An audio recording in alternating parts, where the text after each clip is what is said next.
And this is sound check number 3 for GIC.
Sound check, GIC.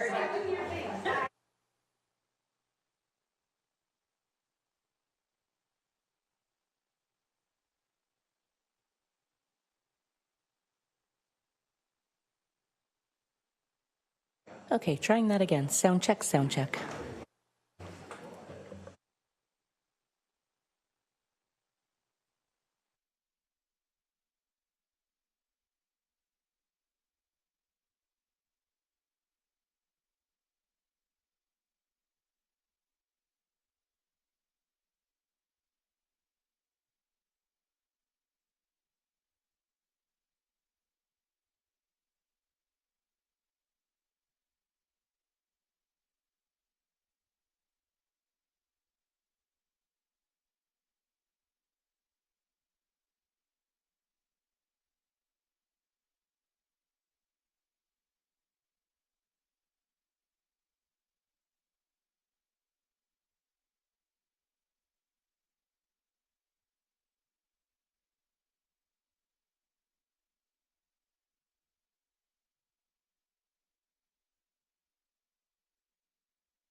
Good morning, everyone, and welcome to the General Issues Committee meeting for February 1st, 2023. I'd like to call the meeting to order. And members of the public are advised that our meetings are webcast live by the City of Hamilton and temporarily archived on the website, that any presentations and reports considered at this meeting are available on the City's website, and members of the public can contact the Clerk's office to acquire documents in an alternate format. As well, a reminder that all electronic devices are to be switched to a non-audible function during committee meetings, and members are reminded of the 5-minute time limit, which will be adhered to during this meeting. Members can always submit another request to speak if they require more time to ask questions or make comments. Please note that quorum is present. There are also senior leadership team members who are joining us virtually today, and thank you to all staff and clerks in preparation for today's meeting. Elsie McRae, any changes to the agenda? Yes, Madam Deputy Mayor, there are 2 added delegation requests for today's meeting. Item 6.2, Don McLean, Hamilton 350 Committee, respecting an upcoming Enbridge project in the City of Hamilton, participating virtually. And item 6.3, Mary Love, respecting the Enbridge pipeline proposal, RE the Dofasco Steel Plant, in person. So a change to the order of items. Item 10.4, encampment pilot evaluation, HSC 20038E, PED 21188B, will be considered after closed session. And lastly, not changes, but there are added presentation materials for items 6.1 and 14.5. Thank you. May I please have a mover and seconder to approve the amended agenda? Moved by Councillor Wilson, seconded by Councillor Spadafora. Thank you. And it is before committee for approval.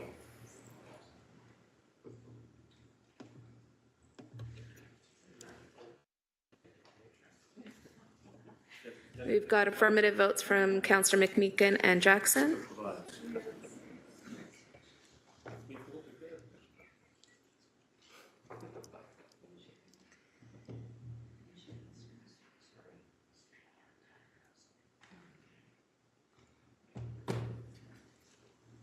That carries. Thank you. Moving on to declarations of interest. Are there any to declare? Committee members, virtually or here? Nope. Seeing none, we'll move on to approval of the minutes of the previous meetings. We have 4.1, which was the January 12th, 2023 special EOC training. 4.2, which is the January 12th special joint stewardship board training. And then 4.3, which was our January 18th GIC as well. Please have a mover and seconder to approve the minutes. Moved by Councillor Huang, seconded by Councillor Paul. Thank you. Any discussion on the minutes? Seeing none, it's before committee for approval. Affirmative vote from Councillor Jackson and Meekin.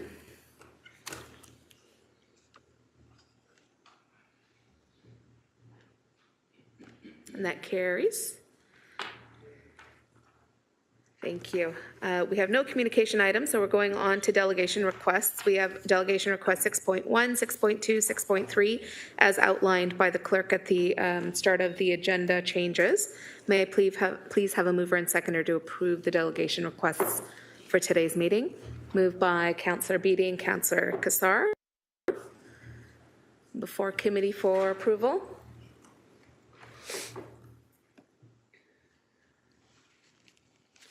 With a note, colleagues, that for the 6.3, it won't be Mary Love, correct? Or it is? I'm sorry. No, my apologies. It is as is. It's 7.1. That's the wrong title.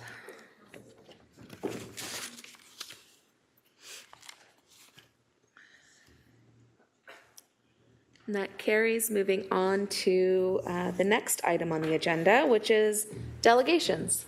So at this point, before we begin our delegations for today, members are reminded that questions of the delegations are for clarification purposes only, not for debate, encouraging colleagues to that we have several delegations to hear before we complete the business on the agenda, and we'll do an approval of receiving all of the delegations at the end, since we're adding a few more today. First up is 7.1, Murray Costello from Enbridge and Tony Villery from ArcelorMittal Dofasco, who are here on behalf of an upcoming project.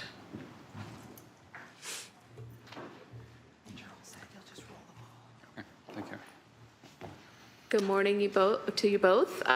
We do have 5 minutes. At the 4-minute mark, you'll hear a bell. That is your 1-minute warning, and we'll go from there. Good morning. Thank you. Please begin.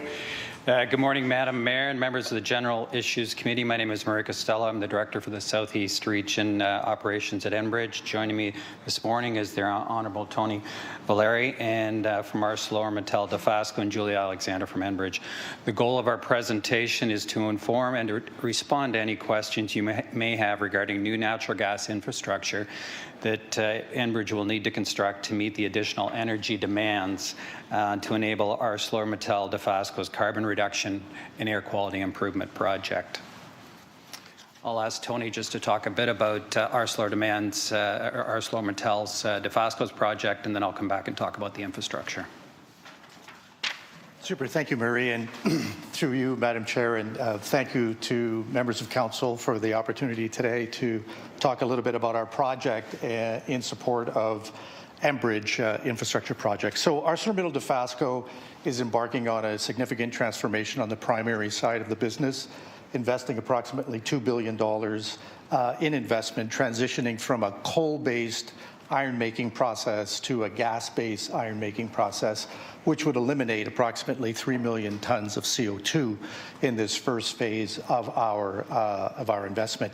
What this does is not only reduce the GHGs in the Hamilton area, but it also continues to sustain employment for our folks at ArcelorMittal Dofasco, and also continually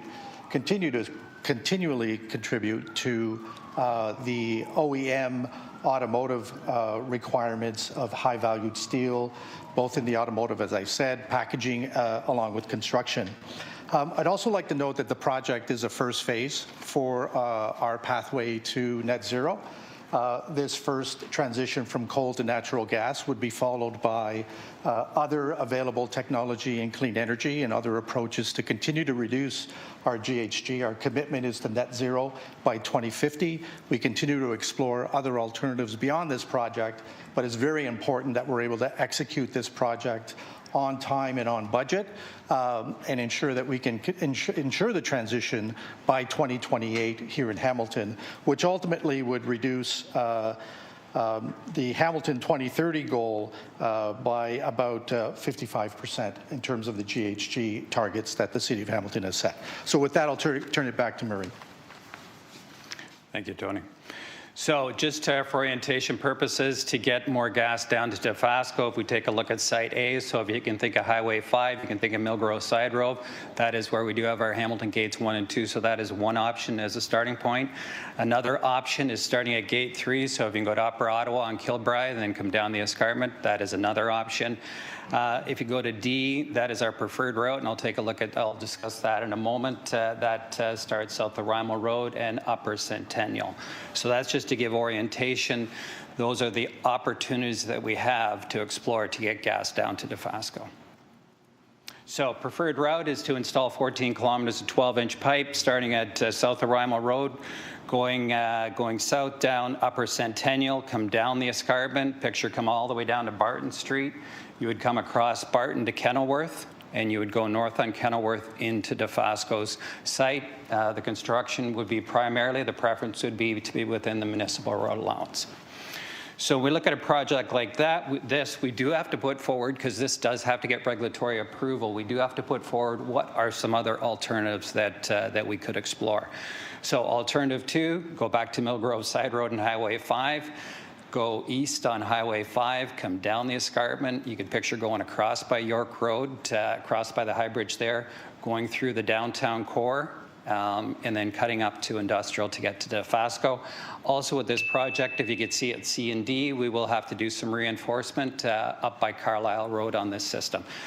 Third option, come down from Hamilton Gate 3. There is an existing line that does run from Gate 3, so Kilbride and Upper Ottawa does run down the escarpment through Kings Forest Golf Course, along the hydro corridor, if you could picture down to Strathern, across the railway lines to get to Dofasco.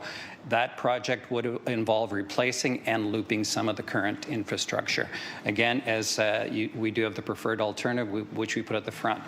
A project like this, we do need to apply to the Ontario Energy Board for a leave to construct. We do need to complete an environmental assessment. We do have Dillon Consulting currently completing assessments, environmental assessments on all 3 routes. We do have to engage the public, and we do have a series of public open houses that are coming up, scheduled March 2nd and March 8th, so we have those. We have had ongoing and continue discussions with our Indigenous partners. Keep going? Okay. We also need municipal permits and the Hamilton Conservation Authority, the Niagara Escarpment Commission, and that we will need all those permits and obtain that. So where we are today, so right now we're looking at a Class 4 estimate. If I look at the middle of the drawing, 2023, we do want to put the Ontario Energy Board submission in by November of this year, so the leave to construct. The thinking is to get a positive decision back from the Ontario Energy Board by August of 2024, and then start construction in the spring of 2025 and have it in service by the end of 2025. Thank you, Delegate. Just checking in, how many more slides do you have to go? This is the last slide. This is the last one, okay. Yeah, so and I want to share this just for general awareness. So at Enbridge, there is an expectation, it's called integrated resource planning, that we do try to evaluate what alternatives, it's not just for this project, any project, if we're going to replace pipe, is there other alternatives out there to meet that increased load? In this case, we do need to add new infrastructure to meet the increased demands at ArcelorMittal Dofasco. Thank you. Thank you. We do have a speakers list, so first up is Councillor Huang. Actually, I know that Councillor Francis is also going to ask a question, and his question is a little more infrastructure-based, so I'd like to cede it to Councillor Francis first, if that's okay. Go for it.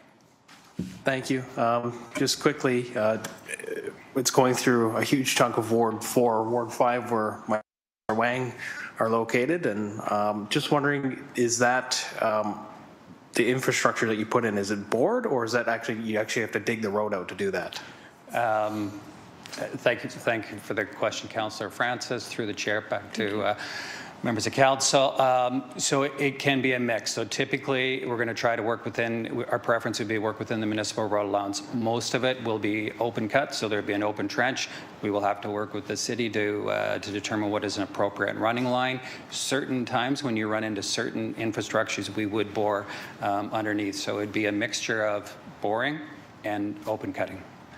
Thank you. Councillor? Thank you. And through you, Chair, sorry, just one last thing. So if you went down the alternative route 3 there, Kings Forest, would you have to dig up Kings Forest Golf Course in order to do that?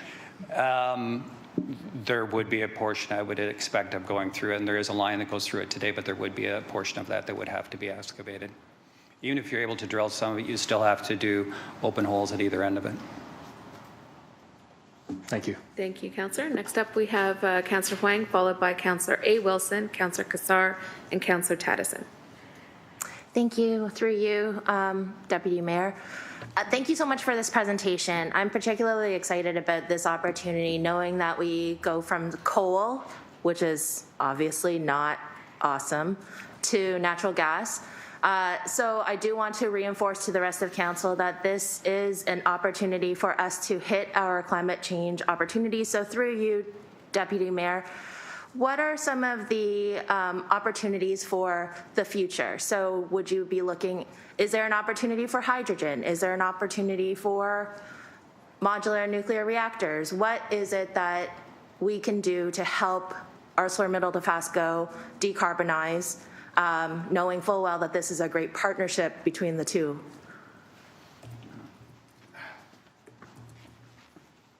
Thank you for the question, through you, Madam Chair. As I said, this is really the first phase of the transition to net zero or low carbon steel.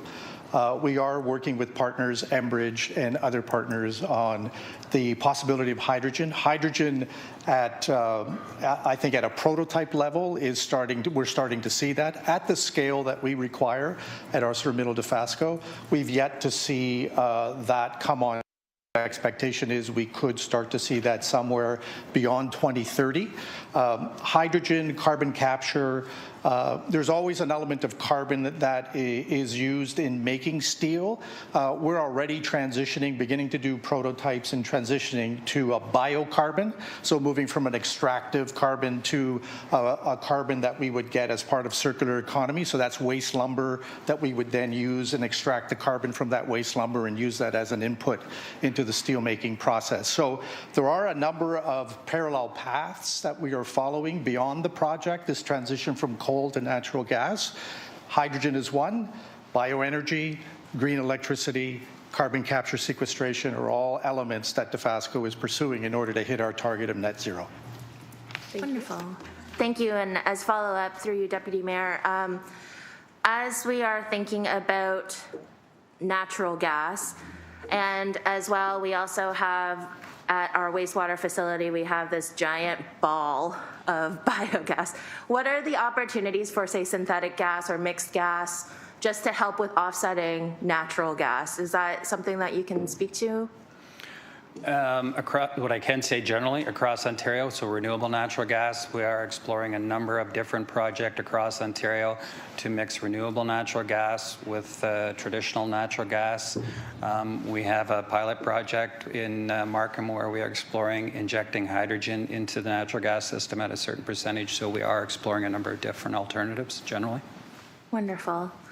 And thank you. And just as a last comment, to you, Deputy Mayor, and to the rest of Council, that this is an opportunity to eliminate or slowly transition and take out 3 million tons of greenhouse gases from Hamilton's air. So I think this is a really great opportunity. Thank you so much.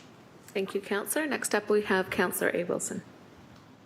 Thank you, and thank you for the presentation. Through the chair, I'm just looking for some clarification. I completely understand what we're trying to do here at the steel mills, and I completely understand why there's a demand increase. Could you just explain for us really clearly why does the increase need a system capacity increase? Just so we understand, like, is it width of the pipe, or what are some of those factors there?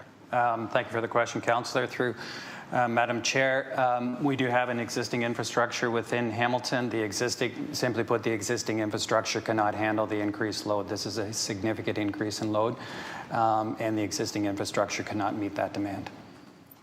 And thank you. Through the chair, can you tell me more about that? Why cannot the existing infrastructure meet the demand? Like, what are the constraints going on there? Through the chair. We build systems to meet current demand, and then we expand the system as new customers come along. Thank you. So, it's not. I'm just trying to understand that it's not that the current system couldn't deliver this demand; it's that it couldn't deliver this demand in the context of existing demand across the rest of the system. I'm trying to understand, for example, if reductions in natural gas use in other parts of the city have an impact in this conversation here? Like, is there an actual engineering need for a new system, or is what we're doing is because the demand is increasing, beyond system capacity, it's solely a demand side conversation, or are there other technical considerations beyond just the demand in terms of the type of system that we're building, or the system? I guess, yes, that's the question. Yeah, thank you. Thank you. Thank you for the question, Councillor. Through the chair, so we do take a look at any load increase, any customer increase, and we do take a look and see what is the best way to service that customer. We take a look at all current loads, then we take a look at what is the incremental load that is required, and that's the infrastructure that is required to meet that incremental load to the community. The current system cannot service that increased demand. Thank you. And through the chair, as part of this ongoing kind of consultation process, need OEB, NEC, City of Hamilton, environmental assessment, there's a lot of work in front. At what point are those materials or those justifications going to be shared with this body regarding the system demand side? We have an ambitious plan to retrofit homes, to take natural gas out of homes. I know there's folks in our community out in Ward 13 who have already made those transitions and have been turning off the gas at their property line. I guess I'd be really curious, like, how many households are we talking about by 2025 that would have to turn off the gas, so we can see that comparison. I'm not trying to say that a foregone conclusion there, but I would really like to see the numbers and see what that integrated assessment looks like. Will those materials be provided at any moment? Thank you for the question, Councillor. Through the chair, I don't have that information with me at this time. As we go through the environmental assessment, as we go through and compile information, when we do our submission to the Ontario Energy Board, that will be a public document, and it will contain, I believe, a lot of the answers to a lot of the questions you're asking. Thank you. Councillor? Thank you. So through the chair, so there hasn't been an IRP framework for this project at this stage then? Thank you for the question, Councillor, through the chair. So we do have to take a look at all of that throughout this whole process and take a look and see what are the best solutions. And sorry, just to clarify, so that work has not yet been done? To my understanding, it has not been completed this time. It is part of the process. Thank you. I guess my question is then, how do we know that this demand cannot be met through reducing demand in other areas? And maybe it can't. I'm not trying to have a foregone conclusion. I'm just trying to understand, how are we at the point where we know we need to increase system capacity and not decrease other demand without that IRP framework having been done yet? Thank you. Thank you for the question through the chair.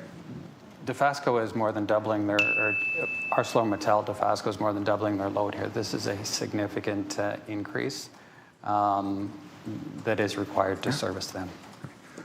Thank you. I can see that could be the case. I'm really curious for actually getting those numbers, and so I am appreciative of the presentation today to give us the heads up that work's coming. Thank you so much. Thank you, Councillor. Next up, we have Councillor Cassar, followed by Councillor Taddison, then Councillor Crutch. Thank you, Chair. I mean, this council has declared a climate emergency, so any effort to reduce emissions should be lauded. But on the surface, Chair, building more natural gas infrastructure without understanding it, I can understand would be seen as kind of going the wrong direction. But I understand the business case here, which I have time to consider. My question, Chair, is this new infrastructure being put in would be used for Dofasco's efforts, which are very important here. But I'd like to understand if this is solely for Dofasco, or is there intention that it could be used for other customers over any period of time in the future? Thank you. Thank you for the question, Councillor. Through the chair, back to Council. At this time, that current alternative is a direct sole feed to ArcelorMittal Dofasco. That is the current thinking. They did an expression of interest to surrounding industries to see if there was other interest in taking on capacity. Nothing was received back. So at this time, the current preferred alternative is a dedicated line to ArcelorMittal Dofasco. Okay, thank you. That through the chair, then, what is the approval process then for additional customers being added? Because I think that would be in the interest of Hamiltonians and certainly this council to ensure that this is not an enabler for additional natural gas outside of this initiative at the Steelworks. Through the chair. So, thank you for the question through the chair. With any new natural gas request, we would take a look. So it would still be Enbridge's facilities going down, even if it is dedicated to one customer. We would take a look if there is increased load demands along Industrial Drive. We would take a look and determine what is the best way to service those customers. Is it off of existing infrastructure? Is it increasing pressures? A number of different alternatives could be considered. Okay, thank you for that. That's something to think about. Then, Chair, just a question around timelines. So I see that the timeline for implementation is end of 2025. What I understood is the switch to gas would not be until 2028. So I'd like to just understand what's happening in those 3 years. Where is that gas being used? Thank you for the question through you, Madam Chair. The transition to natural gas, the new asset commissioning is actually in 26. There is in a period of transition where we would have both the new facility and the existing facility in operation in order to qualify for products for customers as we make this transition. And so the gas requirement is actually in Q1 2026. 2028 is when we would have a complete phase out of the existing asset and run solely on natural gas and electricity. Okay, thank you for that. Just one more question, Chair, maybe two. So greenhouse gas obviously is the topic of the conversation here, but I know that the current use of coal has a large negative impact on air quality in the local airshed, and I've been part of walks and conversations and webinars that deal with that topic. So I wonder if presenters could elaborate or give some detail for public consumption on the change in air quality in the local airshed, please.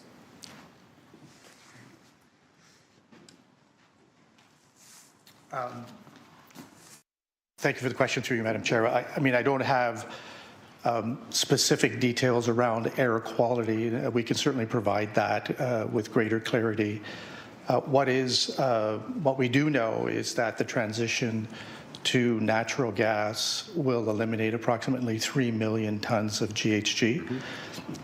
It will also eliminate some other air quality or improve air quality in other areas with respect to benzoate or other types of emissions that are presently part of our existing infrastructure or the existing assets. So we can provide council, if you so desire, some further detailed information around the air quality improvements beyond greenhouse gas that would be achieved through this investment. Okay, thank you for that. And through the chair, I think that is a very good suggestion.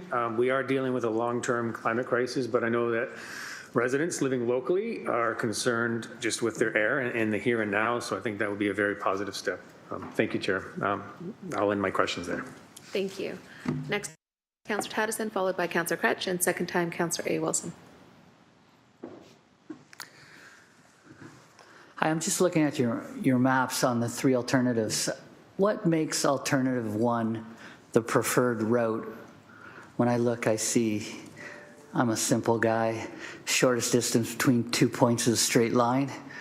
Is it cost? Is it, infrastructure that already exists in the city? What are the reasons why that's your preferred route, number one? Thank you for the question, Councillor. Through Chair, back to Council. So when we take a look at the preferred route, when we look at it, I drove it a couple weeks, so you can drive, most of it's in the road allowance. Coming down Centennial, going across Barton, up Kenilworth, looks to be, construction-wise, probably the most environmentally suitable. Coming number 3, there is an existing line that does run there. It would mean looping some of that line. There is some wetlands you'd have to go through. You would have to come down the escarpment over top of that railway. You'd have to come down through Kings Forest. There is an existing line there. Some of it is actually upsizing that line to meet this demand and then running along the hydro corridor. So those are some of the challenges that the environmental assessment is taking a look at right now with the Route 3. Okay, thank you very much to the chair. Another question, in terms of a timeline, once it's established that they're using the natural gas to create the steel, how long, is there any idea how long AMD is going to use that process to create steel?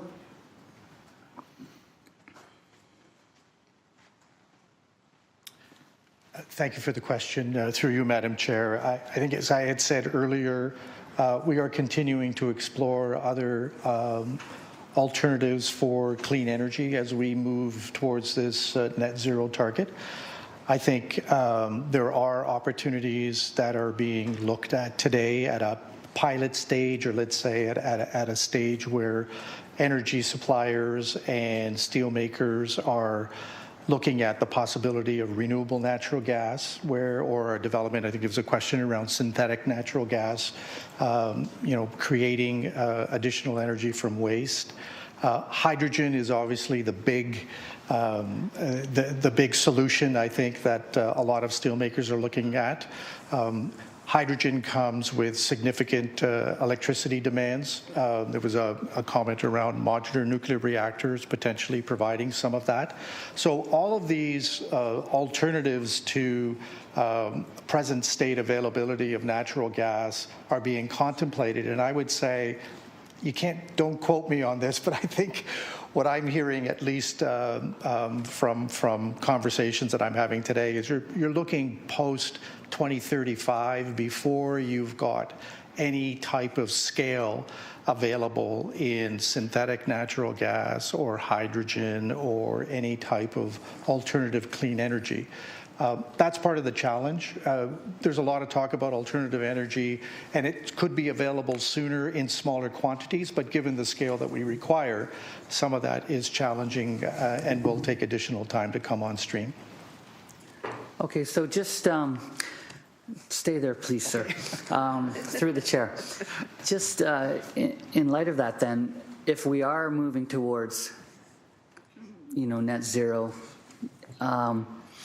this is going to be active, it looks like, for 8 years before anything else could possibly come online. Would this infrastructure be needed after, like, post 2035 then? Is there opportunities, would it still utilize this pipeline? Can't you make these things on site? I think I'd turn that over to Murray as far as infrastructure goes. Yeah. So thank you for the question through Chair back to Council. How exactly, and I think Tony was alluding at, how exactly the future unfolds, we'll have to wait and see. Is there opportunities? Will we explore putting renewable natural gas in that pipeline? Can hydrogen go in that pipeline? Can hydrogen and natural gas go in that pipeline? And there can be some sort of carbon capture on site. Those are all future scenarios that people will work towards. We will work towards collaboratively with ArcelorMittal Dofasco to push that forward. Thank you. Councillor? No more questions. Thank you, Chair. Appreciate it. Next up, we have Councillor Crutch. Thank you very much. First question is when you think this will be coming back to Council for an actual decision. It seems like we're not making a decision today. There's just some stakeholder engagement, so I'm clear that. When will this come to Council for a decision as a partner in this project?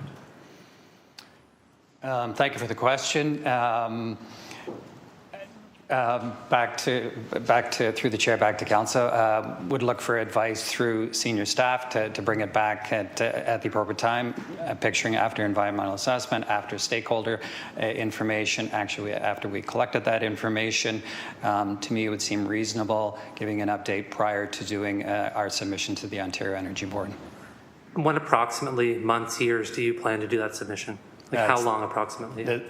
So this fall. This fall, thanks. Yeah, so if I went back to that, Just want to make sure I understand the timeline of when it comes back to us for a decision. I always want to be clear about what we're making decisions about versus what we're not making decisions about. That's always necessarily legible through our agendas.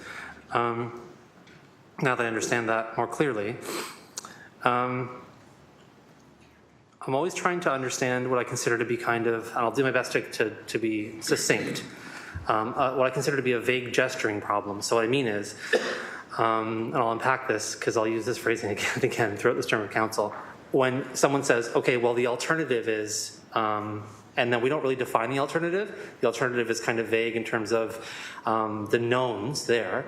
What would it look like? I have this information today, but sort of what would it look like if we were to say, based on the existing capacity we have now to supply natural gas, what would we as a community, as a city, what would residents have to do to ensure that we can maintain the existing capacity? What would we have to reduce as a community in order to maintain the existing capacity? Again, not asking for a quick answer to that today, but I really always think we need to also say the other thing, right? Sometimes we just say, oh, it would be a lot, right? I just want to maybe flag now. I think we really need to define exactly what that looks like, because even if it's not a preferred alternative solution, I think it's still an alternative. And I think we need to see what the alternative looks like to be able to consider in the context of the decisions we're making what the best choice is. And so that's a question for the future, I guess.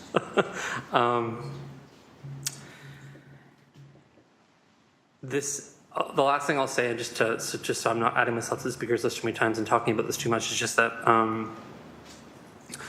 based on what you said earlier, we don't really have an expectation where we expect hydrogen to be in 6 years. At this point, is that an accurate assessment of what you said?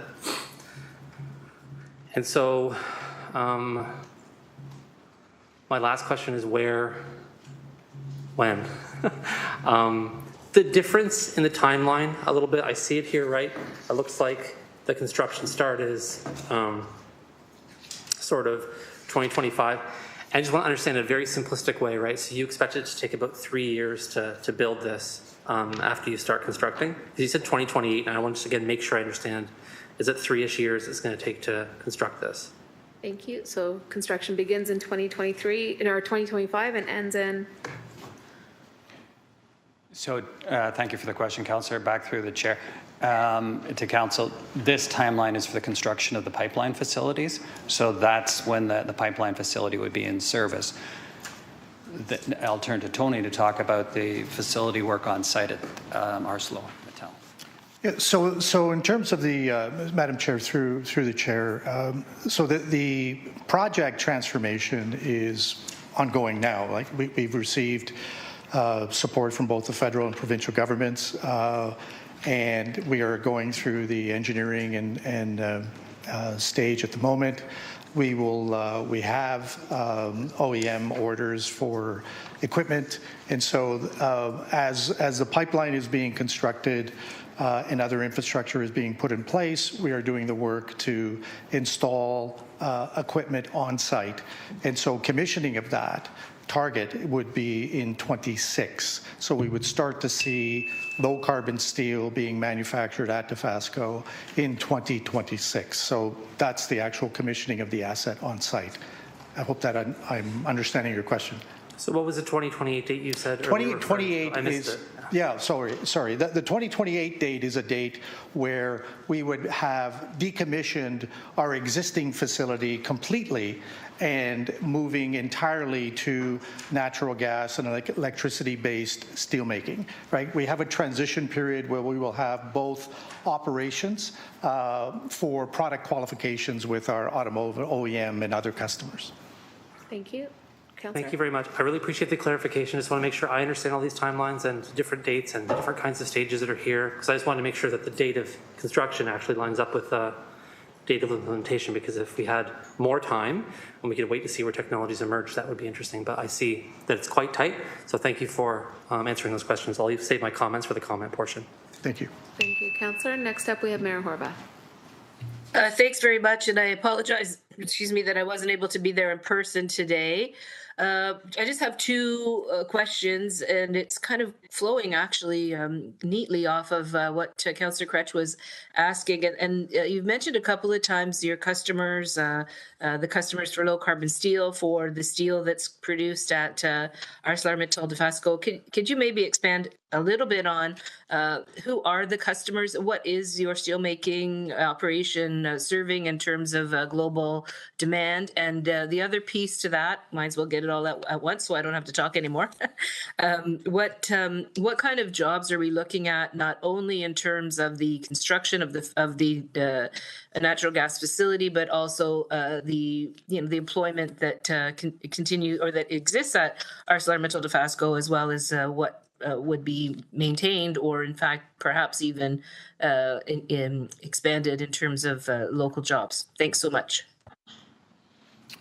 Thank you, Madam Mayor, and through the chair.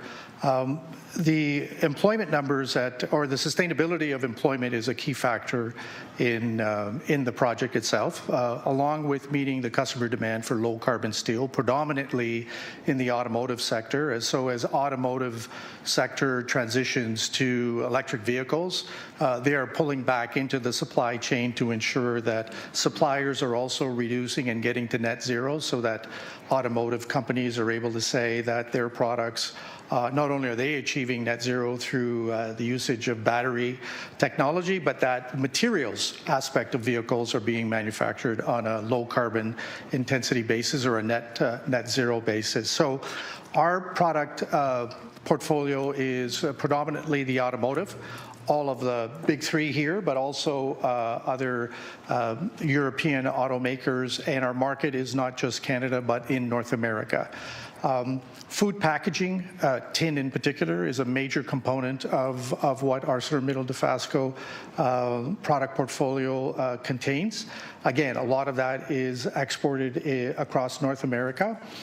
Construction, so as you think of LEEDs and other types of environmentally sustainable building practices, low carbon intensive steel is also a very big component of large industrial or commercial construction across the country. Dofasco is very much in that construction sector as well. In terms of employment, this is the latest technology available for steelmaking. So the direct reduced iron facility, which would be replacing the blast furnace and the basic oxygen furnace, so that taking coal and turning it into coke and running coke plants, using coke then to make the iron, and moving to a direct reduced iron facility requires a different set of I think technical skills that we will be embarking upon training for our employees as we transition to this new plant. We do presently have an electric arc furnace at Dofasco. We're one of the only hybrid steel manufacturers in North America, having both integrated and electric arc furnace. We will be moving to entirely an electric arc furnace steel making facility. So that will also require a different mix of technical skills.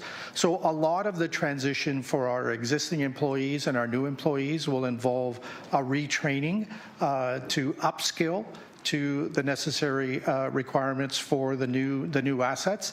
And then during this period of construction that we're seeing now in 23 through to 26, so 3 years of construction, will involve a significant number of building trades that will be on site.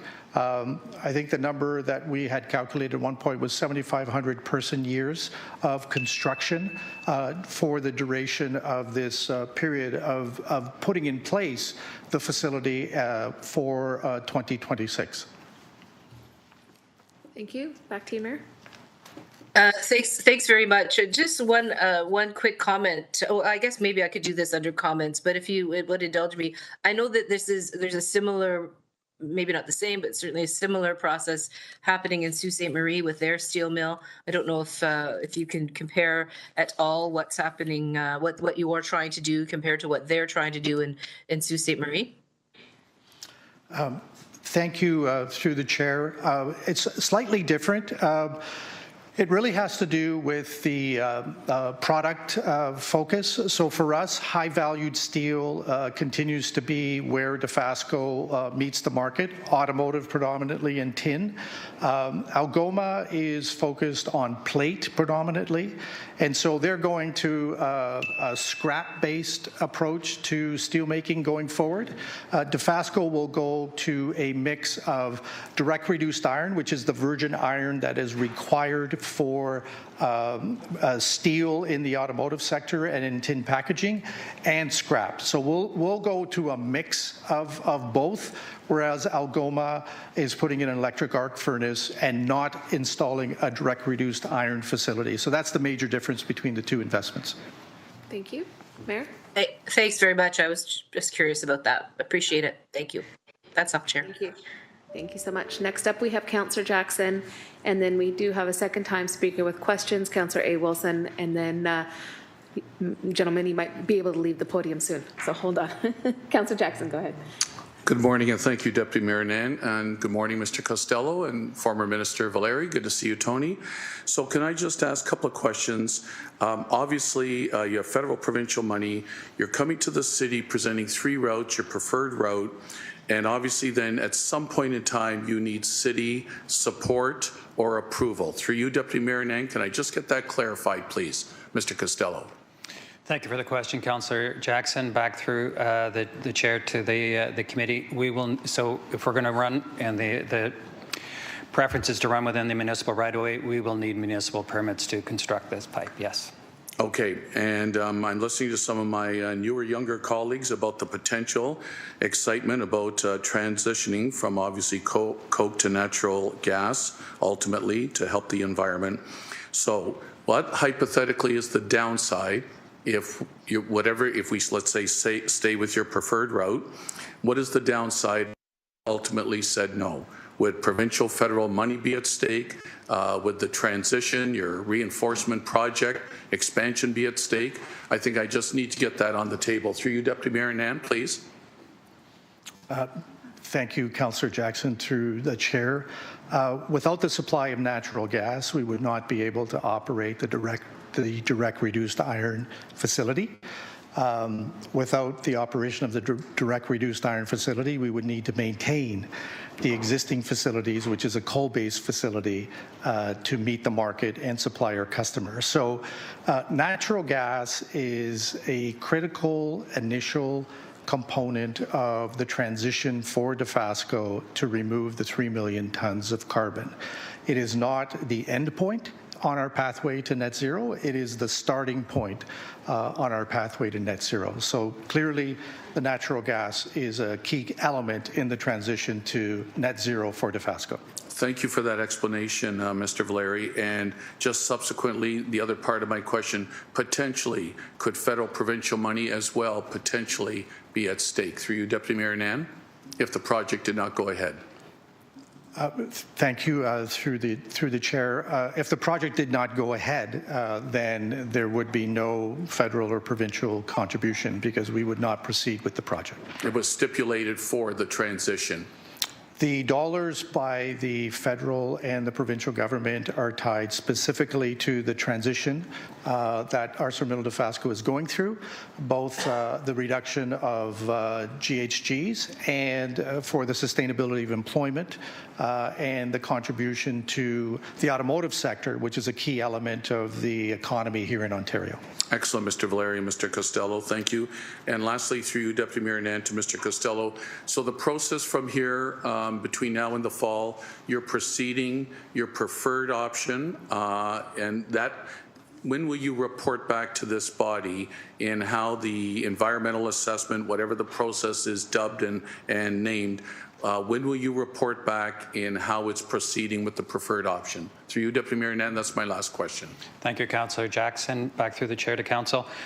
When I look at the timeline in front of us, it would seem reasonable by the time the environmental assessment, we collect information from the open houses that are going to happen. Is it the summertime? Is it September? I don't have the exact time frame, but when I look at here and I see the leave to construct submission going in the fall, this fall, it would have to be before that time period. Fair enough. Thank you so much, Deputy Mayor Nan. Thank you. Second time speaker, Councillor A. Wilson.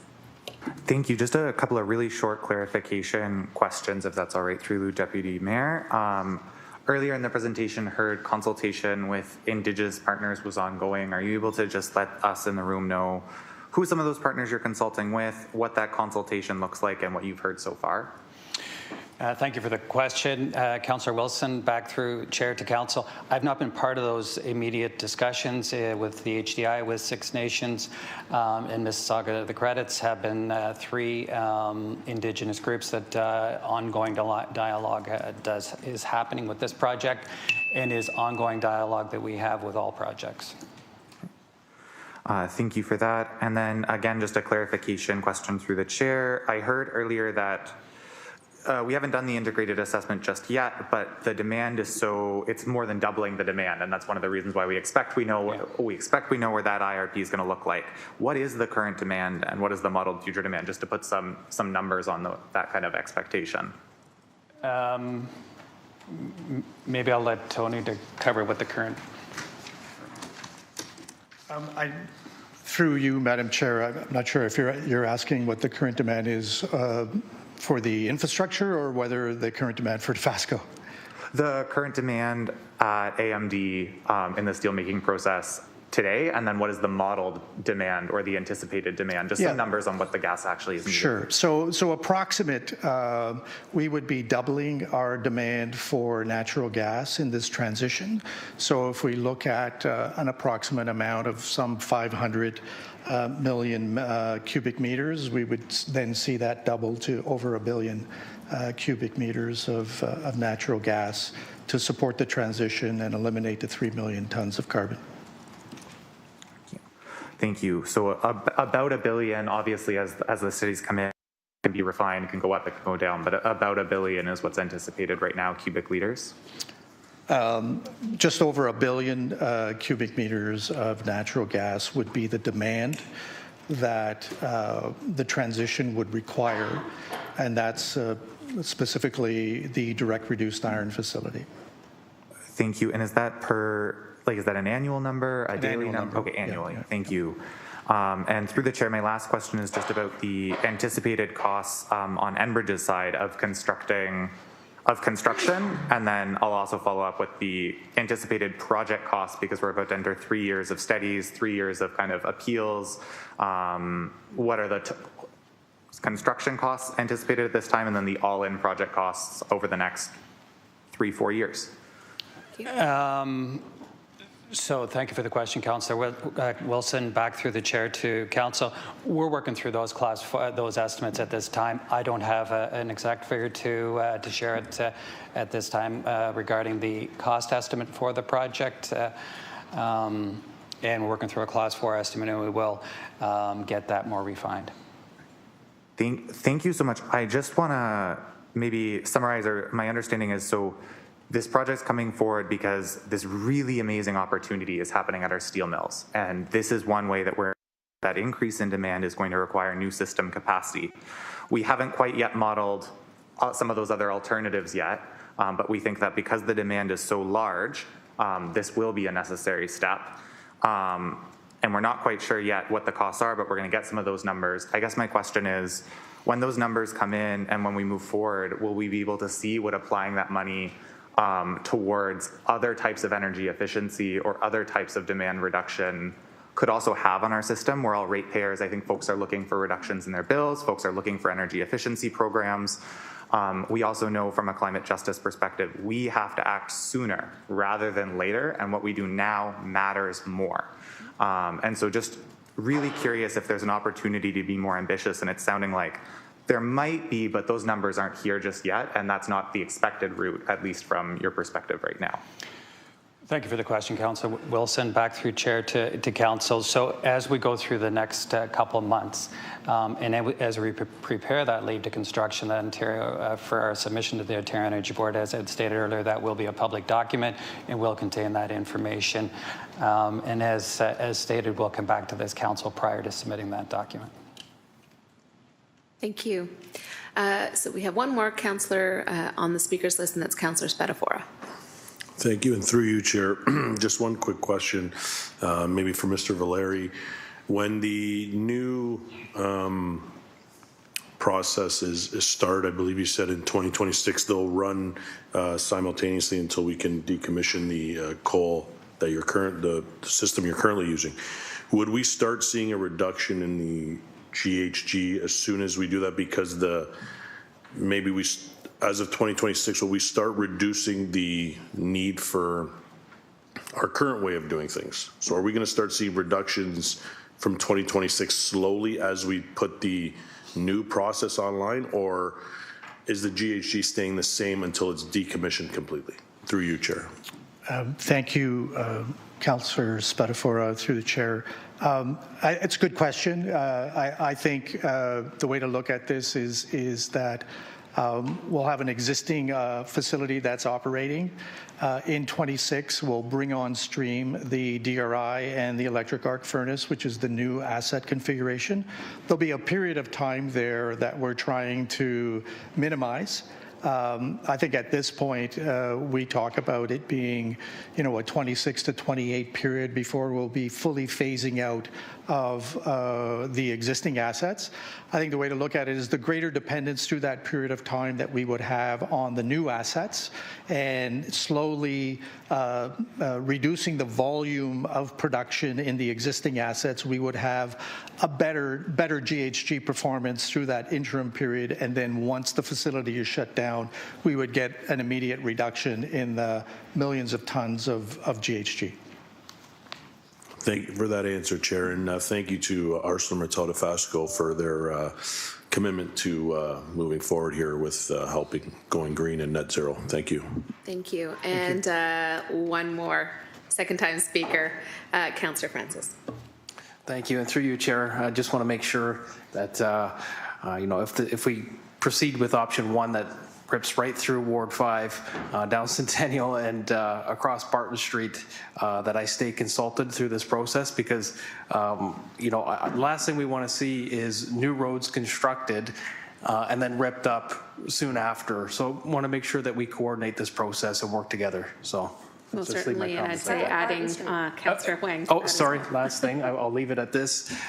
Is it possible with, I don't know, with your plan here, is it possible to start this construction in the lower city and then make our way up, or start on Barton Street particularly? Because as we know, Barton Street being one of the worst roads in Canada, the last thing we want to see is, we'd prefer to get Barton Street upgraded first, so.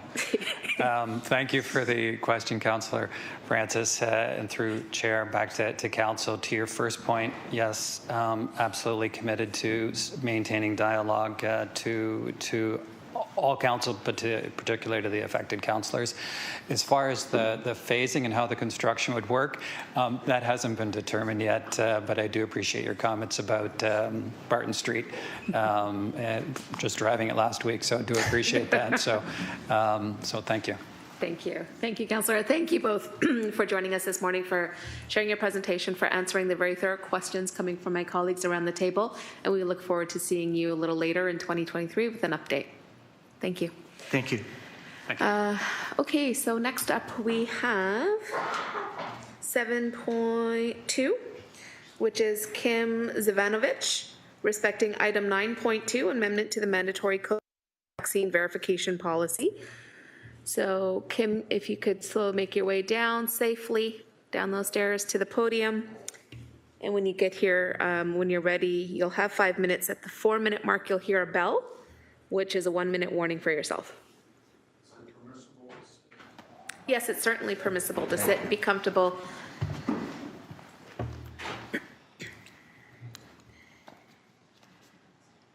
Good morning, Madam Mayor, Deputy Mayor, and Council. My name is Kim Zavanovich. I was born, raised, and educated in Hamilton. I currently reside in Ward 12. Most of my working life was spent at Dofasco, where I managed operations. I also did a stint with the HR department working with transitional people. They couldn't perform their core functions, and my assignment was to provide them with alternative work. This assignment provided me much insight and understanding of what marginalized people face. I think you know I'm here to discuss your vaccine policy and how it goes against your stated values of inclusion and equal opportunity. I would like to state that I'm not an anti-vaxxer, misogynist, racist, or right-wing conspiracist. I think all these terms are appalling and divisive and hateful, and they deserve to be buried deep under the Canadian Shield with the nuclear waste.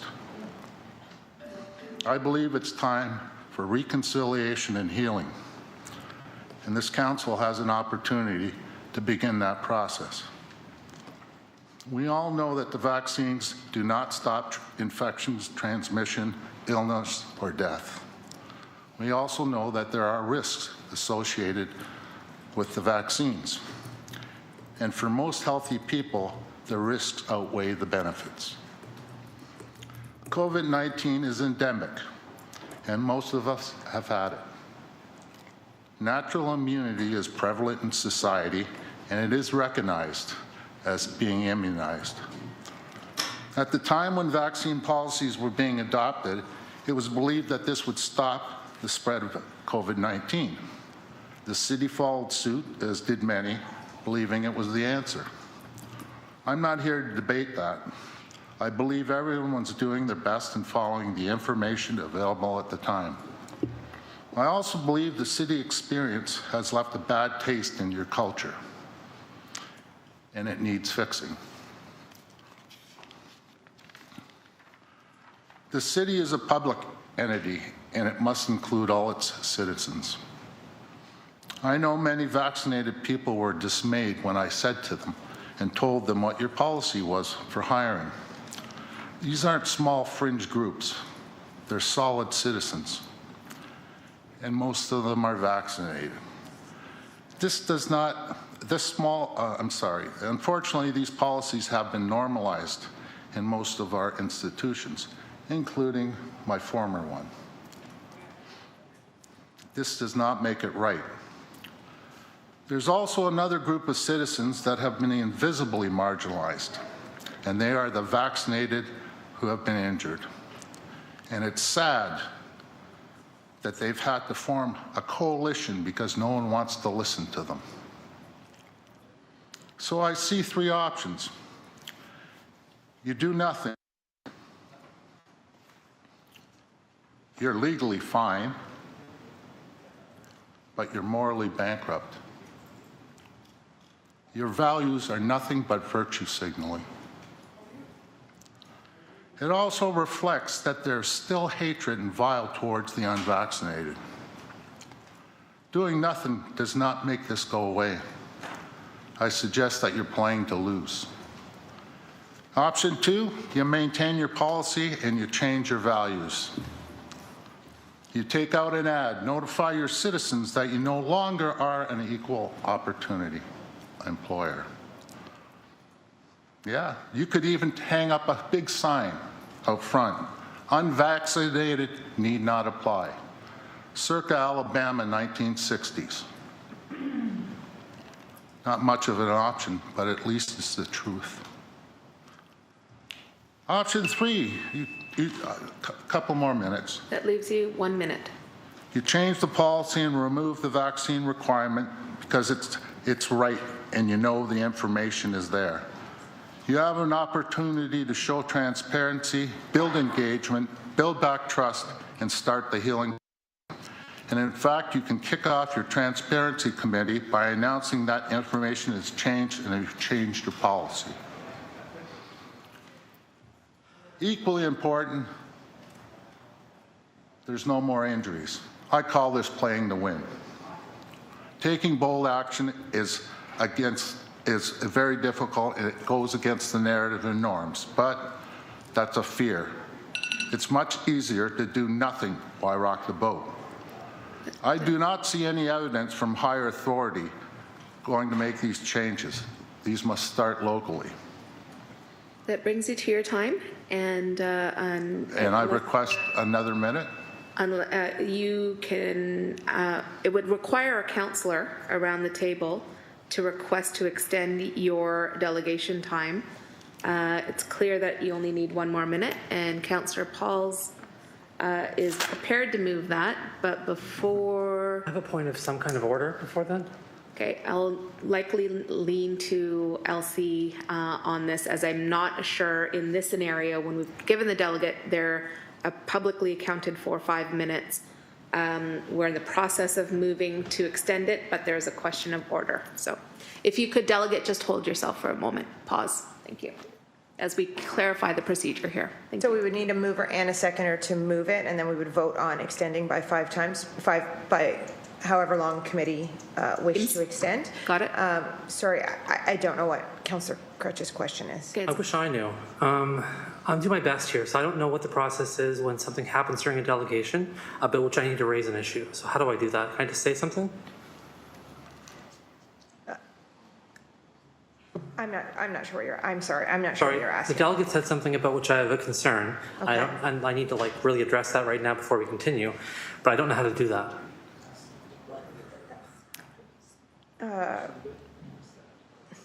So we'll wait till it's received. Wait to the part where we're receiving. If there's a comment that you'd like to make on the delegation, you can hold it and raise it at the end of the delegation if it's something to be like a comment. Yes, correct. And seek clarity further, or is it to seek clarity of the delegate? In which case, then you're going to have to wait until questions are open for the delegate. I suppose it's that I'm concerned about something that was said and I don't want it to be said again. So I can't wait till later to deal with this. So how do I deal with that? Yeah. I know. But It was the reality of the if it was situation. another councillor, but Yeah. So what's your concern, Councillor? Yeah. Okay. My concern is that I think you just said that you likened your concern But today. we're not debating, right? So Right. you have an expression of concern to me as chair. enough. That's a good point. Yeah. I can direct our delegate to be cautious of language if there is something deemed Thank you. inappropriate. I appreciate to that. move forward. Got Thank you. you. This is my first time ever having to do this, so I appreciate Me too. I appreciate that. Yeah, I'm concerned the delegate likened their concern to, I think, a remark about racism or slavery from Alabama in the 1960s. I don't think that's appropriate. I think people should be saying those kinds of things. And so I'm really concerned about that kind of language continuing. I can assure I'll leave it you there. Hold on, delegate, sorry. I'll leave it there. I think you. it's pretty obvious what my concern is. Thank you. Delegate, you've heard the concern, so I'd advise you as chair to withhold any kind of commentary likening what you're delegating on to this council acting in alignment with, that era of slavery and post-slavery. So we do have a motion on the floor to extend the delegation by 1 minute, and there was a seconder? I'll second it. Seconded by Councillor Jackson, so you can proceed for 1 more minute, sir. Through the chair. Oh, sorry, after we vote. My apologies.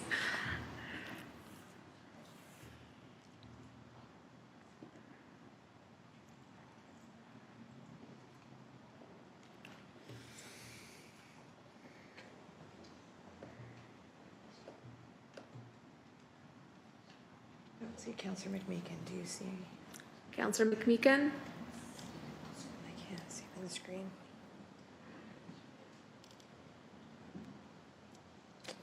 Oh, his camera's off, so.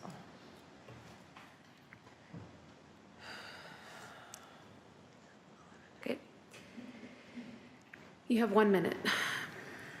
Hamilton's facing monumental problems. I can't imagine how busy everyone is, and perhaps you think the things I'm talking about is frivolous and a waste of time. Rest assured it's not. If you build a house without a foundation, it collapses. A boat is rudderless, you can't steer it. Your values, beliefs, and principles are your foundation, your rudder.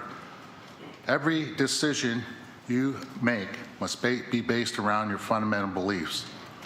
I believe you, Madam Mayor and Council, you have a fantastic opportunity to move in the right direction and start a much-needed healing process. You can choose the hard road of leading or the comfortable path of following. This is up to each and every one of you, and respectfully suggest you look in the mirror. In closing, I encourage you to take 15 minutes and browse through this training manual that I am giving to you as a gift called Playing to Win, which I received in the 90s at Dofasco. I think it has really good information, and I suggest perhaps Council go for this type of training. Thank you so much. Thank you. That brings you to your time. And at this point, we're in questions from committee. First speaker is Councillor Pauls. Thank you. First of all, thank you, Mr. Zivanovic, for coming. I know it takes courage to come and speak to council, especially when you probably have never been here before and this is your first time speaking to council. So I do want to thank you for that. I know I've had, even though you don't live in my ward, I've talked to you, you've called me, and whether you live in my ward, it doesn't matter. I always answer the calls to every resident in Hamilton, so I want to thank you for that. So my question is, I assume you're not applying for a position in the city of Hamilton, but I'm wondering why is this issue resonates with you so much? Through the chair? You got it. Okay. Well, this is probably a healing process for myself, for all the hatred that I've faced and many people have faced for their decisions. I think it's also a moral responsibility for each and every one of us. It's a moral burden, I guess, that I carry. And I think if our society is to improve, and God only knows the trouble we've been through in the last 3 years, and the division and the hate. If people don't step up and stick up for what is right, it doesn't matter that we're building a gas line. It doesn't. All that stuff gets done. I guess that's why I'm here. And again, thank you for coming, and hope you stay around when the debate comes along. Thank you. That was your only question? Thank you. I'm sorry. That's it. And then next up, we have Councillor Maureen Wilson. Thank you, Chair. I'm going to abide by the practice of this committee and not argue with the delegate, but I would like some guidance from you on when I can lean into and heed my responsibility as the Vice Chair of Public Health to correct a factual error that was stated in the delegation. Thank you. Thank you, Councillor. Once the delegation is received, I will permit the comment. Thank you. Next up, we have Councillor Kassar for questions to the delegate. Thank you, Chair, and hello, Mr. Zvanovich. Through the Chair, comment in the delegation about the effectiveness of vaccines, and rather the ineffectiveness of a vaccine as a reason for the delegation. So I'd just like to understand from the delegate the sources of that information. Thank you. Thank you. Through the Chair, I think you misinterpreted what I'm saying. I think it's a risk reward. If I had more time than the 5 minutes, I had to leave a lot of stuff out. I'm not here to argue, but I know for a fact that there's, as your age and your health deteriorates, or the higher up, yeah, the vaccines are different. But for a 25-year-old to take vaccines, there is a risk benefit. And the benefit is, the risk outweighs the benefit for most healthy young adults. If you look at the statistics, the majority of the deaths are the obese, the diabetic, people with COPD, and I'm not here to argue about that. That's for health experts. But I've done a lot of research. And that's why I made a decision not to get vaccinated. I think the majority of people that I asked when they were getting vaccinated, I asked, do you understand how an mRNA vaccine works? Most of them hadn't a clue. They trusted what was said. It's safe and effective. I said, do you know even how it's manufactured and the problems that can be done, the problems that could occur during manufacturing? And it's a well-known fact that certain batches of vaccines correlate with more injuries. Okay, I'm going to pause you for a second there. The question was regarding your sources of information. I put some sources of information on what I handed to the city clerk. Okay, thank you. And I'm willing Councillor to Kassar, provide any it further to you questions? and sit down and talk. Councillor Kassar, any further questions? That's it, thank you. Next up, we have Councillor Taddison. Through the chair, good day to you, sir. My question is, would you agree that even though would you agree with this position? I do not agree with some of the things you've stated, but I do agree that our policy needs to be revisited, and I would support that. Would you agree with that? Through the chair, absolutely. And that's basically why I'm here. And I think what I wanted to try to get through, okay, and not get into the debate about vaccines and all this. I wanted for you people to understand what people are facing.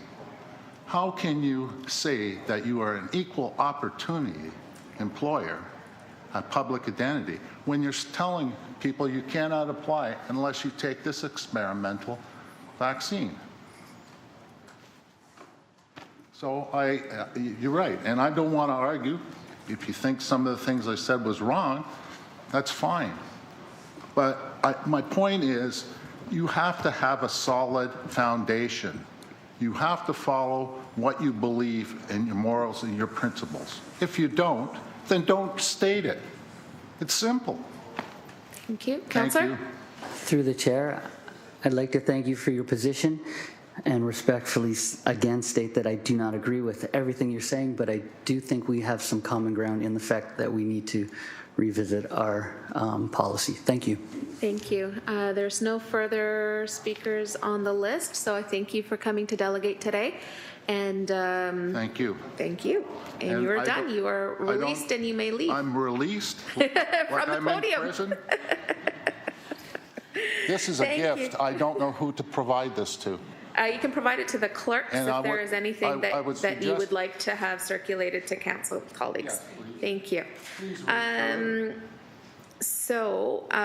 Clerk, I am going to deviate from the chair's procedures that's before me and seek to receive this delegation at this point so that the questions or comments that needed to be made post this delegation could be made now before we move on to our delegations related to another matter. So if I could please receive, have a mover and seconder to receive the delegation that we just heard right now from Mr. Zivanovic. Moved by Councillor, Jackson, seconded by Councillor Pauls. And it's before committee to approve receipt of the delegation. Thank you.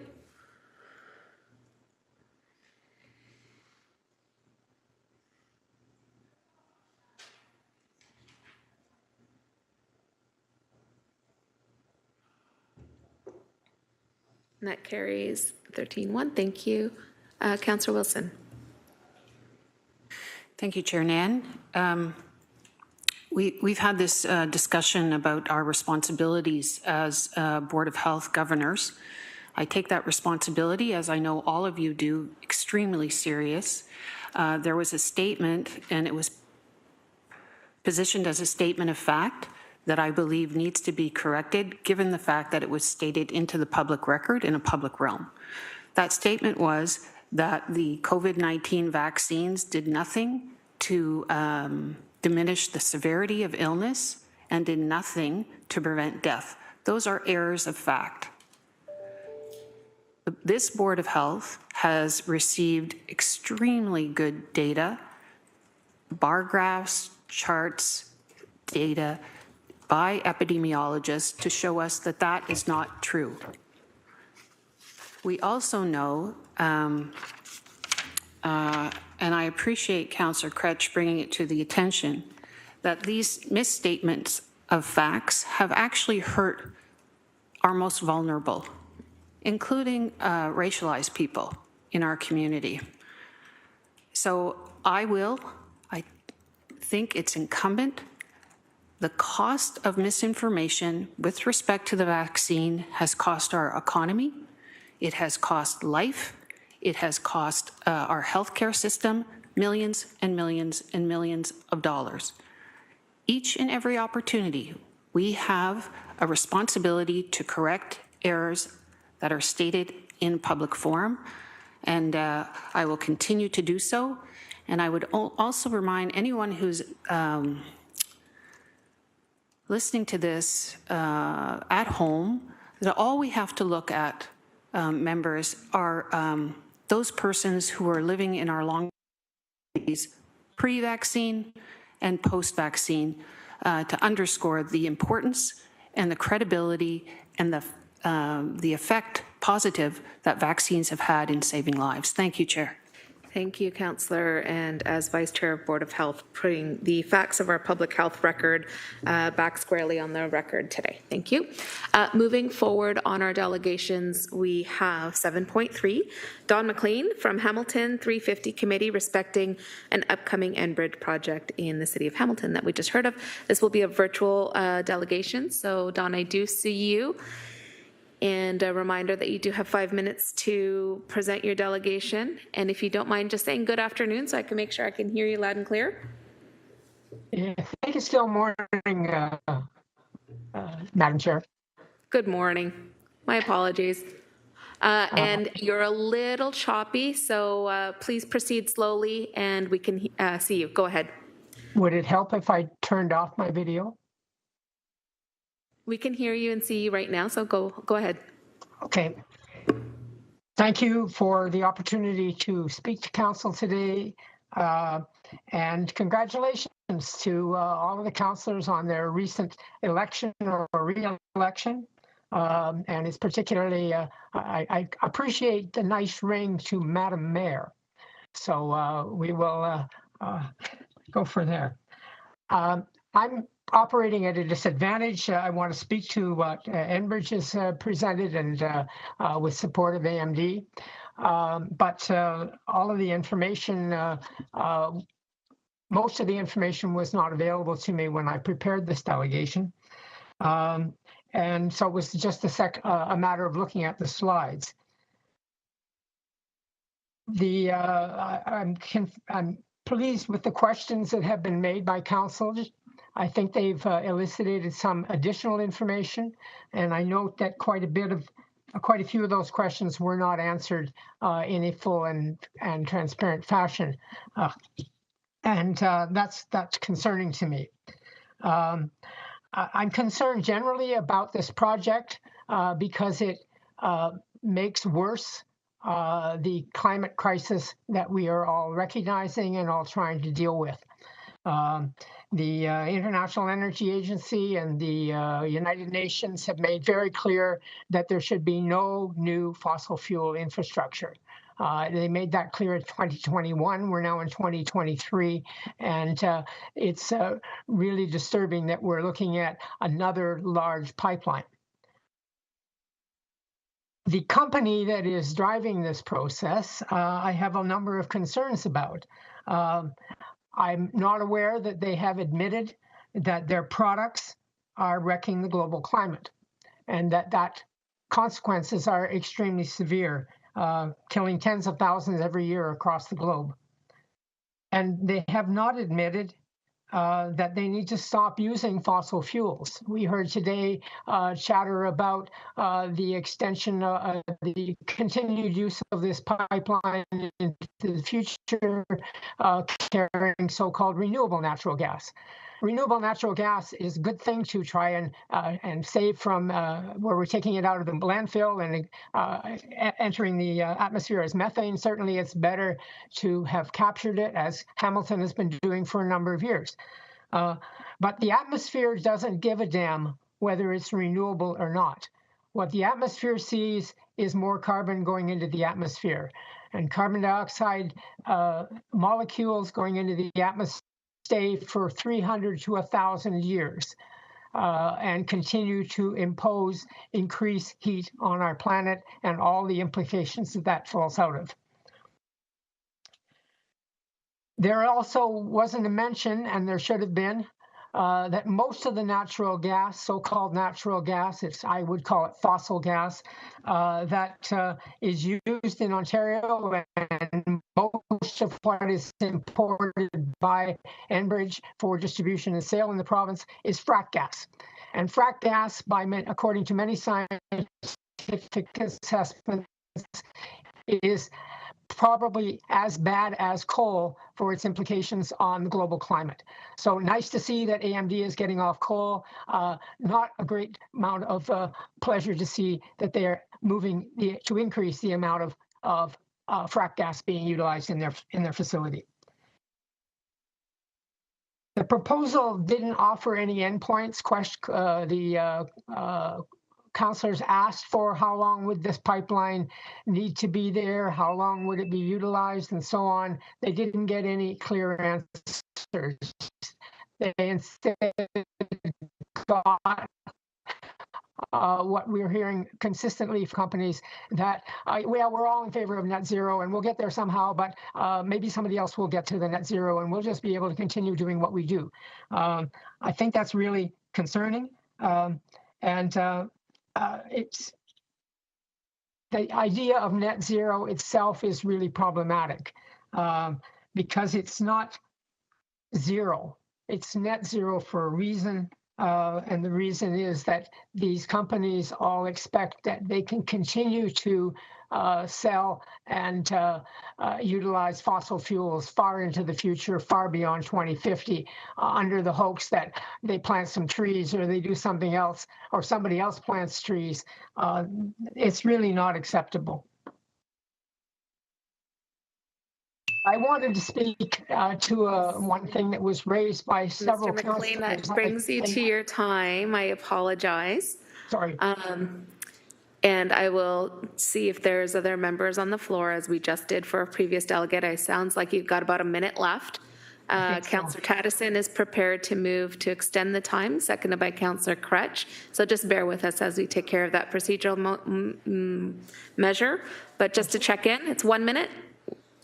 1 minute would suffice, Mr. McLean? Thank you. No, I was just checking in with the delegate that 1 minute will suffice. It's moved and seconded. Committee members, if you could vote to extend for 1 minute to this delegate.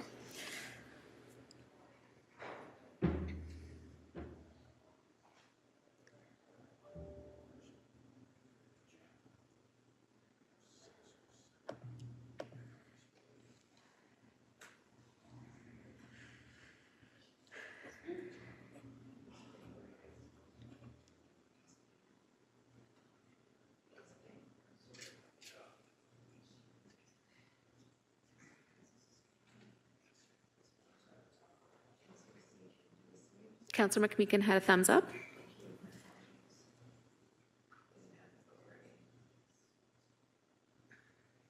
Thank you, that carries. And please continue, you have 1 more minute. Thank you.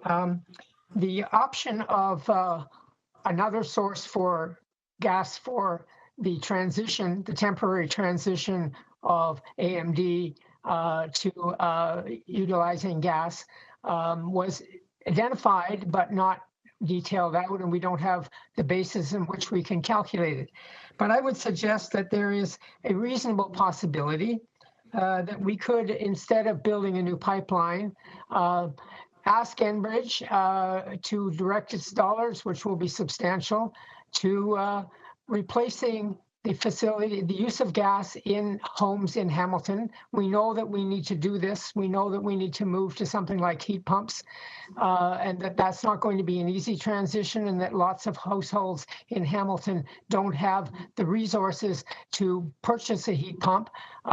But that could certainly be provided as a way to release gas now being utilized in other parts of the city, and therefore avoiding the necessity, as Enbridge argues, for a new pipeline.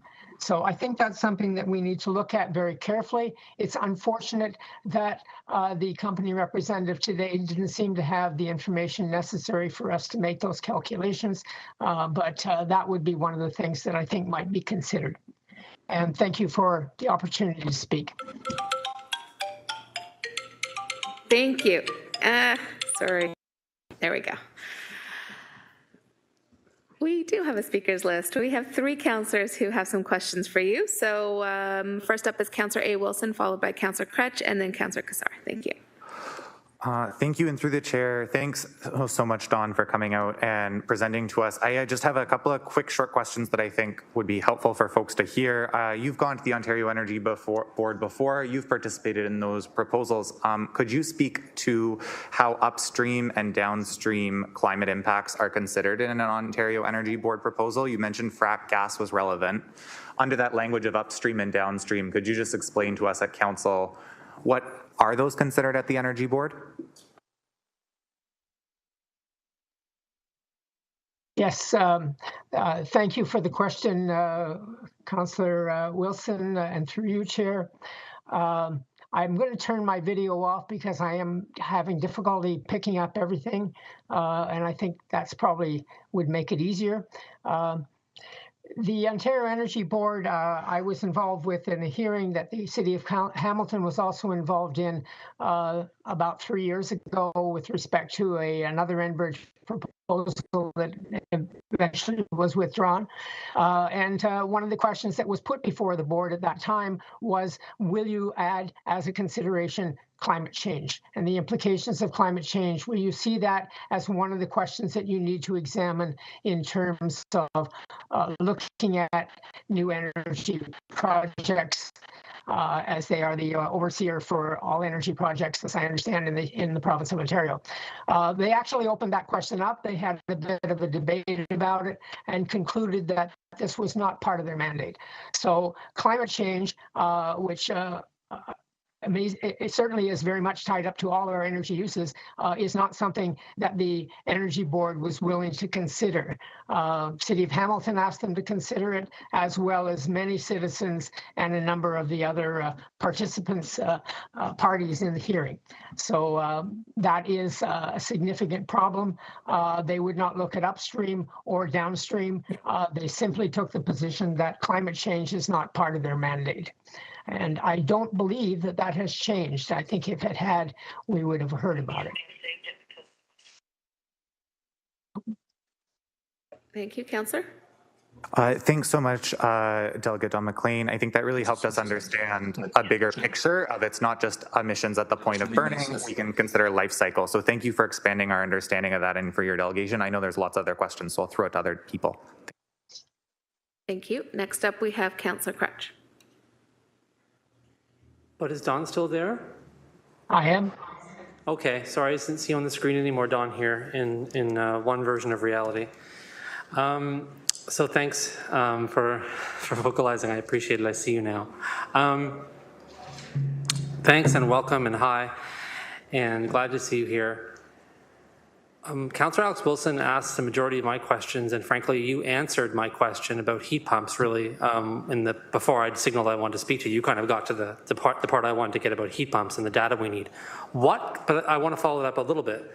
Could you be real specific, and I'm sure you can be, about what kind of data exactly you think we need to see with respect to being able to make calculations for heat pumps?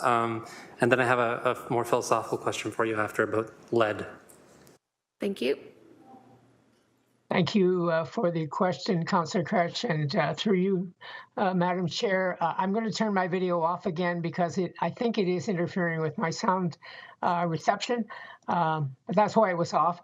I think we need to know the precise quantity of gas which AMD requires at this point to make the transition that they're proposing to make. I think we also need to know more about the opportunities for avoiding that transition entirely. I know that there are steel mills in Sweden who are now functioning completely fossil-free, so the changeover is possible. It was mentioned by Mr. Valeri that they're looking at other things.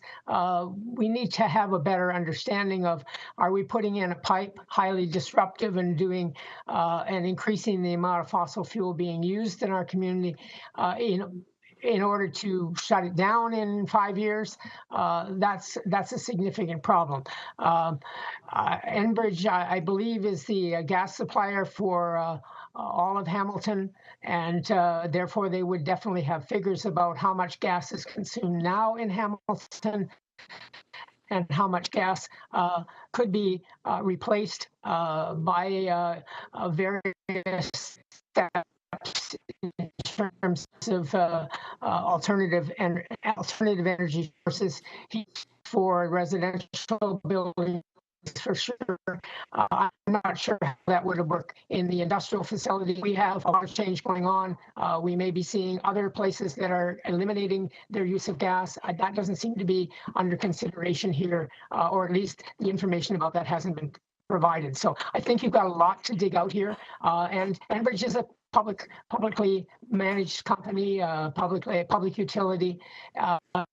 It should be prepared to be fully transparent and give that information.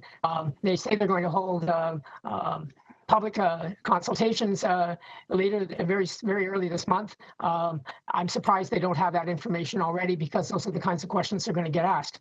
And clearly it would be a huge advantage for the efforts we are making to address climate change in the city to be able to rapidly install large numbers of heat pumps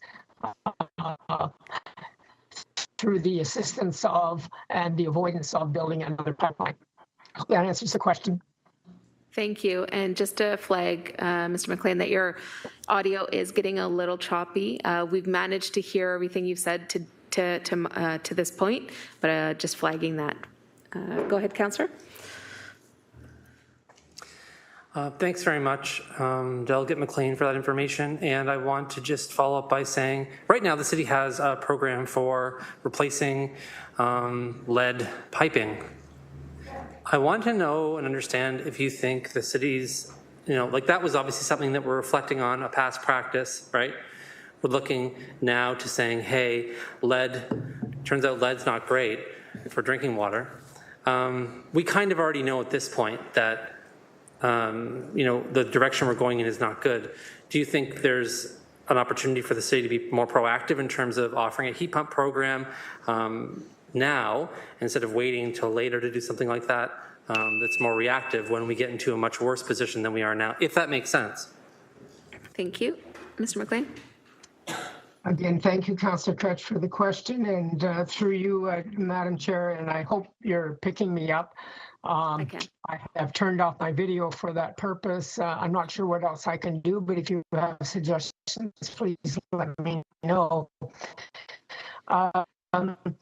I'm not sure what they're going to build this pipe out of, whether lead is involved in that, but acting as quickly as possible is clearly what we need to do. Every carbon molecule that goes into the atmosphere, as I mentioned, stays there for 300 to 1,000 years and does its damage and continues to do its damage, not only to those of us who are here now, but our descendants so far into the future. So moving quickly, moving as quickly as possible is certainly something we need to be doing. I'm also not sure what happens and whether anybody's talked about to the immense amount of infrastructure that has been put in place to provide fossil fuels. And Enbridge would be at the center of that for the gas lines that they run to people's homes and through the streets and so on. The city ends up because this pipeline is going to be in is supposed to be in a city right away. The city ends up with some expected responsibility to deal with those at some point in the future. I'm not aware, and certainly something that people have asked for, is that if you want to build a new pipeline as a private company, then you need to provide at least the resources to the city to be able to remove that pipeline if it becomes problematic, or if that is something it becomes no longer useful and needs to be taken out. So I think those are considerations we should be including within a question of any new project, but particularly one which is requiring a lot of city right-of-ways and a lot of city cooperation and a lot of disruption to the city as we move forward. And I'm not sure whether there's been any history in the past, but it would seem to me that if a private company wants to put in a new facility like this, they also need to be asked to compensate for the damages that might occur, the disruption that may occur. I would argue further that they need to compensate us for the product that they're pushing out and the damage that that's doing. And that question, unfortunately, hasn't much been in the public mode yet, but it certainly should be. It was with respect to the tobacco companies, and it should be with respect to the gas and oil companies. I hope that answers your question. Thanks. Thank you, Delegate McLean. That definitely answers my question. Thanks very much for talking about some of the proactive things that we could be doing. Really appreciate it. Thank you. Next up, we have Councillor Kassar, please. Thank you, Chair, and thank you, Don, for delegating. It's great to hear from you. And thank you for your leadership on this topic over the years. Lots of legitimate concerns that you've raised and other councillors have raised through questions to the prior delegate. I want to focus in specifically on the transition that's being proposed, because there's a business case, Chair, here that there's a transition period from coal to natural gas, eventually to emission-free energy source. hydrogen is what was suggested. So, Don, can you speak to the pros and cons of the transition, hopefully temporary, from coal to natural gas, without all the other considerations which are legitimate that you've brought up, but just on the pros and cons of those energy sources and transitioning from one to the other? Thank you. Through the chair. Thank you for the question, Councillor Cassar, and again through the chair. I'm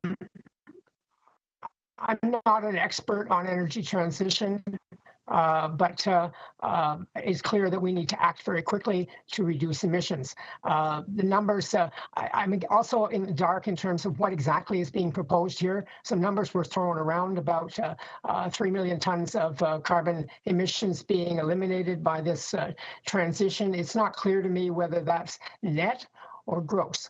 Is that just what we reduce by not using coal, or is that also include the amount of additional emissions that we will get from gas? So I think those kinds of questions need to be examined in terms of the transition process here.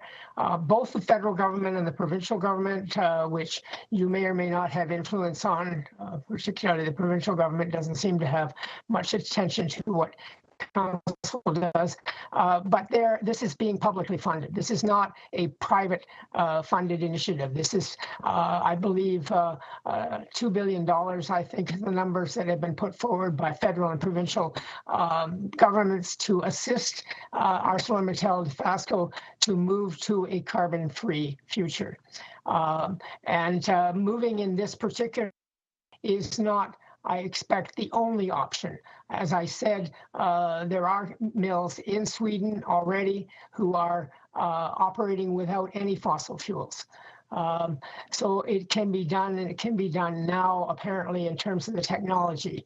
So there's some choices being made here. I'm not a good person to be able to challenge the choices of the steel company or even necessarily of Enbridge, although I think Enbridge is clear that their approach is to continue the use of fossil fuels as long as possible. So there's, but there are other options here, and federal and provincial monies are funding this. It's reasonable to ask why we are moving into a situation of increased use of gas if that's not absolutely necessary in terms of making this transition. Thank you. Thank you, Councillor. Thank you, Don, and that's all, Chair Nan. Thank you. Thank you, and that exhausts our speakers list. Thank you, Delegate McLean, for coming in and delegating on this matter. Next up on the same topic is Mary Love, and Mary is here in person. Mary, come on down slowly down those stairs, carefully, and when you get to the microphone, you have 5 minutes. You'll hear a bell indicating you're at 4, and you have 1 minute left. Thank you, Madam Chair. Good morning. Thanks for hearing me. My name is Mary Love. I wish to speak regarding the Enbridge pipeline proposal. As this is the first time this proposal has been presented in public, I submit that neither you as council nor I as citizen have enough information yet to understand the full implications of this proposal, as my friend Don McLean just said. Therefore, I urge you not to allow Enbridge's consultants nor its representatives to rush you into a new pipeline in Hamilton, but only receive today's presentation by pipeline giant Enbridge for intense scrutiny by yourselves and city staff. I note that Enbridge plans Indigenous and wider public consultations, but their record on these so-called consultations is inadequate, to say the least.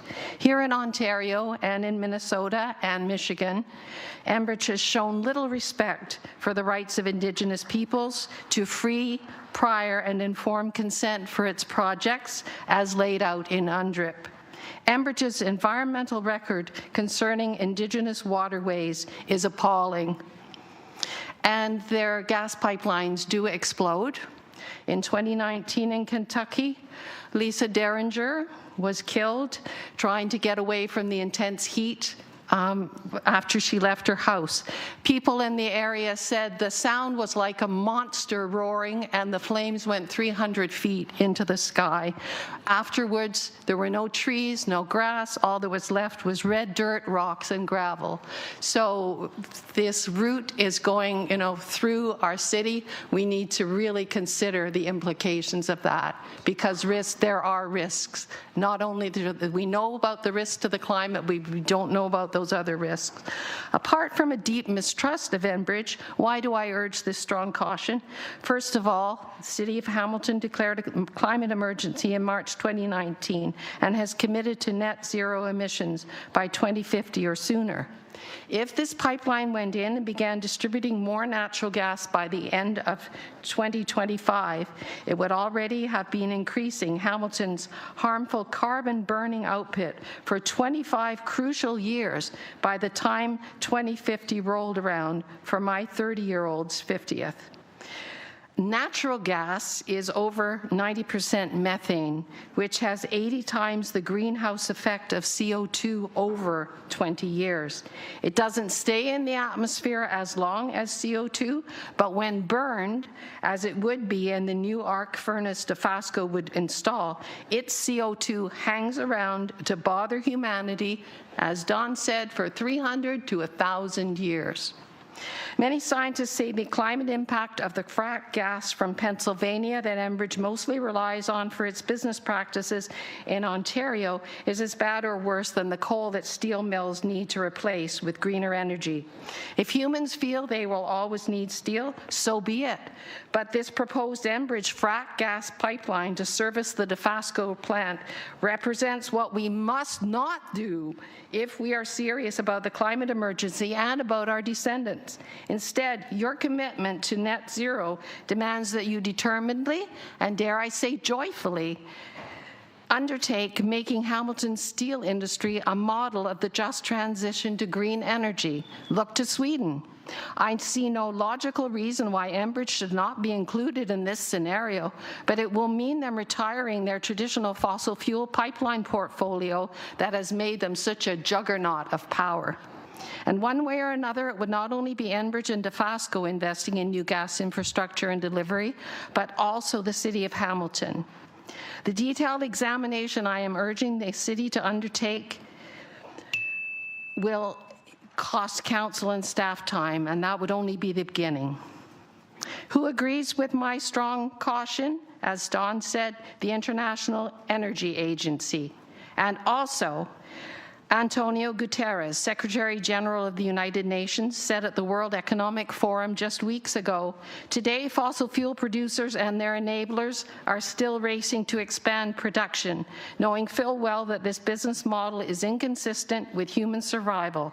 So I urge you all, do not let this municipal government be one of those enablers. Instead, with or without Enbridge's pipeline-free cooperation, and I underscore that, pipeline-free cooperation, let's forge ahead in Hamilton to green up steel without the compromising and contradictory addition of new fossil fuel infrastructure. Let the dinosaurs rest in peace now. It's what our steel workers, our atmosphere, and our descendants need. Thank you very much. Thank you so much, Mary. We do have speakers list. Councillor A. Wilson. Thank you so much, Delegate Long. Really appreciated your impassioned speech, and I think it's clear to folks that you're a storyteller. Love.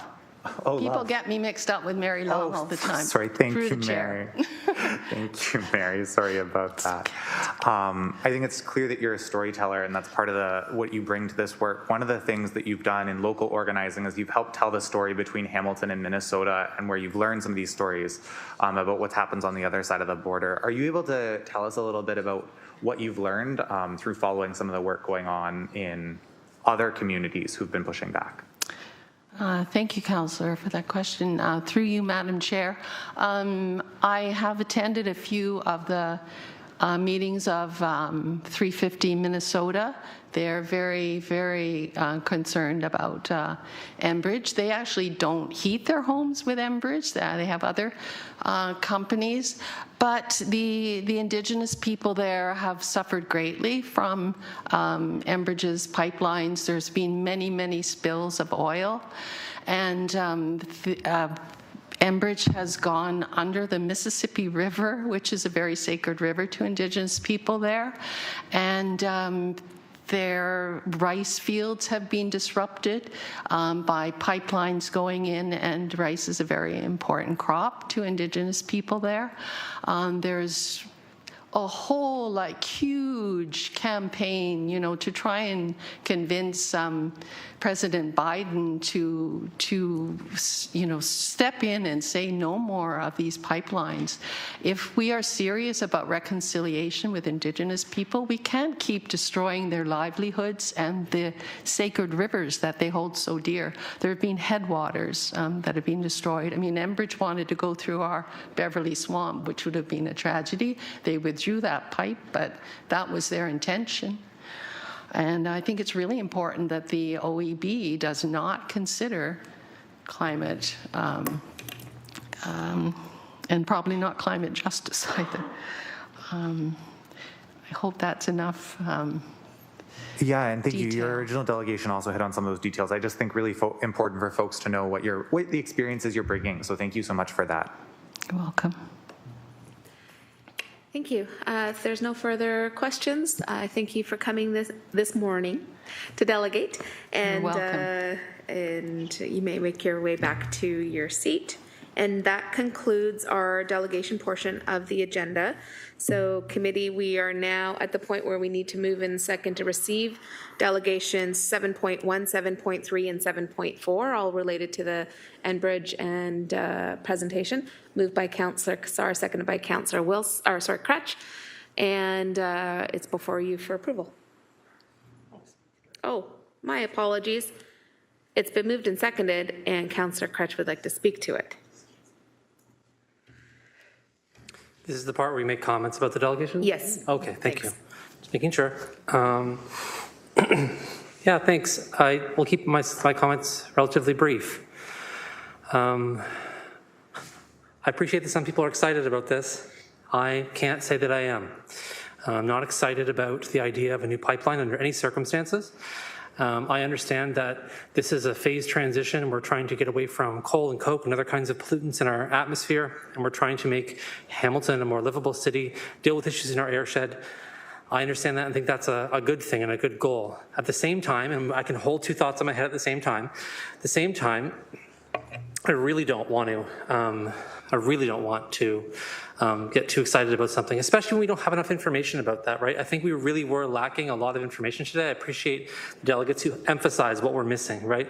Missing the critical information around the gas volume so that we can understand what we're talking about here. Critically, also missing information about what the alternatives would look like if we decide to go in a different direction here as a city and to move toward really boldly tackling our climate crisis, really boldly addressing these things. And what would that look like, and how could we do that? So I want to say that. I also think that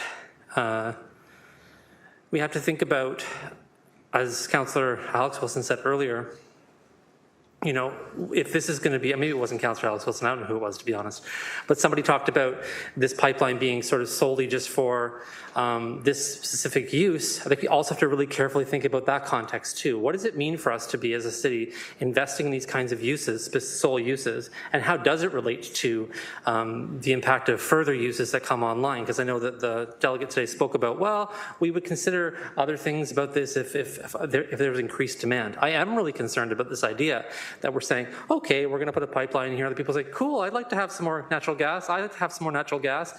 I'd like to do this. That's not getting us closer to weaning ourselves away from natural gas, but actually setting a permissive landscape where it seems like it's a great idea to expand. So I really want to be clear about what we do, how we make this decision, when the decision is before us, and that we have all the facts in front of us before we do it. Thanks. Thank you. Any other speakers on this? Councillor Huang. Thank you, and I appreciate Councillor Crutch's comments, and those are very, absolutely, I also hold two thoughts in my brain too. But where I think that this is necessary is that the time to technology or the time to alternatives is going to take a long time. What we had heard from Mr. Valeri was that they are actively pursuing other alternative means, including hydrogen, including modular nuclear reactors. The unfortunate side of this is that it is still too far away for them to be viable at this moment, given the volumes that they're going to need. This is meant to be a transitionary step, and it is also in line with our manufacturing strategy. It's in line with decarbonization hub. It's in line with our Bayfront strategy. These are all things that this particular project is not doing on its own. It's all part of a larger thought process in how we as a community and we as a city are moving forward into greening our economy and greening our industry. So I absolutely hear Councillor Crutch's concerns, and I absolutely hear our delegates' concerns. I am also concerned with timing and how that affects how we want to hit our goals by the time 2030 rolls around or 2050 rolls around. Thank you. Thank you, and that exhausts our speakers list. So it is duly moved and seconded for receipt of delegation 7.1, 7.3, and 7.4.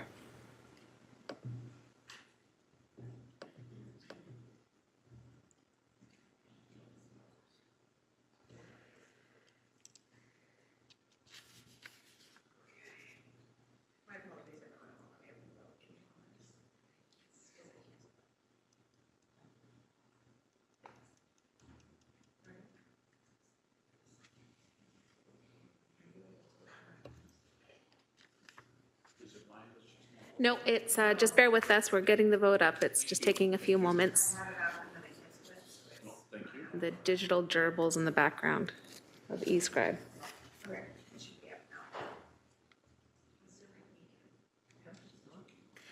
Councillor McMeekin, if you could indicate your vote. Thank you. In the affirmative. For my colleagues in the room, you just have to hit voting in progress to activate the vote in eScribe.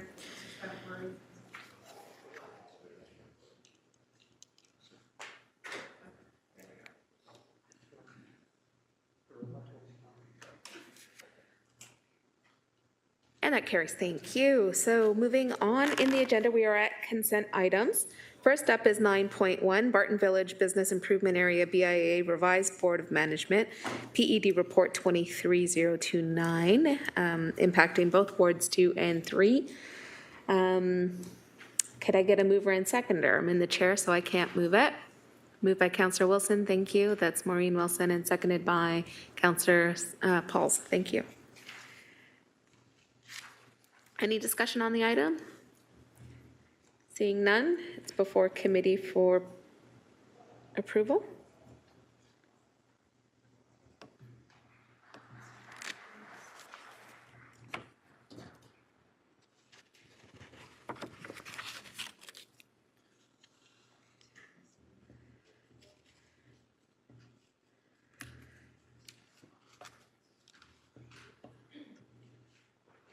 That carries 15-0. Thank you. Now 9.2, amendment to the mandatory COVID-19 vaccine verification policy, HUR report 21008D and legal services report 23013. May I please have a mover and seconder to put the item on the floor? And then we do have the opportunity to have staff speak to the report. So moved by Councillor McMeekin, seconded by anyone? Councillor Beattie, thank you.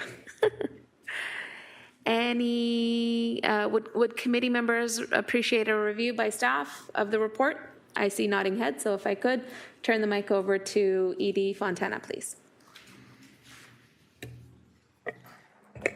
Thank you, through you, Madam Chair.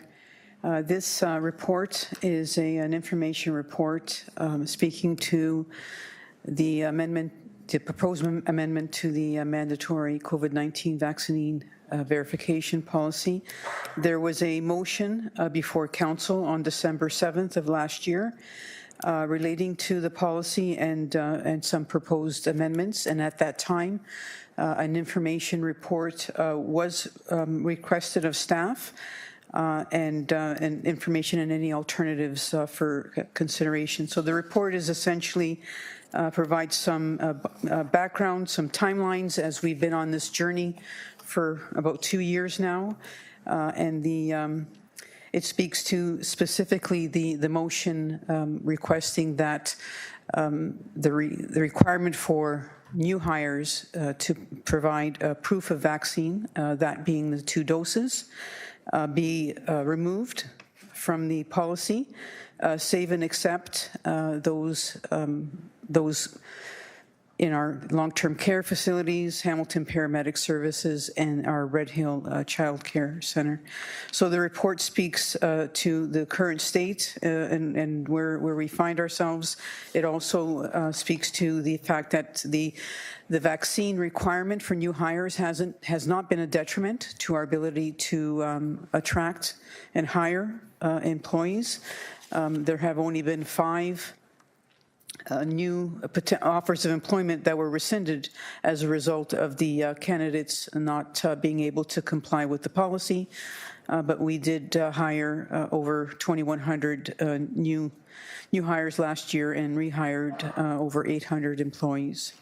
So the policy simply speaks to our current circumstances. We've also provided a summary of what other municipalities are doing, so municipal comparators.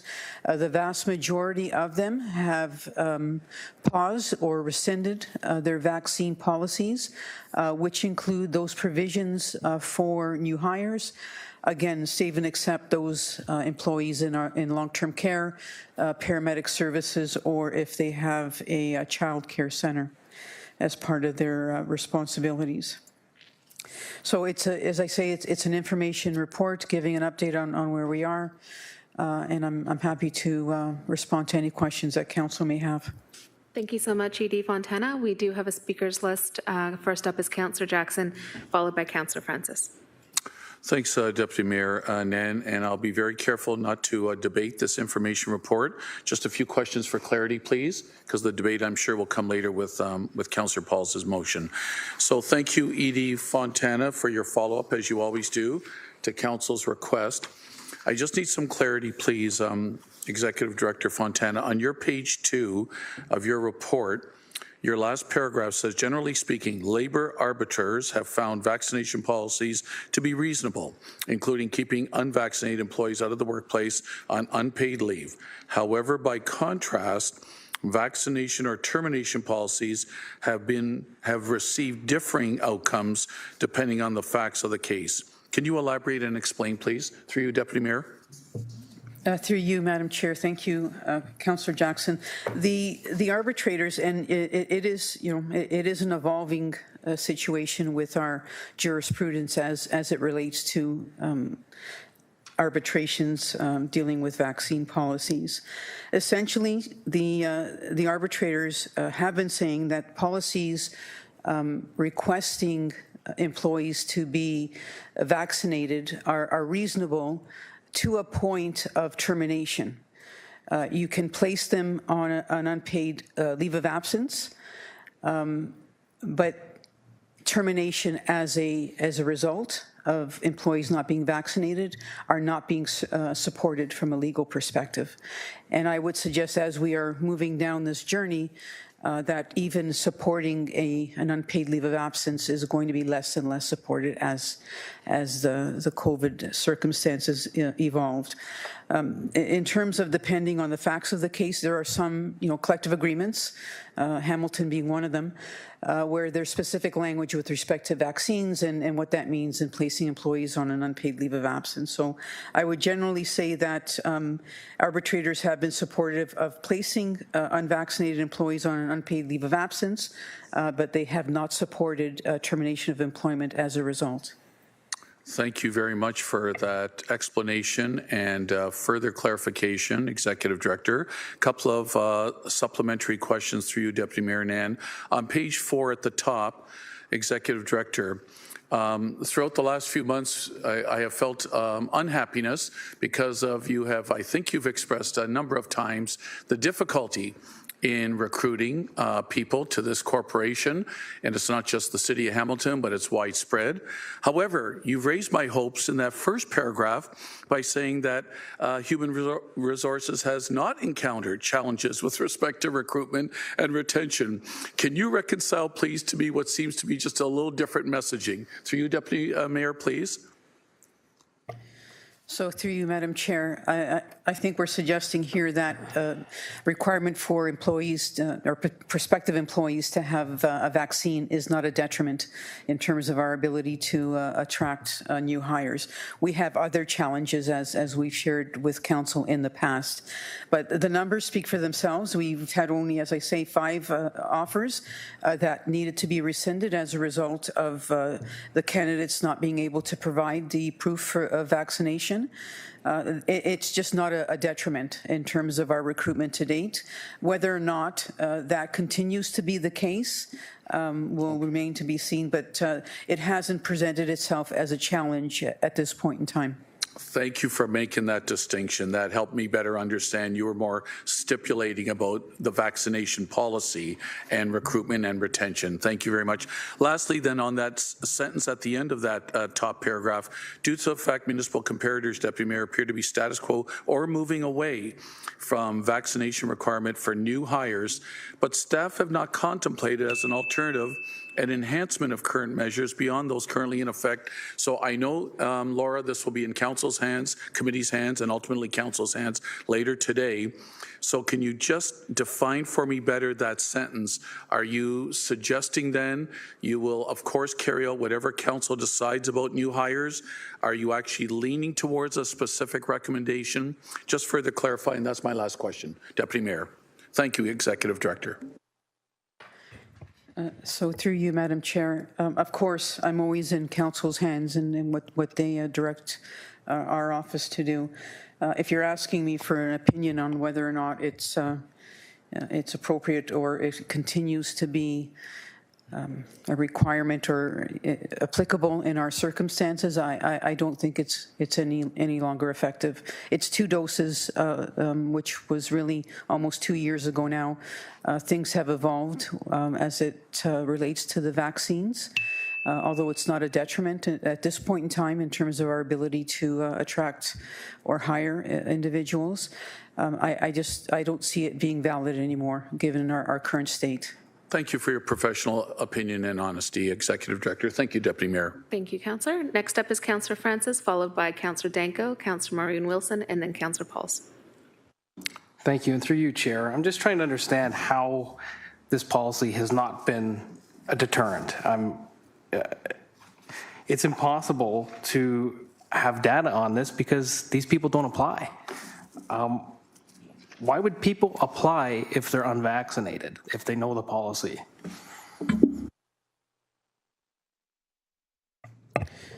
So through you, Madam Chair, I think the councillor makes a good point. We don't know what we don't know. Folks may, or that may be a hindrance. I can speak to the data that we have. Those individuals that have been offered employment on the condition of being vaccinated. I don't know if they are influenced by that or if they feel that they will apply, and if they're successful, they'll deal with that at that point in time. I can only speak to the data before us and whether or not people are affected, or if they're, they see this as a deterrence to their willingness to apply for a position at the city, I can't answer that question. Thank you. Edie Fontana, Councillor. Thank you. I mean, I don't think I have a follow-up question, but I just say I think it's common sense why people wouldn't apply if we're telling them they can't apply. So thank you. Thank you. Next up is Councillor Danko. Thank you, Chair Nan. Really appreciate the original deferral of this item from Councillor Wilson's motion back in December so that we can have an informed discussion about the reality in our city. So I think this report is fairly definitive that the mandatory vaccination policy for new hires, number one, is reasonable, and the courts have ruled on that, and that is stated definitively in the report. Number two, that the mandatory vaccination policy has no impact on recruitment for new hires, again, definitive. Number three,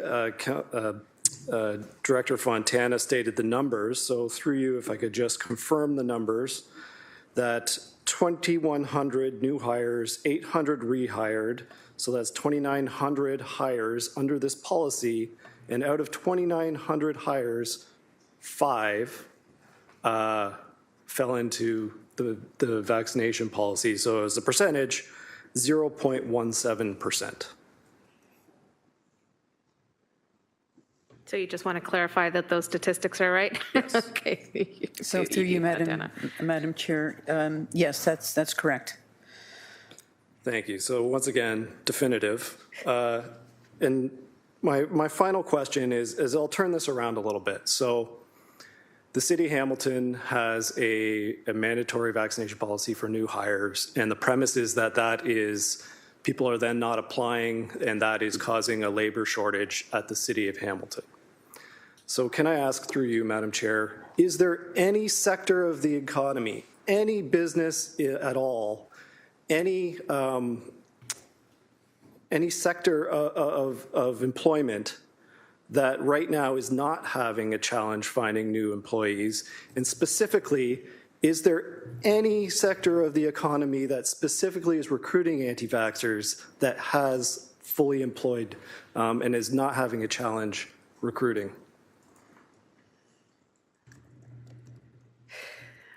If you feel able to respond to a portion of the question, yes. Full question, yeah. So through you, Madam Chair, in terms of any sector, I would suggest that we have there is a challenge in terms of in our current economy across the province, our ability to attract and retain employees there, and we have shared with Council some of those challenges through our recruitment and retention strategy report. Whether or not the vaccines are an issue, the data that we have doesn't suggest that, but to Councillor Francis's point, we don't know if this is a deterrent for others to potentially apply to the city. But we are challenged. There's a number of challenges, but I would suggest that the vaccine isn't the cause. Thank you. Thank you, Councillor. Next up, we have Councillor Maureen Wilson, followed by Councillor Pauls, and then Councillor Huang.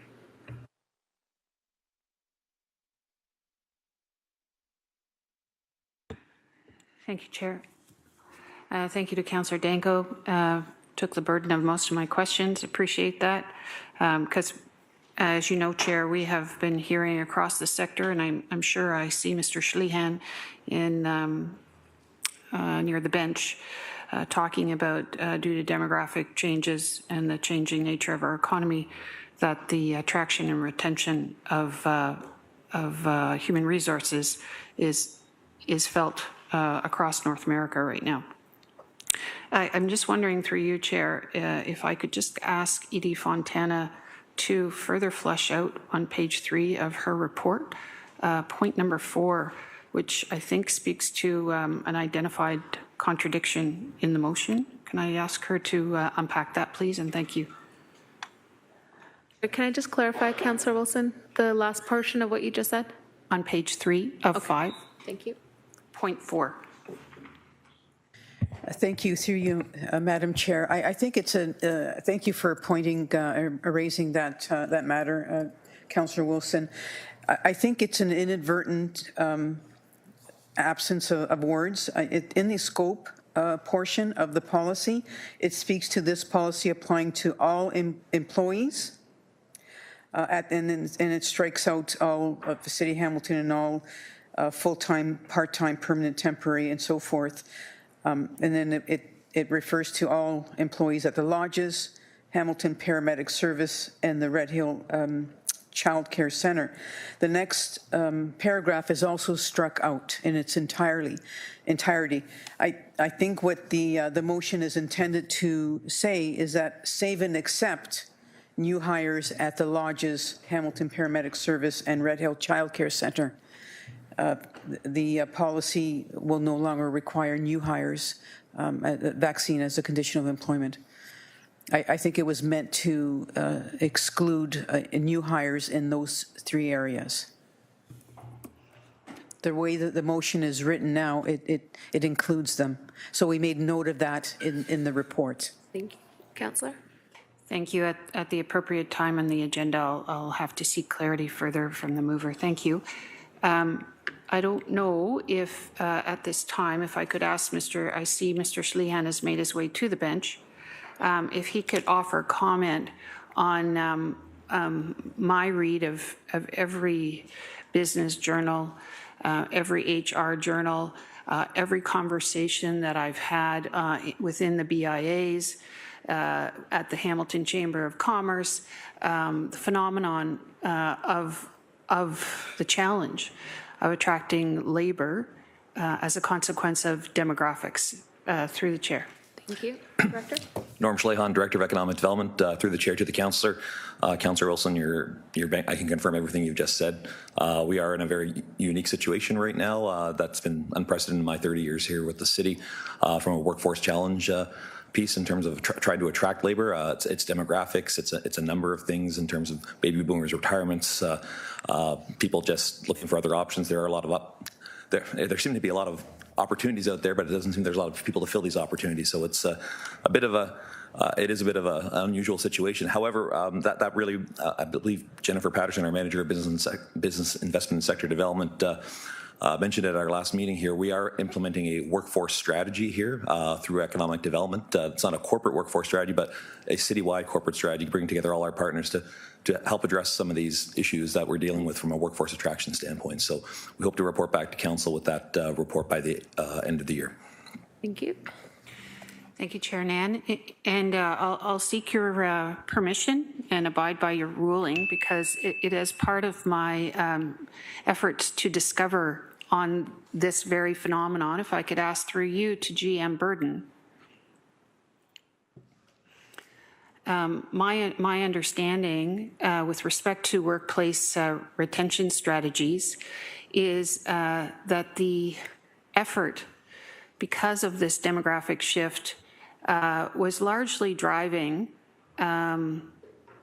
some of the effort behind the federal government's national child care strategy to seek to get every worker involved in the workplace, primarily women, knowing what the demographic profile is facing our economy in the next 30 years, to ensure that they had an affordable, accessible, and quality childcare system available to them. If I could ask through you, if GM Burden would care to comment on how that informed that policy. Thank you.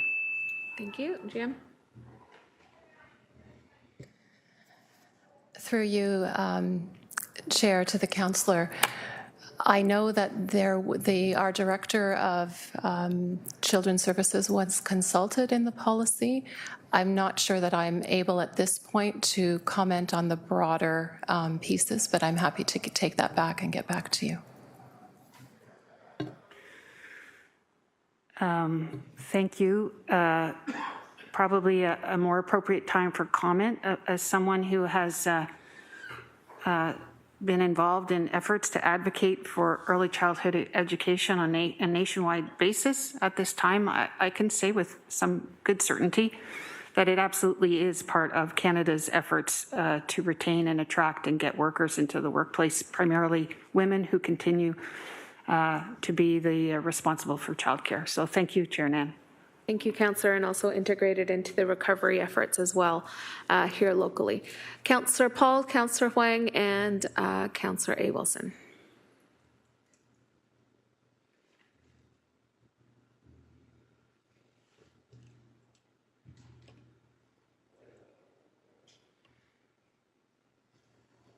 Councillor Pauls. Sorry. I'm going to save all my comments actually when the motion is up, but I just want to say one thing. I just want to ask Laura, thank you again, Laura, for doing this work. I know it consumes your time in finding out all these answers to our questions, and I want to thank you for answering all my questions. But I want to ask you, do you believe that the policy in its current form is inclusive?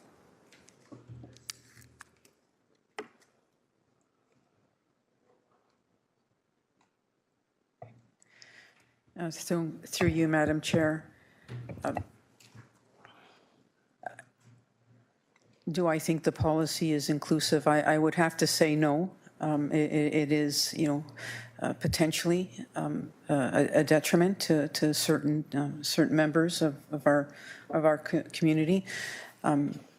Whether or not it is serving as a detriment remains to be seen. But I would say the way it is currently, of course, it wouldn't be as inclusive as it could be. Thank you for that honest answer. And we brag about being an inclusive city, so let's keep that in mind. Thank you. Thank you. Next up, we have Councillor Huang, followed by Councillor A. Wilson. Thank you. Through you, Chair. I think I will be directing this question towards either Edie Fontana or perhaps Director Sluchenkov. The policy in its current form, is this going to be a detriment to our collective bargaining negotiations that are coming forward? So through you, Madam Chair, I'll let Director Sluchenkov respond since he is chairing our collective bargaining.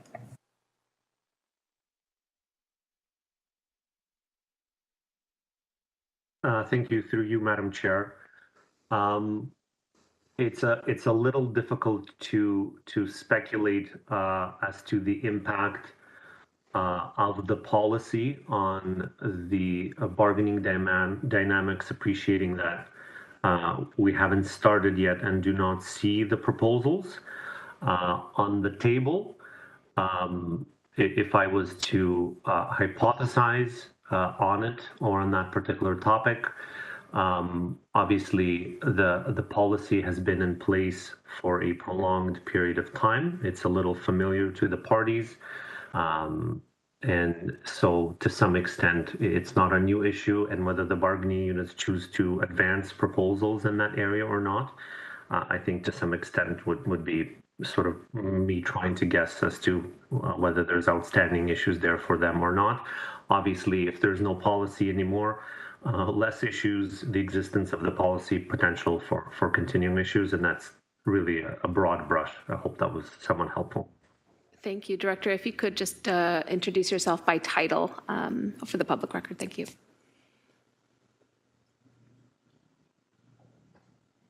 Yakov, could you introduce yourself by title? Yes, that was Director Yakov Sluchenkov, Employee Health and Labor Relations. Thank you. Go ahead, Councillor. Through you, Chair. When we go out, when we do our recruitment, how forward is this policy in any of the advertisements of each of our jobs that are out there currently? Edie Fontana? So through you, Madam Chair, it is included in our external advertisements that 2 doses of vaccine is requirement as a condition of employment. Thank you. Those are all my questions. Thank you, Chair. Thank you. And brings us to our final speaker on the list, Councillor Alex Wilson.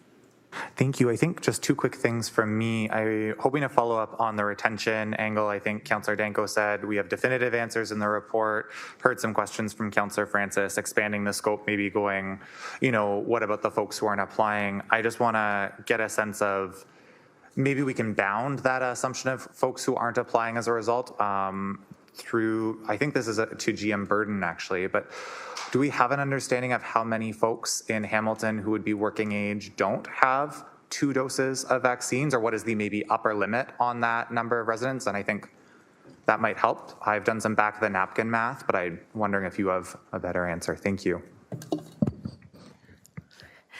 Through the chair, I'm going to take a stab at that as the city manager to council. No, I would say even GM Burden and we don't have that exact data. I think one of the challenges is in terms of people not applying at the city, we don't know why they don't apply. Is it the compensation? Is it the job? Is it their distance they have to commute because they can't work exclusively from home? Is it the vaccine verification policy? We really can't speculate because we just don't know the reasons why some people don't apply. Thank you. Thank you. Through the chair, that makes a lot of sense to me. Just was trying to get that upper boundary, or whenever we hear something, I think it's always important that we have it as bounded as possible. And so, if we know, for example, that folks either starting at around my age demographic or working age have an 85% second doses, and then we know folks once you start hitting 30 plus are getting really close to 90 to 95% second doses, we are talking about a finite population. So just we can have a sense of what that bound is in our heads as decision makers. That said, there's still an impact. When we had our ward office budget, when we had our ward office hiring, a resident did reach out to me, and this was a barrier to them applying because they have a vaccine injury, and we've heard about that today. Again, we're talking about a smaller portion, and I think just that's important in the retention conversation, but on the note of kind of human rights, exemptions, injuries, things like vaccine injuries, things like that, do folks who have medical documentation or other standards, do they have exceptions to this policy right now, or is this a black and white policy?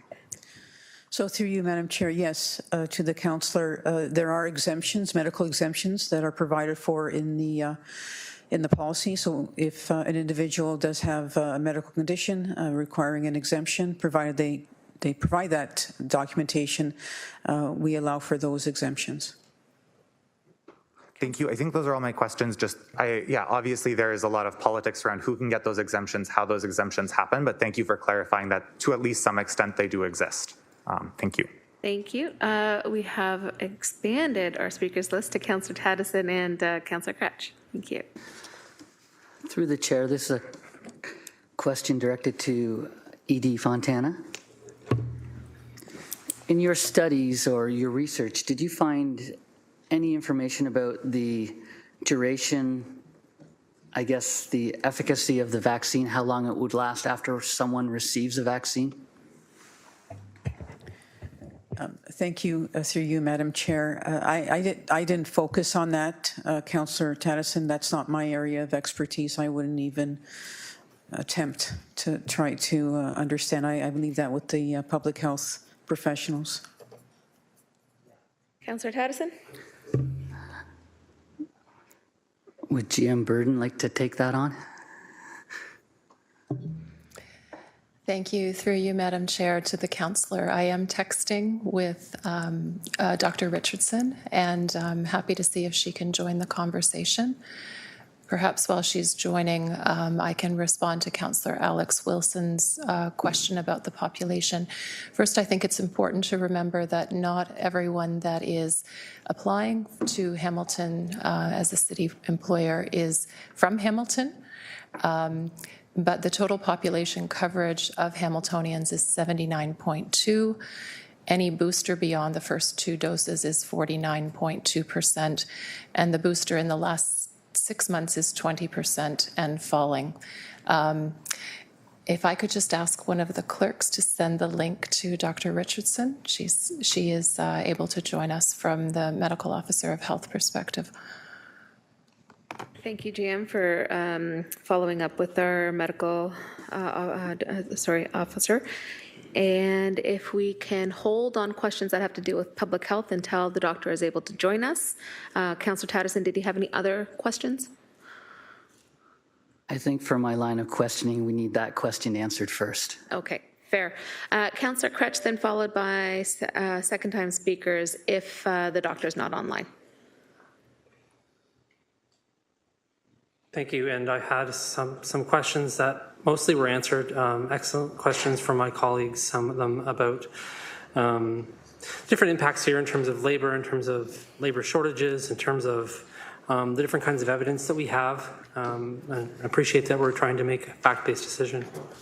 My question is about risk, and just about wanting to understand also what our policies are achieving from the perspective of how the city understands its employment risks, the costs associated with employment, and how we mitigate those risks.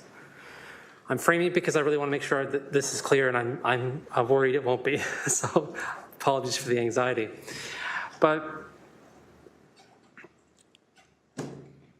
when we're telling current employees they don't have, sorry, let me rephrase that. When we're requiring new employees to get vaccinated, and we're not requiring some current employees to get vaccinated, we're transferring a kind of risk, right? The new people are not yet employees, right? They're non-employees at that point. And it becomes up to them to provide the burden of proof to get vaccinated, do these kinds of things. In doing that, any costs borne with that, associated with that, time spent, all those kinds of things are all over there in the world before they become employees. People who are employees, though, in order for us to have a policy that would be the same, would create a whole bunch of financial conundrums for us as an employer. With respect to our collective agreements, with respect to the costs involved in doing that, with respect to our obligations to our employees. And what I don't see or hear, and maybe it's just me missing it, is like that we are also considering that as part of this discussion, is that like there's a material cost here to all this. I just think we have to be plain about that if that's the case. So my question is, what does that look like, and is that part of the assessment you're making?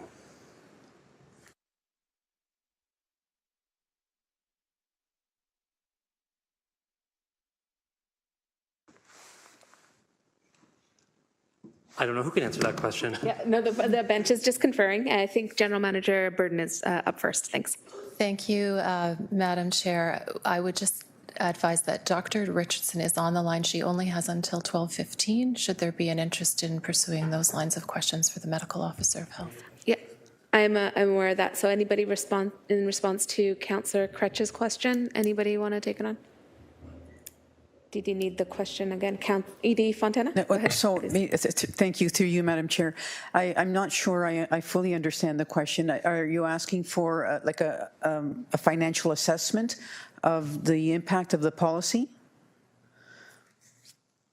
Essentially, I wanted to understand if a consideration of the way the policies are constructed here, right, is us mitigating our cost impacts, right? I want to understand that piece of it.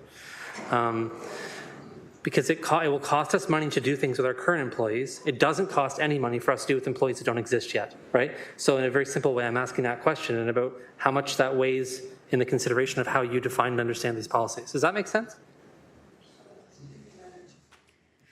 Through you, Madam Chair, I will try to Councillor Cretch. In terms of the financial impact, you're correct. For new employees, there wouldn't be a financial impact, but I would suggest there isn't any financial impact for existing employees at this point in time. We've paused the policy with respect to a vaccine requirement for current employees, so that issue is resolved, at least for the time being. The issue of whether or not new employees have the 2-dose vaccination, if it has an impact on our ability to hire employees, then I would say yes, there's an indirect cost associated because we're not attracting perhaps the caliber or potentially the caliber of candidates that we could. But that cost doesn't seem to be existent, so I would say it's not applicable for the new hires in any event.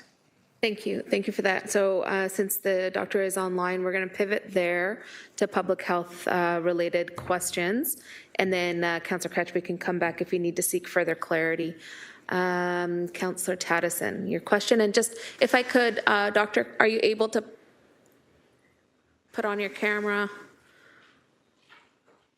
I should be able to, I'm just trying to figure out why it's not working, but I should have it working in a moment.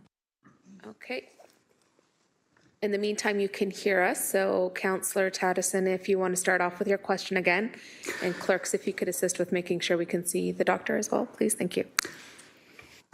To the doctor, could you tell us when the very first vaccinations were issued out? Through you, Madam Chair, I'm afraid I'd have to exit the meeting to fix this camera issue. I don't think, and I think for time's sake, I will just stay on verbally if that's all right. That's fine. Go ahead. Through you to the councillor, the first vaccines became available at the very end of 2020 in December. So if the first vaccines were issued in 2020, is it possible then, and I know the timeline's changed, that someone could have received their second vaccination up to or as soon as 6 months after that? Through you, Madam Chair, in terms of the exact timelines for second doses, I'm not recalling exactly the number of months later that the second dose became available. Could I then ask,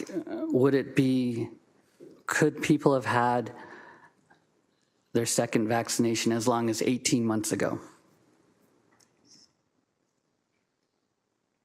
Madam Chair, I'm just doing the math in my head. So you would be saying summer of 2021. It was around about that time, but I'm sorry, Councillor, I don't remember the exact dates each different vaccine rolled out. And I think that information is fine. I just want to let that settle. How long is a current vaccine effective? So what's the efficacy? What's the duration? How long does it last before, if we're following the latest research, before someone would need that next vaccine? Through you, Madam Chair, so the science on this is what's continuing to evolve, and the National Advisory Committee on Immunization hasn't yet settled on a frequency for when a next dose of the vaccine would be required. Right now, the recommendations are that we all get what they were calling a fall booster, so be boosted with another dose of the vaccine. So have had at least 2 doses and one within the past 6 months. Ideally, that one falling after September the 1st. So in terms of when the next one after this will be due, they've not yet made their recommendations about that for Canada. I guess the point I'm trying to make is, would someone who was vaccinated 18 months ago still have lasting effects from their vaccine that are positive and would differentiate them in any way, I guess biologically or immunologically, or whatever the word is, from someone who has not been vaccinated?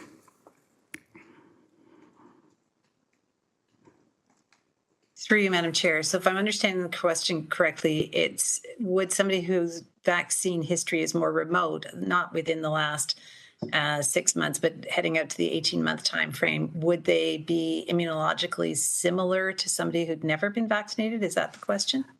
Or someone who's been vaccinated or not? Yes, basically that's the question. And then compared to someone who has natural immunity. So looking at the 3 different categories, somebody who's been vaccinated more remotely, somebody who's been boosted more recently, and somebody who has natural immunity, it's hard to differentiate all those things and give exact answers without turning to sort of detailed immunologic evidence. For the purposes of a vaccination program and coverage, we would say, we would understand that somebody who's been immunized remotely would still have some protection, but that protection likely decreases over time, and that's why we ask for them to be boosted. And certainly we know a booster dose does do more than, of any sort of vaccine, does do more than necessarily the latest one, but also there's consideration about the changes in the virus and wanting to use as up-to-date a vaccine as we possibly can. In somebody who's been who had natural immunity, again, while that is considered to be a boost, if you will, to the immune response, it's still recommended that even for those who do have natural immunity, that they also be immunized. So immunologically, might they at certain stages look a little different? Yes, but those things would change over time. And if you wanted something more detailed on that, I'd have to go and consult the academic literature and bring back something of that nature. Just for the purpose of this, again, we're excluding people that haven't been vaccinated from being hired. And I just wanted to draw if there's any difference between someone who's not concurrent with vaccinations, they have two. I'm just feeling that there's inconsistency because my understanding in readings and conversations with immunologists from McMaster is that there is really no immunological difference between someone vaccinated remotely to someone who has been unvaccinated in their risk to other people in regards to safety for public, safety for staff. So just following that, I was just trying to tease out if our policy as it exists requiring 2 vaccinations, even though they're really remote, is that really an effective policy? And that's your last question for timing, Councillor. Doctor? Through you, Madam Chair. So to ask, there's sort of the 2 different sides to the equations, as the councillor points out, the protection to oneself in terms of immunologically, how is one protected against infection for oneself by being vaccinated? And then there's a question about transmissibility. And so the primary benefit of vaccination is to protect oneself and to protect oneself particularly against severe disease. In terms of protecting others, that's where we've not seen this vaccine behave as well in terms of helping to reduce transmission. And so the impact of that piece in terms of reducing transmission in the workplace or elsewhere is not nowhere near the level that it is in terms of protecting oneself from disease, particularly severe disease. Thank you. Was there any other question for the medical officer? I forget. I thought there was somebody else who spoke earlier. No? Okay. Going back to Councillor Crutch to seek clarity on the last round of questions, and then second time speaker would be Councillor Francis. Thanks for having me back again, and I'll try this time to say it a different way. You really helped by saying that, yeah, we paused the policy so there's no financial risk. And I'm not trying to get into a hypothetical debate here. I don't really like if clauses in the context of these questions, but I need to ask, the question I'm really asking is after that, right? So that issue. The choice to pause the policy has a financial implication is what I'm trying to get at here, right? So if there wasn't a pause for the policy, there would be a financial consideration here that doesn't exist for new employees, right? That's the distinction I'm making. And that's, I guess, what I'm asking for a bit more depth on is, the level to which you assess that financial risk as part alongside the public health risks when you made this determination to pause the policy. Does that make clear? Is that clear? Yes. So through you, Madam Chair, no, we didn't do a financial assessment, a risk assessment as part of our considerations when we developed the policy. And how heavily did you weigh that financial risk assessment as compared to the public health risk assessments that you made? So through you, Madam Chair, in terms of the public health risk, we relied on the advice from Dr. Richardson and her team. And as I say, the financial risk really wasn't a component. We didn't, it wasn't considered to be a factor in considering the components of the policy. So the financial risks were almost non-existent, at least not from our assessment.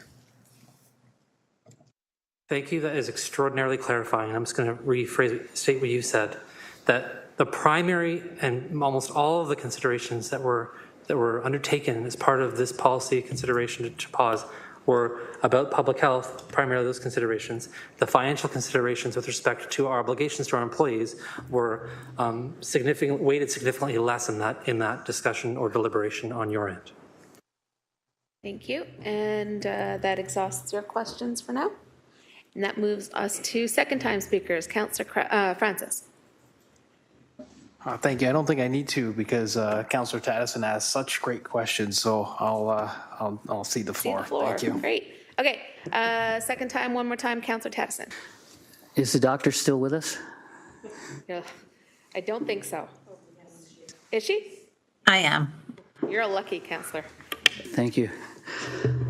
Doctor, I'm just going to boil this down to one question. Does someone who is unvaccinated pose a greater risk to a current employee than someone who is vaccinated?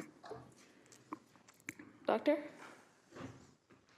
Through you, Madam Chair. So might there be some small benefit to vaccination? Perhaps, but it would be small. Thank you, Doctor. No more questions. I thought I was going to plug in my phone. Didn't happen. Thank you. Okay, that exhausts our speakers list. So now it is, was it moved and seconded to put it on floor? Yes. So now it's before committee to approve receipt of the information report, please.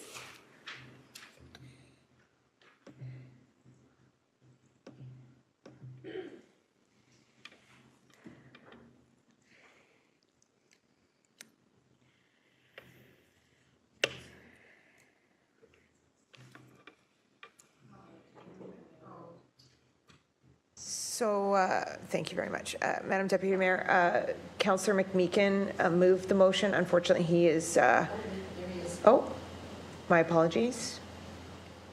If you could just ask if Councillor McMeekin could vote for us, just thumbs up. Councillor McMeekin, can you indicate your vote to the screen? Yes, I've done that twice now, but I'll do it again. My apologies, I can't see you, so Okay. I can't verify it, but Apologies then. clerks can. Yep, good. That carries. Thank you.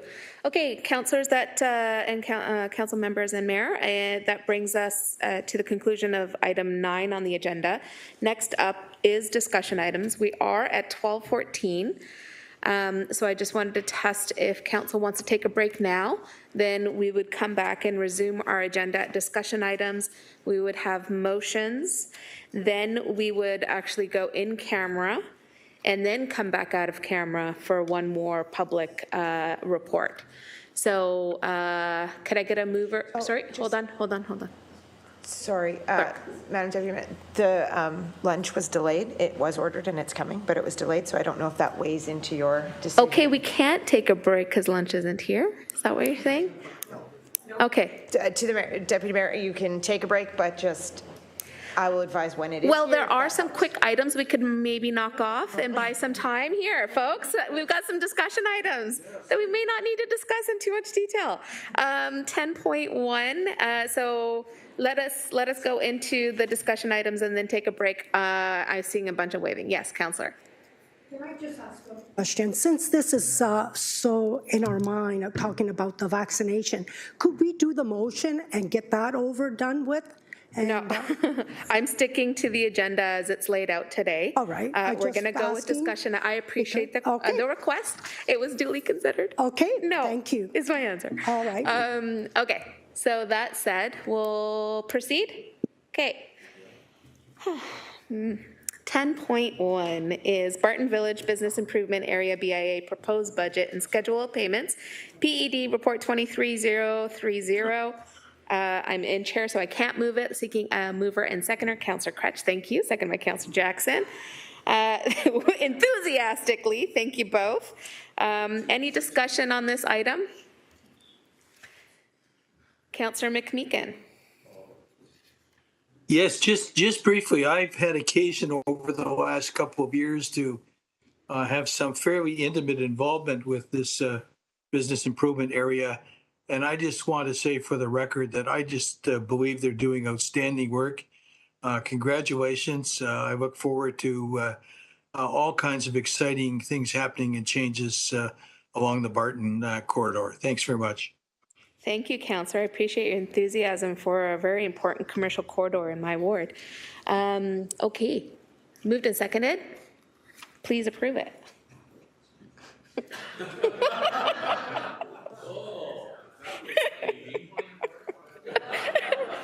I mean, you have the option not to. It's right there in front of you.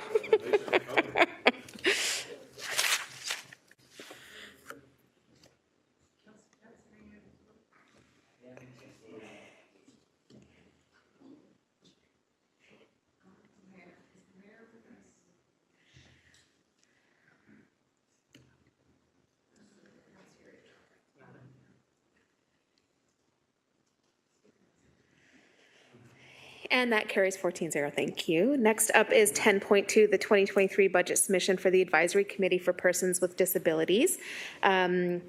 So one thing to note here is that clerks have advised us that we will need to do a housekeeping amendment to this item.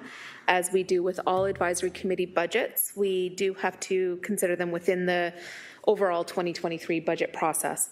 So if I could get a mover and seconder to put item 10.2 on the floor, and then and I can suggest that the referral for housekeeping is that we refer this item to the 2023 budget process for consideration. So moved by Councillor Spadafora, seconded by Councillor Tatterson. Thank you.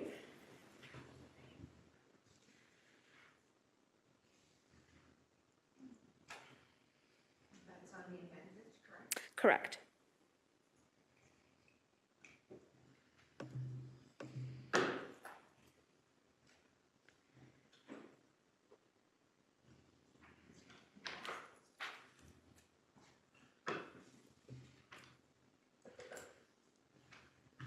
That amendment carries, so now we need an electronic vote to approve the amendment, please. The direction as amended? And same mover and seconder? Same mover and seconder. Let's keep it easy.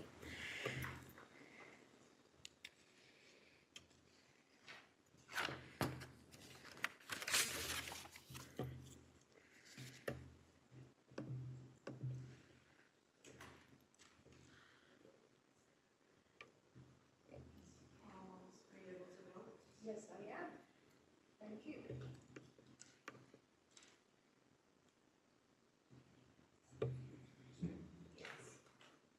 Okay, that carries. Next up is 10.3, establishing a process to appoint a municipal representative to the Hamilton Oshawa Port Authority Board of Directors, PED Report 23021. May I please get a mover and seconder to put this item on the floor, and then Director Slehan is available to answer any questions. I know it's come up from, there are a few from councillors here. So first a mover and seconder, Councillor Francis, Councillor Huang. And it's open for discussion, and Councillor Francis, you had some questions. Thank you, and through you, Chair, to, I guess it's Director Slehan. Oh, you're in there. Okay, good. Yeah, so I noticed that establishing this, you want the mayor and 2 councillors. Why did we land on 2 councillors? Like, what was the idea there? Could you answer that for me, please? Certainly. Norm Schlehan, Director of Economic Development, and through the chair to the councillor. We've been having conversations with the City of Oshawa with respect to the situation. And just to give a quick overview, on June 8th of 2019, the Department of Transport issued the certificate of amalgamation to bring together the Oshawa Port Authority and the Hamilton Port Authority to create what we have today. But what they did, so is that my time? However, prior to amalgamation, both the City of Hamilton and the City of Oshawa had their municipal appointees on their respective boards. Post-amalgamation, under the new letters patent, we have to appoint 1 municipal representative between the 2 municipalities. So knowing this, we've had conversations with GM Thorne and City Manager Jeanette Smith, and we, with their counterparts, and we came up with basically that procedure. It was basically, well, how about the mayor and 2 councillors? So that was the methodology. There was no real science to it. I think it actually started out as a smaller group, and then they, I think, because of political reasons in Oshawa, they wanted to expand it to a larger group. So that's really how that came about. There's been no process dictated by anyone in terms of how this can be put together. So this has basically been put out there to you for your consideration today, and there you go. Thank you, councillor. Perfect. That answers my question. So then I'm wondering, I mean, this is obviously a very important process, and I've got a lot of interest in this with my dealings with the Port Authority in the past, with the Save Our Pier initiative. I know the Port Authority very well over the past couple of years now. I've gotten to know them, and I'd like to be a part of that process. I'm wondering if we could potentially just shift our Port Authority Liaison Committee with our mayor and our 3 councillors that are already appointed to that, if we could just have them pick up the work here and create this committee. And if so, I'll move a motion to do that. Fabulous consideration. Thank you, councillor. Response, Director? through the chair to the councillor, and looking at GM Smith, or pardon me, City Manager Smith. I've been demoted. Through the chair, this is council's prerogative. We would certainly, what I would do is write to the city manager and say that the preference from the city is to use our committee, which includes 3 members and the mayor, and then I would recommend that they bring forward another person, because I assume they're going to want to have equal numbers. Okay. So there seems to be a pathway forward, Councillor Francis? Yeah, but should I put a motion on the floor and do it this way? Yeah, can I have Elsie McCrae help me craft that? Yeah. Thank you.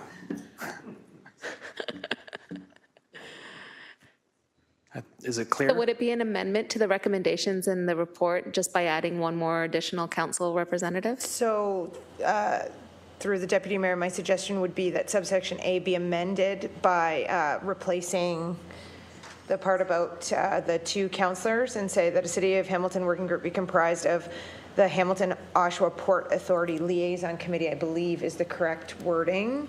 And then be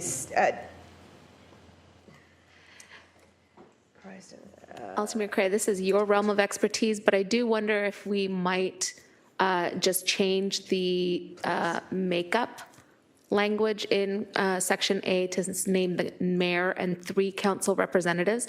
My only caution in naming this liaison committee is if that committee is then redundant with all of the liaison members serving on the board, that might be something we can consider dissolving later through a procedural step. That's, yes, through the Deputy Mayor. So the City of Hamilton working group be comprised of the mayor and 3 councillors instead. Got it. The 2.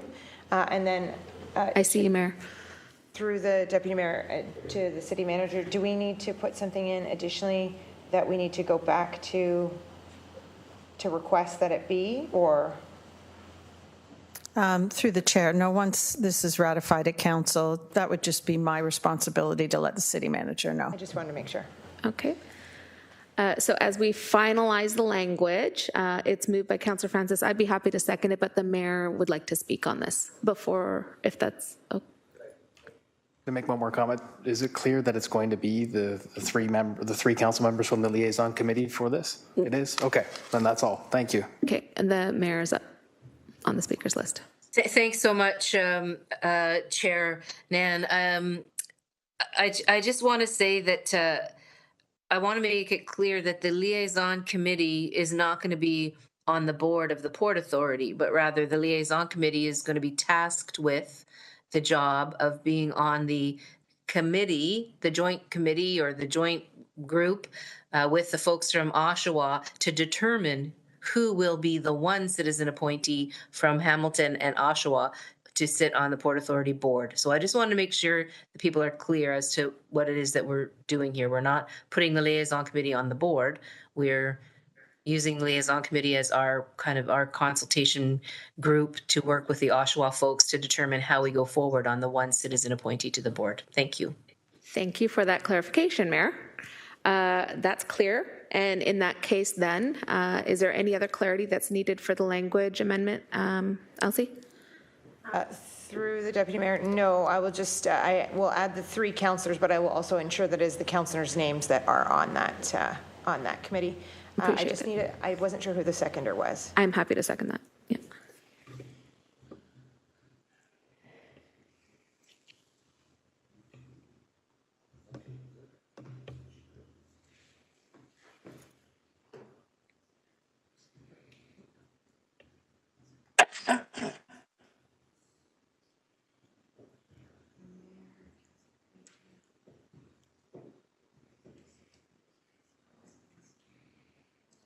Okay, it's before committee for electronic vote to approve the amendment, and then we'll do a final vote on the recommendations as amended, and thanks to staff.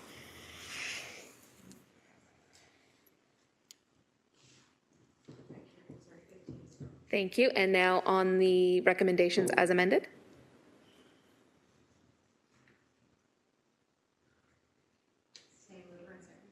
Yes.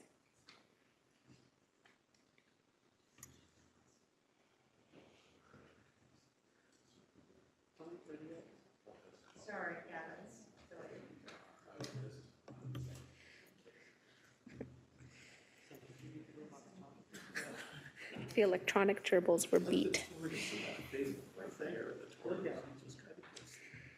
This table's needing lunch. I can feel it. It is carried unanimously. So at this point, I will ask for a mover and seconder to recess for a 30-minute break, and we will come back. Somebody else will do the math. 1 o'clock? Moved by Councillor Crutch, seconded by Councillor Huang. Thank you. Please approve our recess, and then we'll see you all back at 1 o'clock. Okay, I'm done. O'clock.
Okay, welcome back. We do have quorum in the room.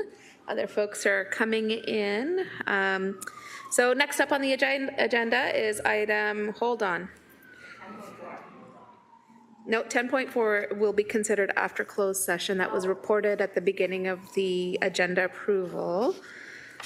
So we do have it's motions, 11.1. First one up is amendment to Appendix A of item 4.1 of the August 26, 2021 Council minutes respecting Report HUR 21008, the mandatory COVID-19 vaccination verification policy, which was approved by Council on August 26, 2021, revised. Councillor Pauls, may you please introduce your motion and please let us know who your seconder is as well.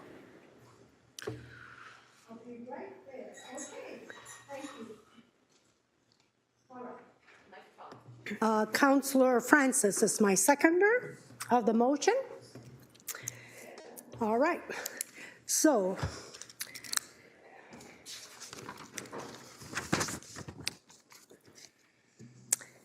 I'm going to do the motion introduction, and then I'm going to speak to it.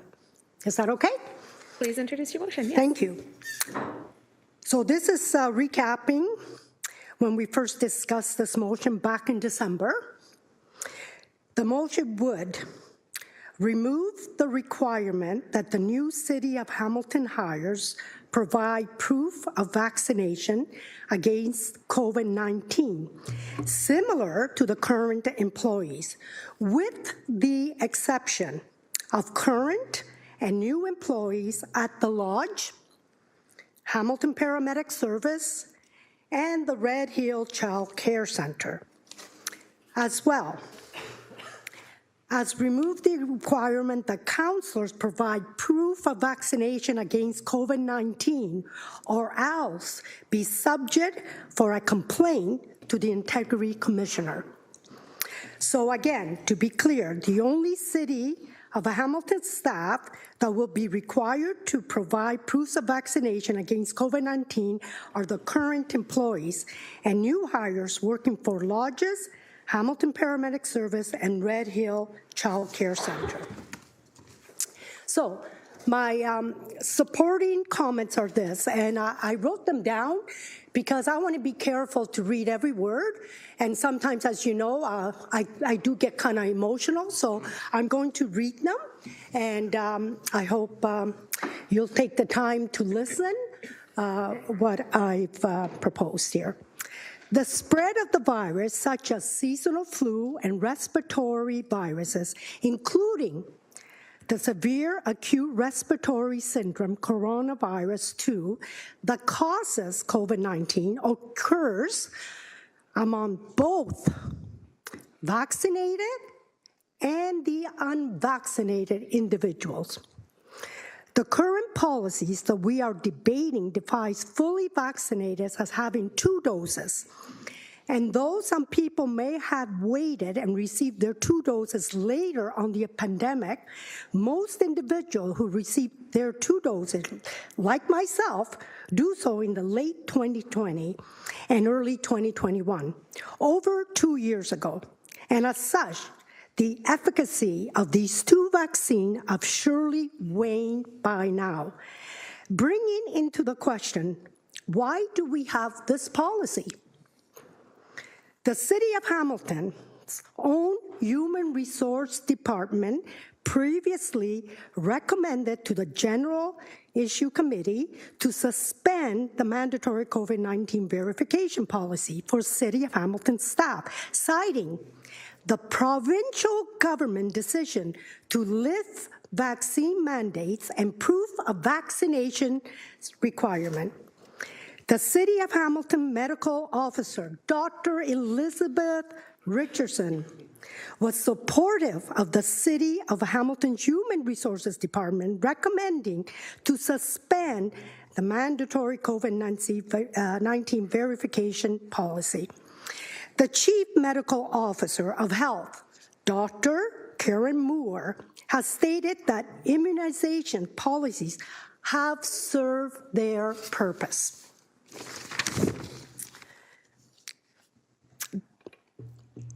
The report in the Appendix A submitted by Executive Director Fontana and City Solicitor Shields details the other cities that have canceled their respective mandatory COVID-19 vaccination policy, including Brantford, Mississauga, Ottawa, Windsor, and Toronto. And they note that other cities that continue to have them in place are indicating that they are currently, right now, reviewing their approach, and that's for a good reason. The City of Toronto news release dealing with the cancellation of their COVID-19 vaccination policy stated, the signs and the public health guidance and medical expert advice no longer supports the need for a policy that requires mandatory vaccination. And for some of my council colleagues who are fond of following the City of Toronto on a variety of fronts, this may sway your opinion. The City of Hamilton prides itself on building a diverse, inclusive community, including among City of Hamilton staff. We should be treating existing employees and new employees along with council appointee committee members and council equitably, fairly, and maintain a different, outdated standard for new employees is not right. We also have staff shortages in various areas among the City of Hamilton, and keeping this outdated policy creates unnecessary barriers of hiring the best people for the job. I appreciate that the report submitted by Executive Director Fontana and the city's solicitor, Lisa Shield, referred that only 5 offers of employment have been rescinded between late 2021 and 2022. However, this doesn't capture the hundreds of would-be applicants who never even bothered applying, given the city mandatory vaccine policy. And this is where I believe we are limited our candidate pool. I appreciate that the report mentions the vaccine verification has not been detrimental to the city's recruitment effort today, but may be impacted as more competitor cities amend their vaccination requirement. In other words, the fear is that the candidate pool will continue to shrink and other municipal cities move on from vaccine mandates and do better. A job recruiting talent. I only have 2 more, and this is so important that I think if you would allow me to finish, I would really appreciate it. Thank you. There's only 2 more points. It is for these reasons that I am moving to amend the COVID-19 vaccine verification policy. And for comparison purpose, the intent here is for Hamilton to become similar to Ottawa on Appendix A of the report, that the only city that staff require of vaccination against COVID-19 are existing staff and new staff with our lodges, Hamilton Paramedic Service, and the Red Hill Care Center. And another note, and if a counselor is not vaccinated, we will not be wasting the Integrity Commissioner's time with such frivolous complaint that has nothing to do with one's integrity, no more than being a nuisance to the Integrity Commissioner if a counselor does or does not have the flu shot. Look at the title. So I just wanted to give a shout. Laura Fontaine comment. She said that this policy is not inclusive. And I've always said our city is an inclusive city. So please, I hope you consider, and I hope we can pass this motion. Thank you. Thank you, Councillor. So we have a speakers list initiated. If other councillors want to add themselves in, you can use the icon in WebEx. If that's not working, then please do indicate to clerks. Councillor Danko, then followed by Councillor Spadafora. Thank you, Chair Nan. I'm just going to go back to last term when we were in a 1 in 100-year health crisis, unprecedented, that none of us have seen in our lifetime, will likely not see again. Making emergency decisions to do the best that we could to protect our staff, our communities, and most importantly, the most vulnerable in our communities. We passed legislation that had mandatory vaccines for all current staff, and as part of that included all mandatory vaccines for new hires. Because of court costs and legal challenges, it became, I'd say, fairly clear that maintaining that policy for current staff was untenable. And at that time, I put reconsideration on the table based on the evaluation of the policy and very in-depth discussions with staff. My condition at that time to put that on the table was that we were going to maintain mandatory vaccination policy for new hires. And that's what we did. So I'm really disappointed, Madam Chairman, that as one of the very first orders of business of this new council is immediately to go and remove the mandatory vaccine policy for new hires. So I ask myself, what is the motivation for that urgency? And, just speaking my own opinion, the only urgency, the motivation that I can see is that this has nothing to do with the actual policy. It's all about the messaging. And the messaging is that if we remove this policy, the message is COVID's over, vaccines don't matter, don't worry about it. And I think that is the exact opposite of the message that we need to send, that we are obligated to send as a municipal government. We need to hold ourselves to a higher standard. So first, the argument was that we need to get rid of this policy because we can't find employees, that it's impacting recruitment and hiring. We've found out today that's definitively not the case. Then you throw in the inequity arguments, which conveniently ignore the inequity to the most vulnerable in our communities. And then finally, the argument that the policy is not effective. On this point, I do see the point that, with it only being 2 vaccines, that is outdated. I heard the discussion with the medical officer of health that someone that's vaccinated only 2 vaccines time ago is no longer effective. However, we should be updating the policy. If that's truly your argument that this policy is no longer effective, well, let's update the policy. Let's make it boosters.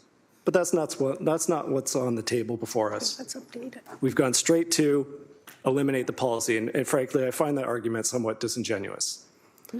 Finally, I think the most important aspect of this policy is, to me, again, going back to the messaging, it's saying that we are hiring staff that care about people other than themselves. So I will not be supporting the motion to end the mandatory vaccine policy for new hires. Thank you. Thank you, Councillor. Next, we have Councillor Spadafora, followed by Councillor Maureen Wilson, next would be Councillor Cassar, and then followed by Councillor Crutch. Thank you. Thank you, Chair. And just, I guess, a couple comments in regards to the policy. So first, as an elected official that was elected by the residents, I'm going to look at what and how this policy benefits the residents in my community, and that's how I'm going to base my decision. So you go to Tim Hortons Field with 25,000 people, the City of Hamilton employees are vaccinated, the 25,000 people, we have no idea, which is one point. My other point is we talk about if we hire people that have a vaccine, they care more about other people than people that don't have a vaccine, which I don't know that I can agree with. I don't know that being vaccinated or not vaccinated makes you a better person than somebody else. So I can't agree with that. And I guess, just like Councillor Danko said, this is my personal opinion, just like he commented. So I also got to bring up the point that we pick and choose when words are okay to use and not okay. So previously, I can't remember who said it, called employees of the city of Hamilton, I believe, anti-vaxxers, which we can't pick and choose when we want to decide what wording or how we describe people is proper and improper. So the non-vaccinated city employees who I've met prior to my becoming the councillor, and the vaccinated employees that I've met at the city of Hamilton, I don't see a difference between the two. I don't look at the unvaccinated employees as selfish and as people who we should look at as being a detriment to everybody they go around. Like, I'm trying to understand. I think we're voting on a policy as governors. We have a federal government who I'm assuming took the advice of the Board of Health, and I'm assuming Dr. Tam, I don't know this, but they've removed their policy. I don't think their cabinet decided to do it against, and maybe they did, maybe they didn't listen to their Board of Health. But if we have health officials, and I don't know that anybody on this council is a medical doctor, I don't believe there is, I could be wrong, and we have a doctor who is telling us that the policy, it really doesn't, it did the job. It did the job, which is great. And again, I'm vaccinated because I had to be vaccinated to be a counselor, but I was vaccinated prior to becoming a counselor. So this isn't about me being an anti-vaxxer. I'm not an anti-vaxxer. My kids have vaccines, have taken vaccines. I don't know how this policy benefits the residents of Ward 14. And that's what I'm basing my decision on. How do the benefits of this policy interact with my residents? How does it help them get to a rec center? How does it help them drive through Ward 14 to Ward 8 to get to a library? How does this benefit the residents of Ward 14? I have no idea. But the major point for me is an unvaccinated city employee and a vaccinated city employee are exactly the same for me. There is no difference. I'm not here, and I'm certainly not going to pass judgment on people because they're an anti-vaxxer, and I won't call them that. And I think we need to be careful when we're judging our own employee and calling them anti-vaxxers. And the only reason we pulled back on that was because we didn't want to spend the money. We didn't want to go through the lawsuits and spending lawyer fees fighting our current employees that were going to fight our vaccination policy. So for me, I will support this motion. I believe vaccines are important. That's why I'm vaccinated and my family's vaccinated. I have nothing against vaccines, but I do have something against saying that someone who's not vaccinated is unworthy of working for our city because they're selfish and they don't care about the people around them. That's unacceptable. They're here to do a job, and if the medical profession would tell me that we're protecting everybody, that if our employees are vaccinated, if we're vaccinated and all our employees are vaccinated, we're protecting every single person that's going to go to Tim Hortons Field and all these other places. I'd love to hear from the doctor if that's the case. I thought I heard her say that the vaccine predominantly is protection for yourself, not for others. Thank you. Thank you. Next up, we have Councillor Maureen Wilson.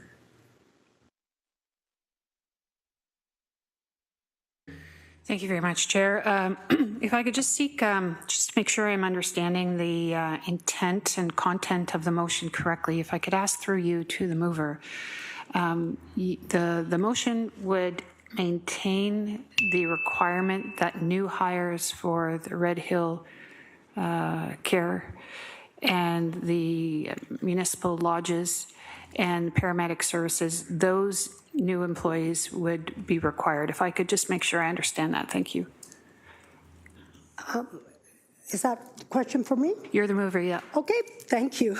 Yes, of course. Ottawa has a policy, and we're just following how they're doing it. And they, if you work for the paramedics. Sorry, respectfully, yes. I understand. I just wanted confirmation. Yes. I have the floor. They would have to be vaccinated. Thank you. So I guess my question then to the mover is, why these employees and why not other employees? Well, first of all, it's because right now, most cities have left that except Toronto, I believe, and I want to make sure that maybe in the future we will remove it. But right now, because of our policy stand, I want to make sure this passes, and then we'll look at it down the road about the other one. And can I say that this is my opinion. I can't go to a nursing home if I don't have 3 vaccines. I cannot go in, but yet our outbreaks are there. You cannot work there if you don't have your vaccine, and yet the outbreaks are there. So my point is, I don't want to debate the vaccine at all. Sorry, Madam Chair. I've asked the question of why, and that is the reason. And the answer was because other municipalities have maintained that. Yeah. Okay. Councillor Pauls, thank you for answering the question.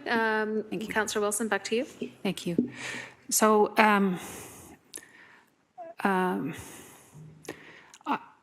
where I'm going with this is the incongruency in terms of the application of science and the validity of vaccines. I've heard comments about vaccines do not stop with the transmission. They are for the individual and not the community. If that is what you're going to lean on, if you're going to put a motion forward, in my opinion, the motion has to be substantive in its rationale. So to demand vaccines for new employees in a certain sector of our municipal workforce and not others, and to base that in the root of science, medical science, that's incongruent logic. So that's one thing I have with respect to this. Chair Nan, my recollection when the pandemic took hold and small businesses, large businesses, hospitals, public entities like municipalities were having to respond to this emergency, I recall very distinctly this council raising the question of why isn't this provincial government acting in a uniform manner across all sectors, helping small business, helping our hospitals to provide for uniform mandatory policies,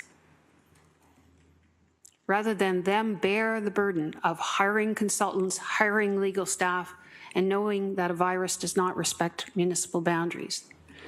And the response that we got back from the provincial government at the time was, we were shying away from uniformity because there are regional differences across this province. Northern Ontario is bearing the impact differently than a more dense community like Hamilton. Then, Chair Nan, when the province unilaterally and uniformly got out of the mandatory requirement altogether, this community said, but what about those regional differences? So I think my time is up. I would like to go back on and speak to those differences in Hamilton and the requirement that distinguishes a public entity like this municipality and its Board of Health from all other entities. Thank you. Thank you. And just a reminder to the rest of my colleagues, when you do hear the bell, that means 1 minute. That's not just for delegates, it's for our table as well. You had a few more seconds, but I appreciate it, and we'll put you back down for a second time. Next up is Councillor Cassar and then Councillor Crutch. Thank you, Chair. And I'll start by saying I admire the passion with which Councillor Pauls has expressed her desire to move this motion. But it's a complex issue. Obviously, it's a very complex issue. I think maybe it's being oversimplified in many public forums. And it's important that we take the emotion out of the decision, because we can only make good decisions if we're thoughtful about it. But the fact is, as Councillor Danko pointed out, COVID is not over. It's not. We're still in a pandemic. There are still people susceptible to it. And I think as a Board of Governors, messaging is very important. We're leaders for this city. As Councillor Wilson pointed out earlier today, misinformation about the virus and vaccines has been spread. We all see it, and it has been costly. And I think we need to consider that in our decision. Inclusiveness has also been put forward here as an issue. And with all due respect, I think that's being misused in this case. I think, Chair, that this is about the health and benefits for everybody. It's not an attempt to single anybody out. We want everyone to be healthy. So as we are responsible for public health, I think we need to look at the big picture, not at individuals. And I think we'd be misserved if we are taking too much influence from the vast minority of individuals who, as I said, I believe have been influenced by misinformation. Within my own ward, speaking to Councillor Spatafora's angle, I've heard from a few constituents who disagree with the bylaw, but I've heard from many, many more who want the city to continue to provide leadership and to provide protection for them and their families, knowing that it's not bulletproof. You know, if everyone's not vaccinated or following guidelines, there is risk out there, but it's our job to minimize risk. And I believe we need to keep doing that. And then specifically on, prospective employees and the job market, Councillor Danko pointed out the data that was provided. 0.17% of employees did not get a job with Hamilton because of the policy. We also heard that the job market is very much an employee's job market. So there's no case, Chair, to say that we are depriving people of employment, because I think that is a fair consideration. So like I said off the top, it is complex. There's a lot of things to consider. I don't come at this lightly. I've been thoughtful about it. And I think at this time, we should not be waiving the policy. I think we need to continue to provide leadership because the pandemic is not over. So I cannot support the motion, cannot support the motion. I'll do that unemotionally. But I thank Councillor Pauls for putting it forward, but I don't think this is the right time. Thank you, Chair. Thank you, Councillor. Next up, we have Councillor Crutch, followed by Councillor Francis, then Councillor Beattie and the Mayor. And then second time speaker is Councillor Maureen Wilson. Thanks. I'll try to be brief. I realize we have a lot of other things to discuss, and I don't want to keep us here when I know my colleagues have already said a lot of the things I'm thinking. Thanks especially to Councillor Cassar. I was going to go down the same road. I'm not supporting the motion. I want to say that up front, just so it's clear what the context for my comments are. Yeah, I get that there's an incongruence in policies here, for sure. I get that there actually was a huge cost consideration. I think it's important to say that. But I'm interested in trying to mitigate the risk. Like, there's a risk, and no matter which way you ask the question and to whom you ask the question, every single time you get the answer, there's an identified risk. That risk may not be big. That risk may be smaller than some people, smaller than for others. People may feel more or less comfortable with the level of risk. But I've also seen this council debate the narrowest of risks in other situations and the tiniest of risks in other situations and said, hey, we don't want to have that risk happen. And this is a risk to our health and the health of our current employees. And it's clear that it's a risk. It's clear in the motion that it's a risk, because we're saying there are some employees for whom we consider that to be a risk enough that we're actually still saying we should impose a policy. So this motion acknowledges the fact that there's a risk. I don't think it's okay in the context of ourselves as employers, as the City of Hamilton, to pass that risk along to our employees when we know that it exists. Like, to your point, Councillor Spatafor, and to the points that were raised afterwards, like, I don't think this is necessarily actually really about me representing my residents, or pardon me, I should never say that, the residents of Ward 2. It's not about that. It's about also balancing that with the fact that there are employees here and that we're an employer. So I just want to say that I think that's a really important distinction to make. I also do agree about the issues with respect to the way the word inclusion was used, but like, I'm not going to debate that here because, again, I think other people have said so. And I will say that I think let's leave it there. I'm not supporting the motion. I think I've made my reasons clear. Happy for others to speak to it. I think most people know where they're deciding on this one, so I'll leave it brief. Thank you. Next up, we have Councillor Francis. Thank you. I just want to get this straight, Chair. So this doesn't make sense. I can get on an airplane. I can fly anywhere in Canada without a vaccine. I can fly anywhere pretty much in the world without a mask, without a vaccine. But God forbid I come down here and pick up garbage as a city employee. God forbid I'm a Zamboni driver. This vaccine policy doesn't make sense anymore. The message is that we ought to follow the science, and the science says this is not an effective policy anymore. Therefore, I'm voting in favor of both the message and the science. I will be supporting this. We did the right thing at the time, and now it's time to do the right thing again. So, thank you. Thank you. Next up, we have Councillor Beattie. Thank you, Chair. I'm going to try to just stick to some statements of fact that I think I teased out of earlier conversations. I'm thankful that my colleague, Councillor Tattison, was able to answer or ask rather some questions of the Chief Medical Officer earlier. I come back to some of the data, and some of the data that was provided is that over a period of time, the efficacy wanes of what we're being asked here. So to maintain this over a period of time as it stands now, with the current requirement of 2 doses, that efficacy continues to wane. Moving forward with each passing day, week, month. We also heard that the primary driver around the scientific viewpoint for vaccination is around protection for oneself as opposed to the reduction of transmission. And I should put on the record that I'm a believer in the science. I'm vaccinated, my family's vaccinated, and I will continue to follow that science.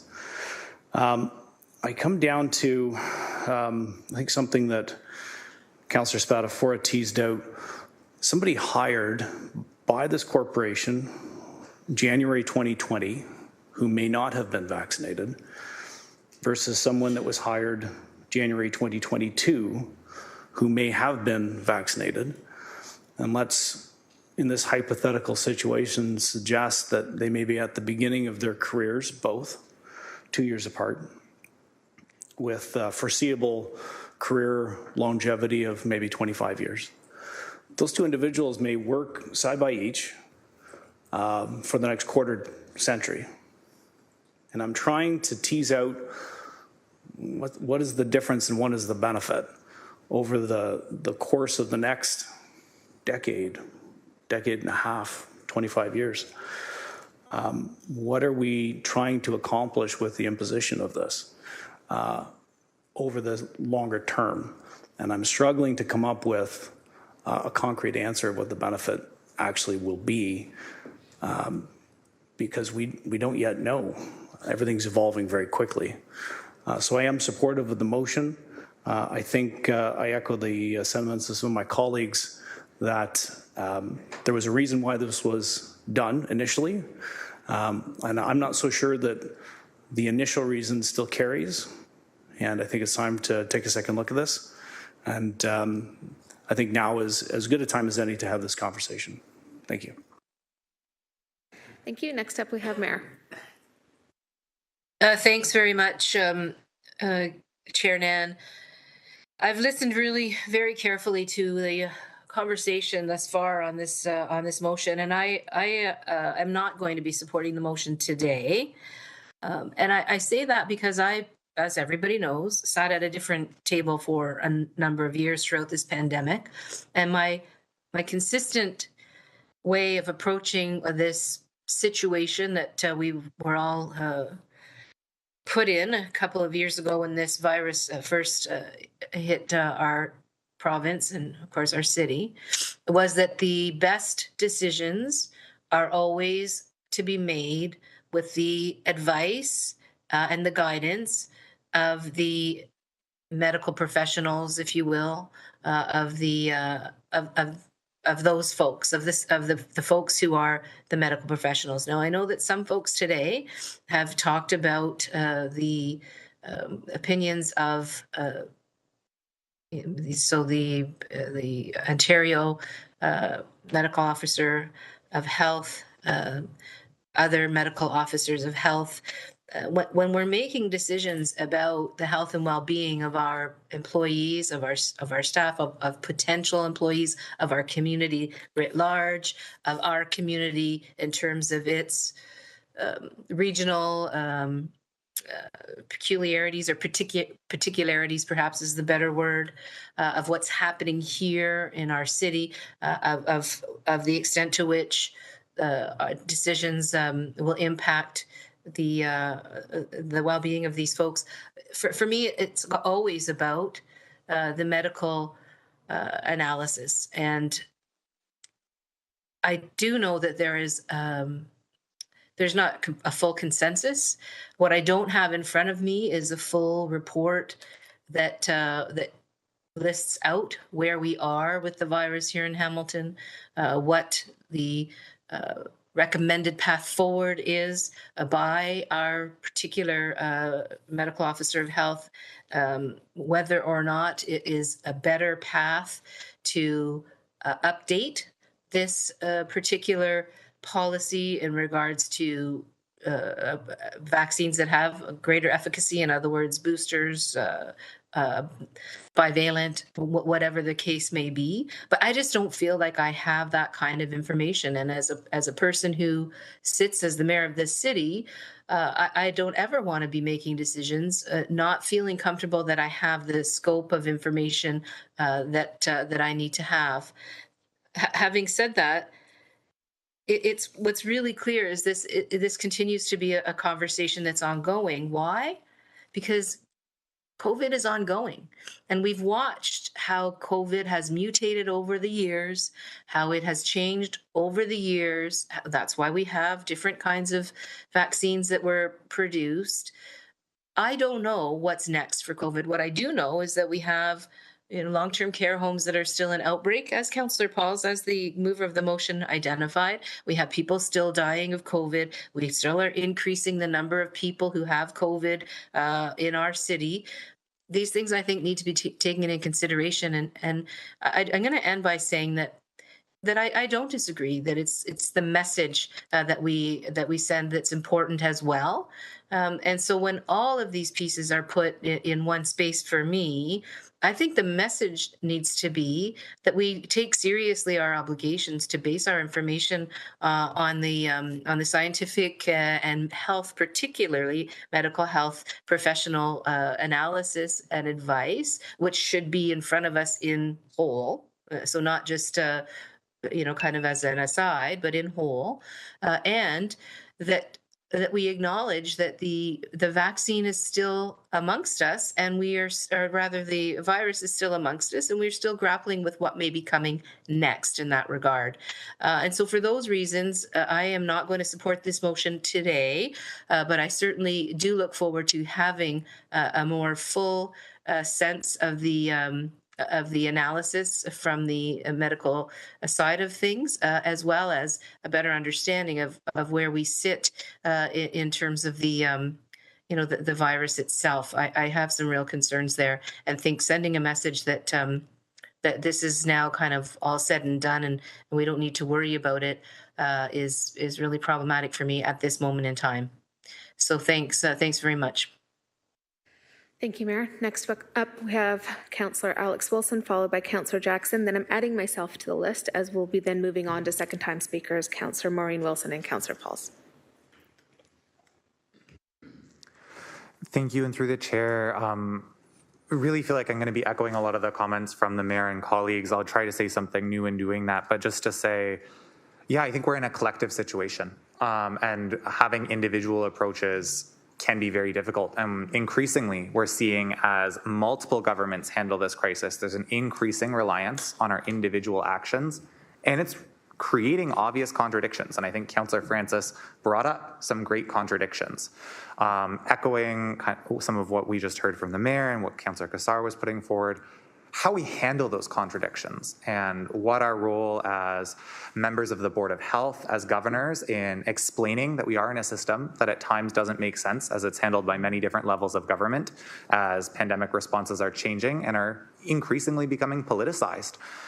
There are real contradictions, and when people see those contradictions, it's so easy to spread misinformation. It's so easy to take advantage of that. And that's a flaw that exists across Canada. That's a flaw that exists across the world and how we've been managing our response. And so the question for me becomes, what do we do here around this board and around this body?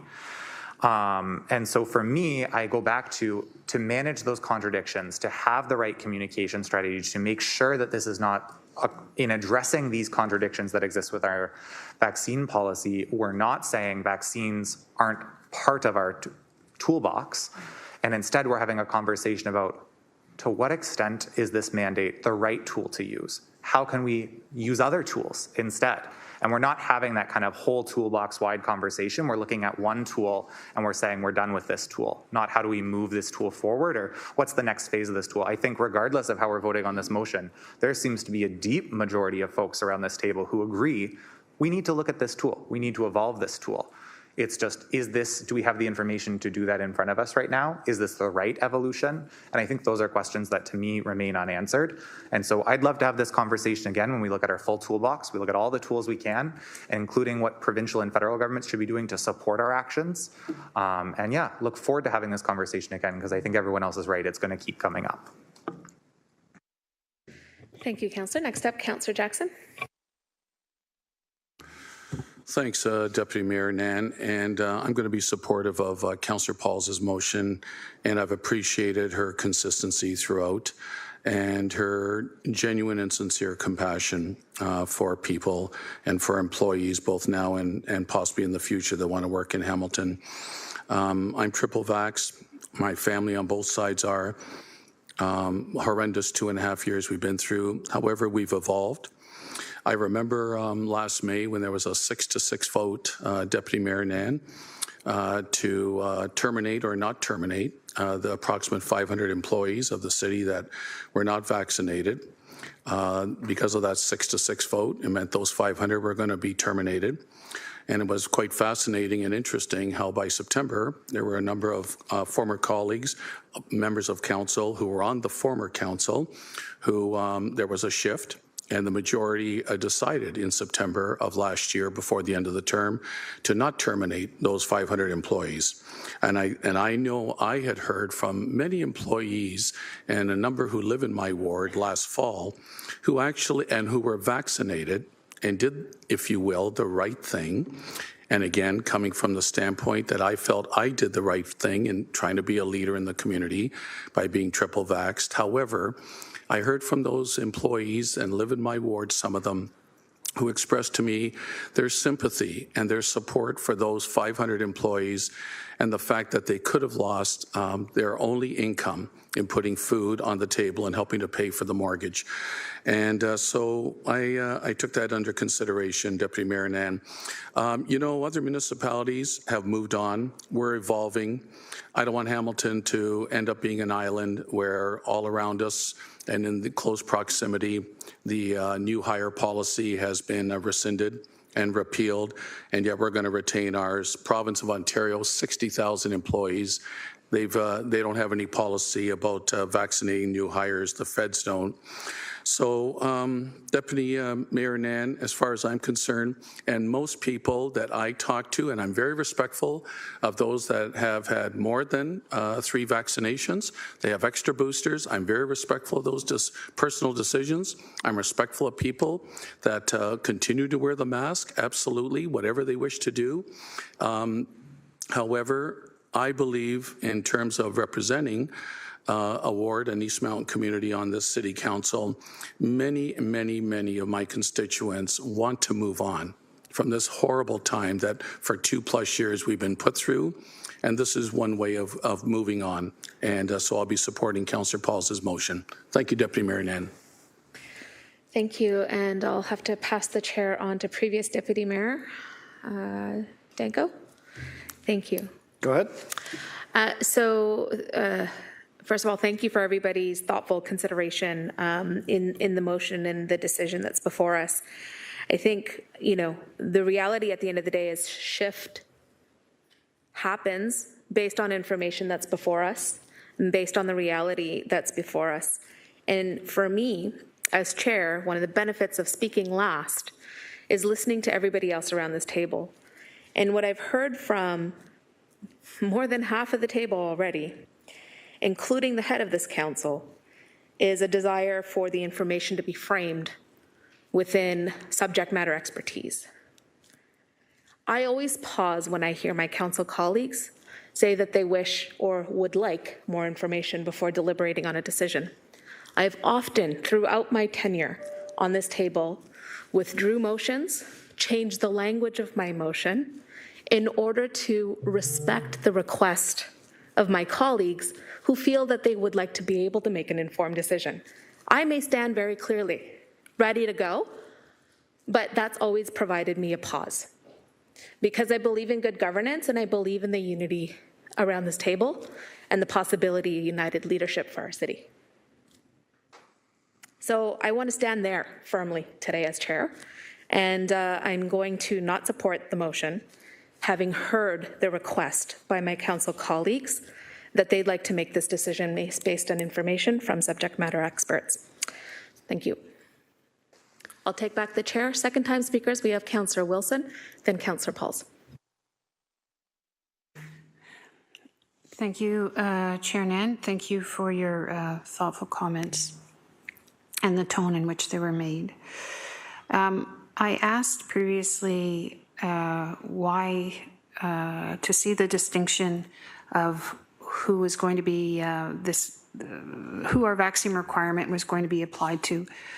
And I do stand by my view that there's incongruency.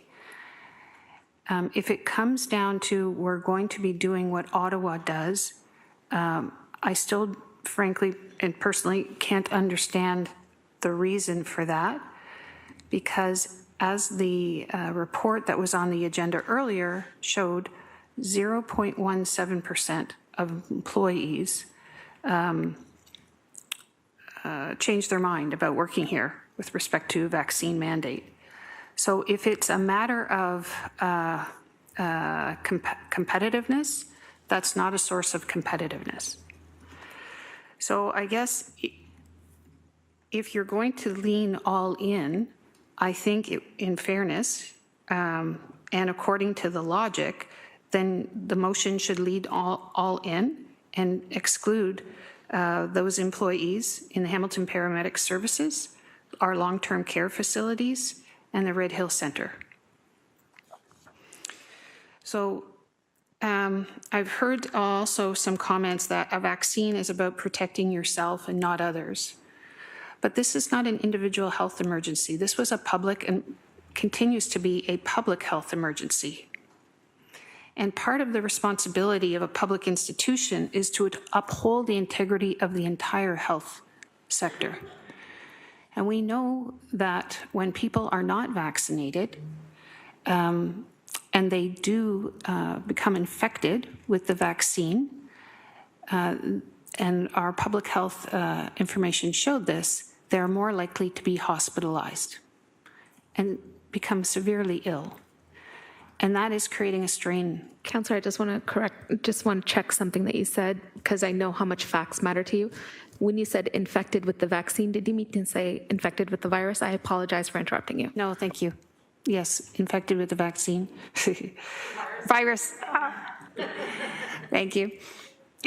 We are part of that public model. And often we've had discussions and debates, whether it's with respect to housing, whether it's with respect to the economy, that this municipal government does not operate in isolation. Its success often depends on the integrity of all of those other public pillars, whether it be education or health.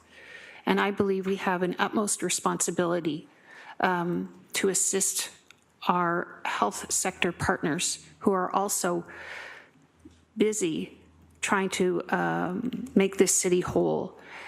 And respectfully, because I am tired of a virus, does not make it go away.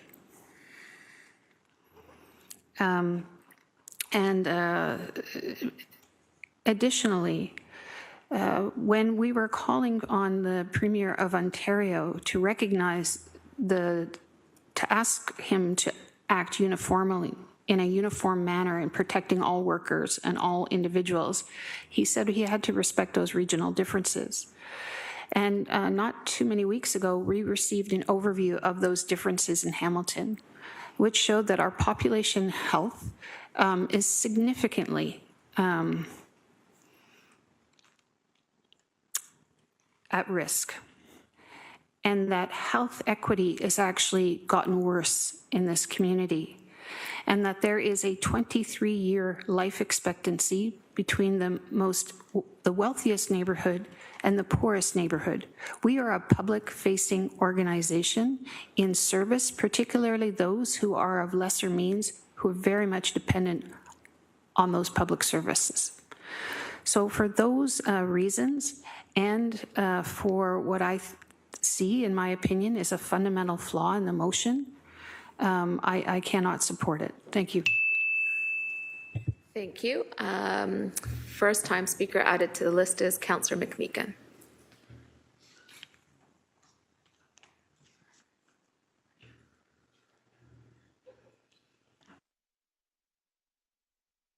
Councillor McMeekin, if you could turn on your camera. If it's on, I apologize. There we go. Now I can Thanks. Can you hear me okay, Madam Chair? We can hear you and see you fine. Please proceed. Thanks. I appreciate that. This is a difficult issue for many, and I admit I've folded back and forth on it personally. I often find it helpful to take the time to check in with people I respect, and I've had occasion most recently to come into contact with a number of medical personnel, family doctors, rehab people, surgeons, my own doctor, and have been actively querying folk about their views. I'm also painfully aware that the World Health Organization has declared that the virus continues to be a scourge on the international community, a macro crisis. Recent studies out of the country to the south of us seem to be indicating that the vaccine, notwithstanding some reticence in the parts of large portions of the population, they estimate that the vaccine itself has saved about 2.4 million lives.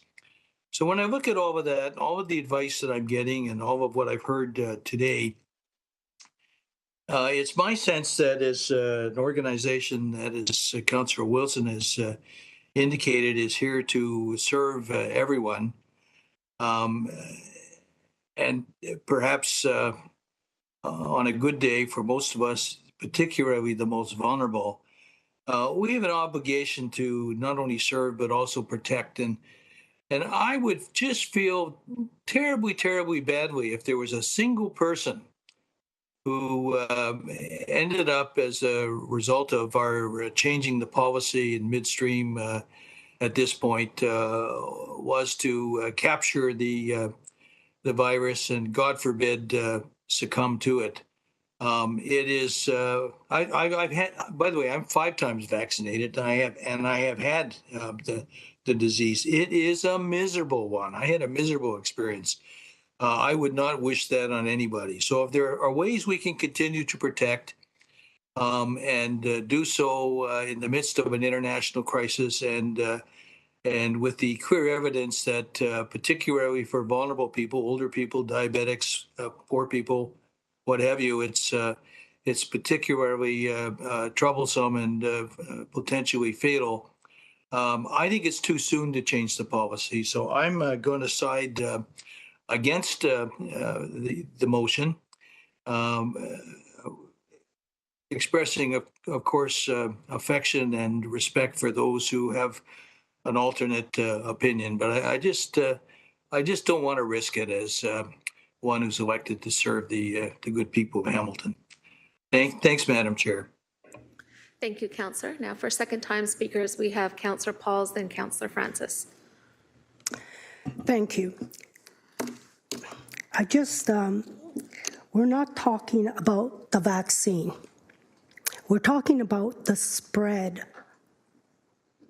of the virus. And my first statement was that you could get COVID-19 whether you're vaccinated or not. And Dr. Elizabeth and our HR suggested that we should suspend this policy because it's not about the vaccine.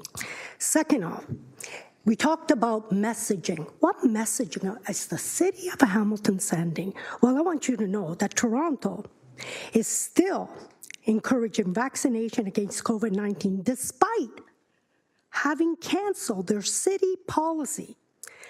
Let's not confuse a city policy with the public health. And that's what we're doing. That's what we're doing. You might have your opinion on the vaccine, and I always encourage, that's great, but so do other people. I want to tell you the truth. I've only been vaccinated twice. You know why? Because I'm healthy. I don't think I could spread COVID-19 to the councillors beside me. And that's what we're talking about. So Toronto still says, get your vaccination. But they have lifted everything. They even rehired all the people they let go. So my question is to Laura Fontana. How many of the city of Hamilton only have 2 vaccines? Are we going to fire them all because they only have 2? Will I have to go in front of the commissioner and say, I only have 2 vaccines. I have to be fired. How many only have 2? And as we heard, it's just like you don't have it. It's been 2 years now.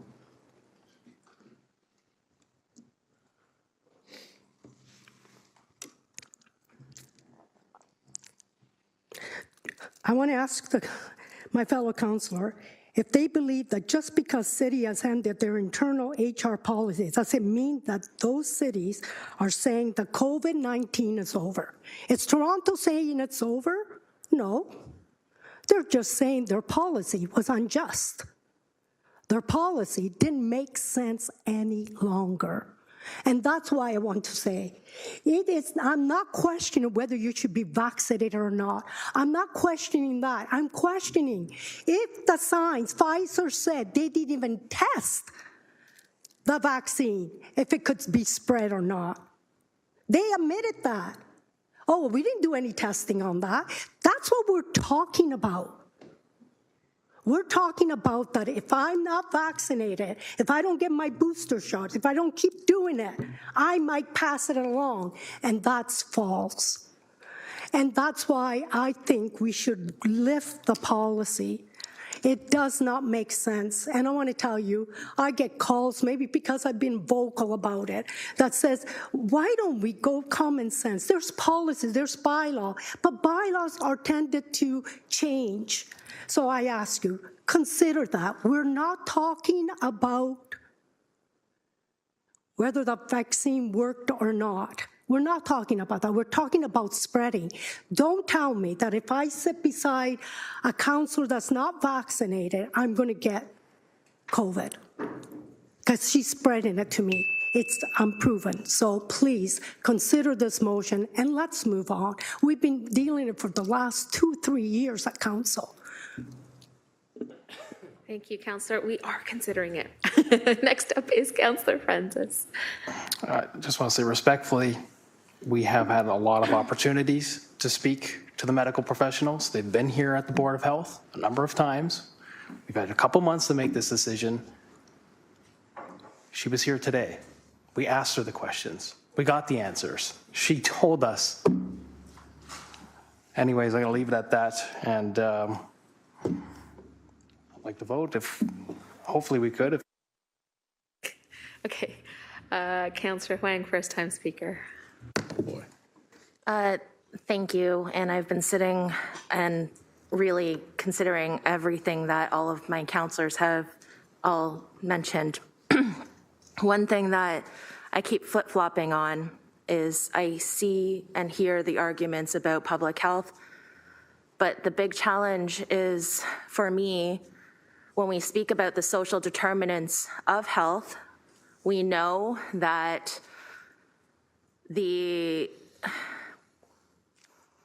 under the poverty line, actually, I'm just trying to formulate how I really want to say this. On the city's dashboard, the COVID-19 dashboard, it says 25% of COVID-19 cases live in low-income households.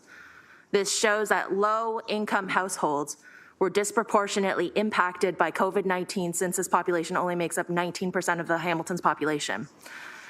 I'm trying to unpack that because I'm trying to weigh out this policy will directly affect how we provide leadership in turning around the social determinants of health, because this policy will open up additional applicants to getting jobs, providing good quality jobs. We know at the city we provide very good jobs plus benefits and that sort of thing.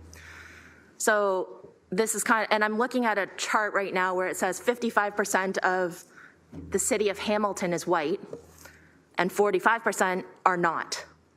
And so I think about we being leaders and an employer of choice, that we ought to be opening up this policy to also provide leadership to the more diverse, lower income parts of our population, because it's also showing leadership in that. So for this, I will be supporting this policy. Thank you.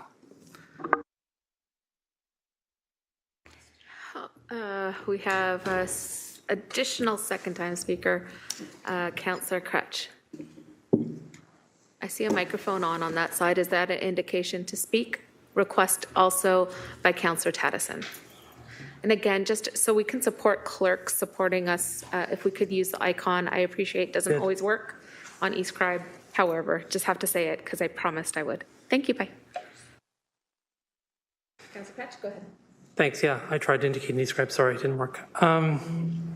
My comments are about the conversation we're having right now. I just really want to cite out 3 things I heard in the conversation because they're recurring as a theme and I'm concerned about it. So number 1, we're talking, I don't agree, I'm not going to support Councillor Paul's motion. That aside, right? Like that issue aside, I think we have to be careful about calling our colleagues out for when they bring motions forward. I really appreciate what Councillor Beattie said earlier and said that this is just as good a time as any to have this discussion. Like, it's fine if somebody wants to bring a motion forward. I also think we have to be really careful about saying things like, well, you've had time to ask all the professionals, you've had time to get all the medical advice, and now we're here to make a decision. The suggestion when you say that is that you're making a comment about everyone else's different learning process, how they absorb this information, what kinds of things they want to do, what they consider to be medical professionals. I'm just saying, I see this as a recurring theme in our debates where we're like, subtly calling one another out for like not doing our homework, or trying to subtly call one another out for setting a priority of when we decide we're going to have a motion come forward. I just think we have to be very careful about that. And when we do that, we should respond to it. So I'm trying to do that now in like a collegial and friendly and polite way, being like, look, I think it's not helpful to do that. Disagree on the motion, disagree on the debate. Let's stick to the debate, not about each other's motivations for why those things are coming forward. Okay, next we have Councillor Tattison, and then I'm going to call the question. Thanks, Councillor Crutch. Well said. I asked the question, does someone who is unvaccinated pose a greater risk to a current employee than someone who is vaccinated? And she said, the doctor said, no. If we're talking about risk management, it's a risk to walk outside and cross the street. Her risk level that she indicated was a very small risk. Every time I step out of the house to go driving, I'm enduring a small risk. So for each of us, we have to ask the question, what's an acceptable risk for us? Seeing how society lives correctly right now, not correctly, but how society is going right now. 25,000 people at a football game. some masks, some not masks. Everyone's accepting a different level of risk.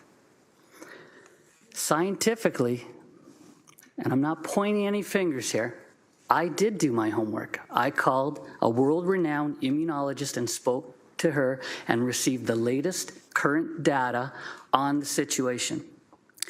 And when I followed up after reading that data, she frustratingly agreed with me and in exasperation said, "You're absolutely right. Your policy does not make sense based on the data that she had, and it was at a point where it was unpublished. But it was reviewed, and it will be published." There's more fundamental, scientifically, there's more fundamental flaws in supporting this policy than there is in the motion that's being put forward. The current policy, as Councillor Wang pointed out, is exclusive to a certain population. That argument aside, I just want it noted that we want to be inclusive. I'm willing to live with risks that are not significant, not statistically significant. Of course, there's always a risk. I want the councillors to think about their situations, vote their conscience, vote their understanding,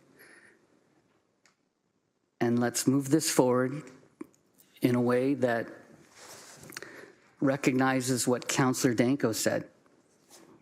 He acknowledged some points that we're saying, and he said the word ingenuous. I don't think it's ingenuous to do research and try to find out what the correct way to move forward with. It's a blunt instrument. We're trying to be acute. I think there's no appetite in the general population to move in the direction that would be more acute. And in saying that, I think it's most important that we understand that scientifically, supporting this policy is flawed, and it's a flawed policy. Thank you. Thank you. So that exhausts our speakers list. It's been duly moved and seconded. It is before committee for a vote. Thank you.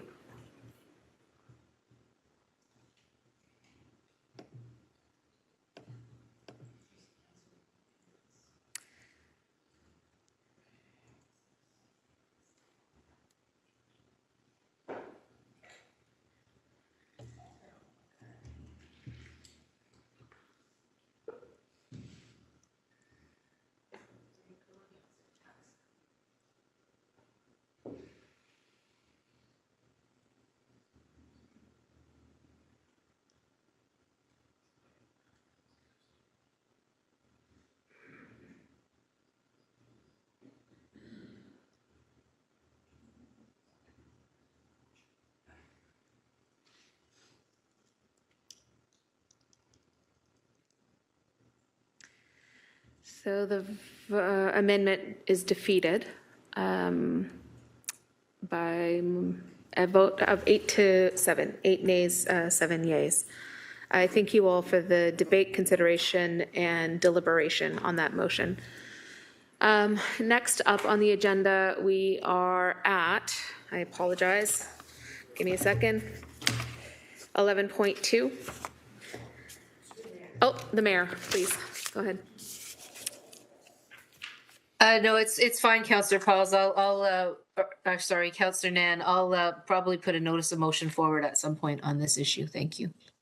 Thank you. Okay, 11.2 is urban boundary expansion Greenbelt. Councillor Danko, if you could please introduce your motion and the seconder for your motion as well, please. Thank you, Chair Nan. Now for something completely different. This is moved by myself, seconded by Councillor Maureen Wilson. I'm just going to read this into the record because I think the whole part of it is relevant. It's going to take some time. So this is direction regarding the urban boundary expansion and Greenbelt plan.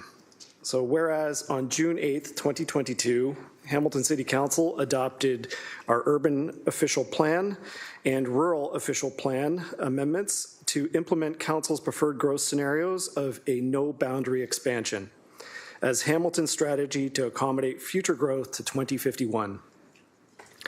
Whereas Hamilton City Council's decision on our preferred growth scenario was made in December 2021 after an extensive process of analysis and community consultation through the Grids 2 and MCR review project. Whereas on November 4th, 2022, the City of Hamilton received a decision from the Municipal Affairs and Housing on our official plan amendment and rural and urban. And whereas the minister's decision unilaterally expanded the city's urban boundary by 2,200 hectares, including all future developable land within the city of Hamilton, the 20 Road West, 20 Road East, Elfrida, and Whitechurch lands. Whereas on December 16th, 2022, the City of Hamilton received a decision from the Minister of Municipal Affairs and Housing on proposed changes to the Greenbelt Plan and to the Greenbelt Area Boundary Regulation, whereas the minister's decision unilaterally removed 795 hectares of land from the Greenbelt Plan in Hamilton for the purpose of residential development. Whereas the City of Hamilton is committed to reducing the cost in housing and building more homes that are attainable for our growing population. Whereas the City of Hamilton understands that prime agricultural areas are finite and non-renewable and form the foundation of our local food production and agri-food exports and make a significant contribution to Hamilton's jobs and economic prosperity. Whereas the City of Hamilton has declared a climate emergency and adopted a climate change action strategy, and unchecked urban sprawl will exacerbate the climate crisis.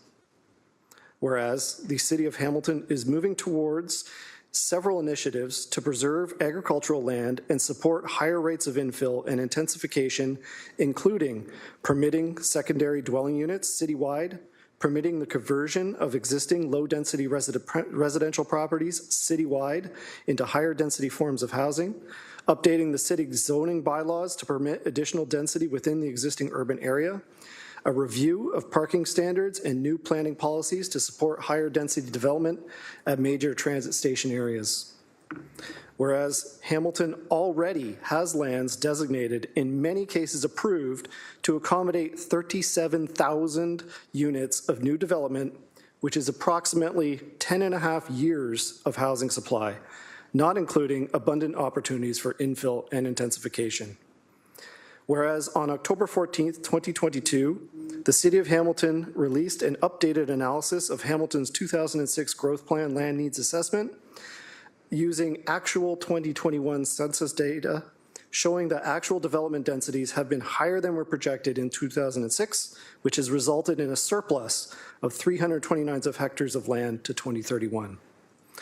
Therefore, be it resolved that the minister's decision to expand Hamilton's urban boundary to include 22 hectares of agricultural, rural, and natural heritage lands for residential development is unnecessary and is not supported by the City of Hamilton, and that the minister's decision to remove 795 hectares of land from the Greenbelt Plan is unnecessary and not supported by the City of Hamilton.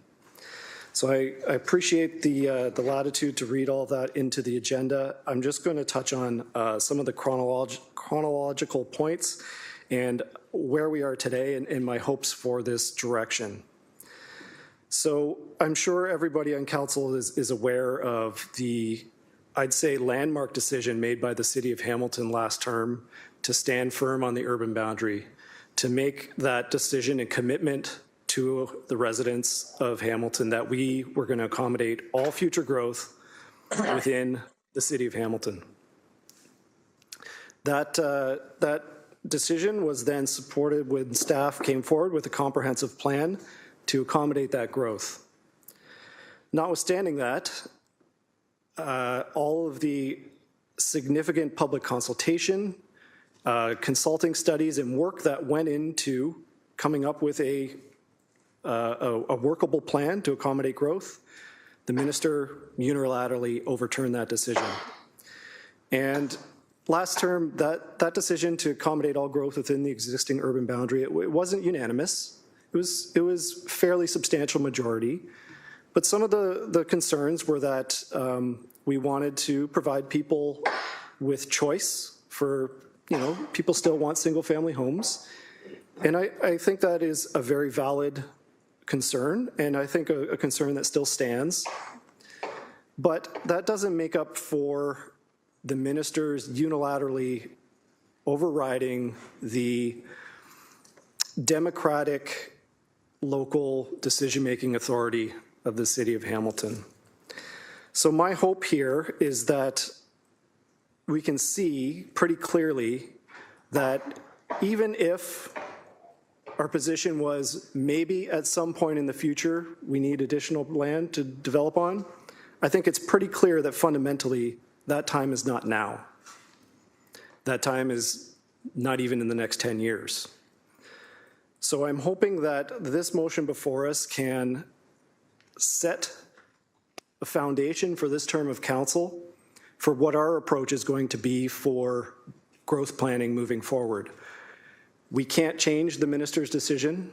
We are legally obligated to follow the minister's decision, but we can set, our priorities as a council, and we can, I'm hoping unanimously, set that foundation for our goals and our priorities as a municipality moving forward.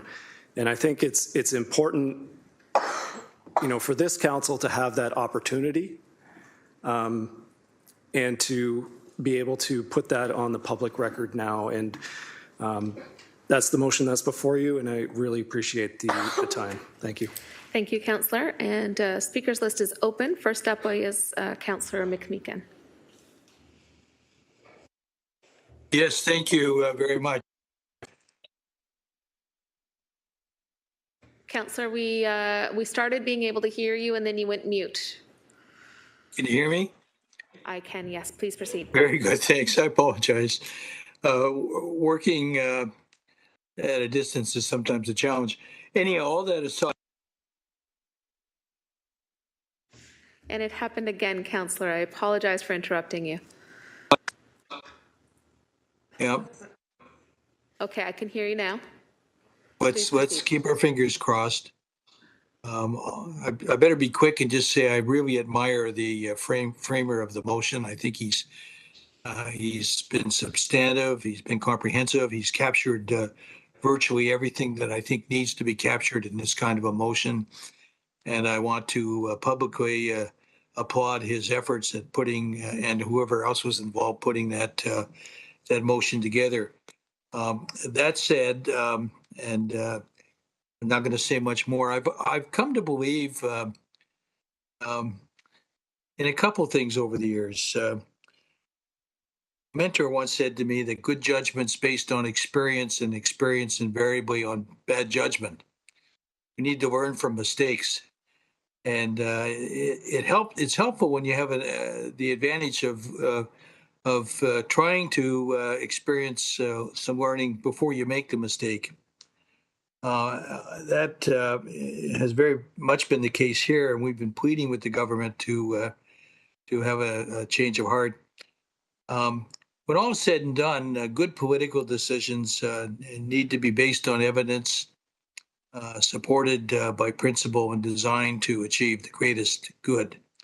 I don't think the legislation that we've seen meets any one of those three criteria, and it is important, and in fact incumbent, given the fact that most of us around, if not all of us, I think all of us around the table believe in democratic principles and the views our citizens have quite excitedly and abundantly shared with us around urban boundaries. We need to stand in solidarity with our folk, and with a hope, perhaps a dim hope, that the government provincial government of the day may yet have a change of heart. So thank you to Councillor Danko and those involved. And I would hope that, there's a broad consensus in support of this motion. Thank you very much. Thank you. Next up, we have Councillor Kassar, followed by the Mayor. Thank you, Chair Nan. I fully support this motion. I don't think that's a surprise to anybody. Hamiltonians have been asking us to speak up and to stand up against the direction that the province has imposed upon us. That's a step we're taking today. And I just want to make a brief comment about how inadvisable and reckless that the provincial government's decision is. I think many people who engage with the Stop Sprawl organization or the campaign that led up to freezing the boundary understood that farmland would be lost, which is absolutely true, and our farmland is critical. What many people don't understand, I think, is the quality of life for all types of residents, all demographics and income levels, how that's affected when we continue to sprawl. There are not the options for different types of dwellings and lifestyles when you continue to sprawl with just single-family homes. There is a vast supply of single-family homes already. We need to build different types. So I've read copious amounts over the last year on this topic, and none of the advice suggests we should continue to sprawl. So it's quite frustrating to have a higher level of government put forth a policy without any thought whatsoever, without any regard to experts in this area. So, as Councillor Danko said, we are legally obligated to follow the direction. However, I think this motion shows where we stand, and we'll figure out next steps. But this is an important additional step following the motion that Councillor Francis put forward back in December. So I'll leave my comments there, but I fully support this. Thank you, Councillor Danko. Thank you, Chair. Councillor. Next up, we have the Mayor. Thanks very much, Chair Nan, Deputy Mayor Nan. I'm not going to speak long on this, but I don't disagree with anything that's been said already by the mover and by Councillor Kassar. What I do want to say, though, is that I think all of us acknowledge and recognize that we have a serious problem in terms of our housing situation in our city. And I know that there have been a number of initiatives, some by yourself, Deputy Mayor Nan, that to try to get at how we deal with the lack of housing stock along the continuum. And so whether that's affordable rental, whether that's a rental that's subsidized, whether that's supportive housing, whether that's missing middle housing, whether that's purpose-built, I already said purpose-built rentals, whether that's single-family homes, whether that's all of the various types of housing that we know that we need from one end of the spectrum to the other. And what I think is frustrating for many is that we do have the opportunity to ensure that kind of housing is made available to the people of Hamilton. And so I'm absolutely in support of this motion, but I do want to say that I'm laser focused on finding the ways to, in the short term, so not 10 years from now and not 5 years from now, in the short term, make sure that we have some laser focus on getting that housing built. And some of the folks that are going to be building that housing are, in fact, some of the folks that support the provincial government's move on expanding the urban boundary and taking lands out of the Greenbelt. I don't support those things, never have. I think it's the wrong thing to do. And I also believe that there's a respect factor in terms of local decision making. But what I do want to say is that we need to get some affordable housing built, and we need to get some purpose-built rentals built. We need to have a continuum of housing, and particularly the missing middle housing, so that people can buy into the market, so that kids, young people, actually young adults, can have a hope that they might be able to one day afford their own home. These are the things I talked to people about on the doorsteps during the last election campaign. And so I think we have an obligation as a council to find the solutions to getting those things done within what the City of Hamilton Council had decided was the appropriate boundary. I think that opportunity exists. I think that's exactly what this motion speaks to. And I'm glad it's before us because it does reinforce that the values that we have around the tight urban boundary, or keeping our urban boundary, well, our former urban boundary, I guess, in a place that allows us to utilize existing opportunities without encroaching into lands that aren't necessary to achieve the goals that the city has in terms of housing. But we have to start achieving those goals as well. And I think it's important to acknowledge and recognize that, and look forward to working with all of you to see those kinds of units built so that we can make sure that we're appropriately housing the residents of this city as well as the people who want to become residents of this city. Thanks very much. Thank you. Next up on the speakers list, we have Councillor Beattie. Thank you, Deputy Mayor. And through you, I came into this position really wanting to work with other levels of government. And I've publicly expressed my hopes of working together with either the provincial government, the federal government. And I do understand that as we move forward, this could be considered by some as a poke in the eye of someone that we want to work with. But I've been giving it some thought, and I was initially going to oppose Councillor Danko's motion until yesterday when we started to engage in conversation about unpacking some of the operational elements of the decisions that have been handed down to us from our provincial counterparts. And during that conversation, it became very apparent that the goals and the timelines that have been set out for lands that are to be removed from the Greenbelt, there doesn't seem to be any practical way to meet those timelines. We asked staff in terms of how we could meet these targets, considering that we have changes that are required to the official plans. I say that in plural because I think the UHOP and the RHOP are both will need to be revised. Then there's the adoption of the secondary plans. There'll be an update to various master plans, infrastructure master plans, et cetera, et cetera. And we asked staff how we'd be able to operationalize this, and there were a lot of shrugging shoulders. I've never seen so many shrugging shoulders in the gallery. And so it seems to me that the direction we've been given is not something that our staff know how to operationalize. But the plan that we already have on the books is something that can be operationalized.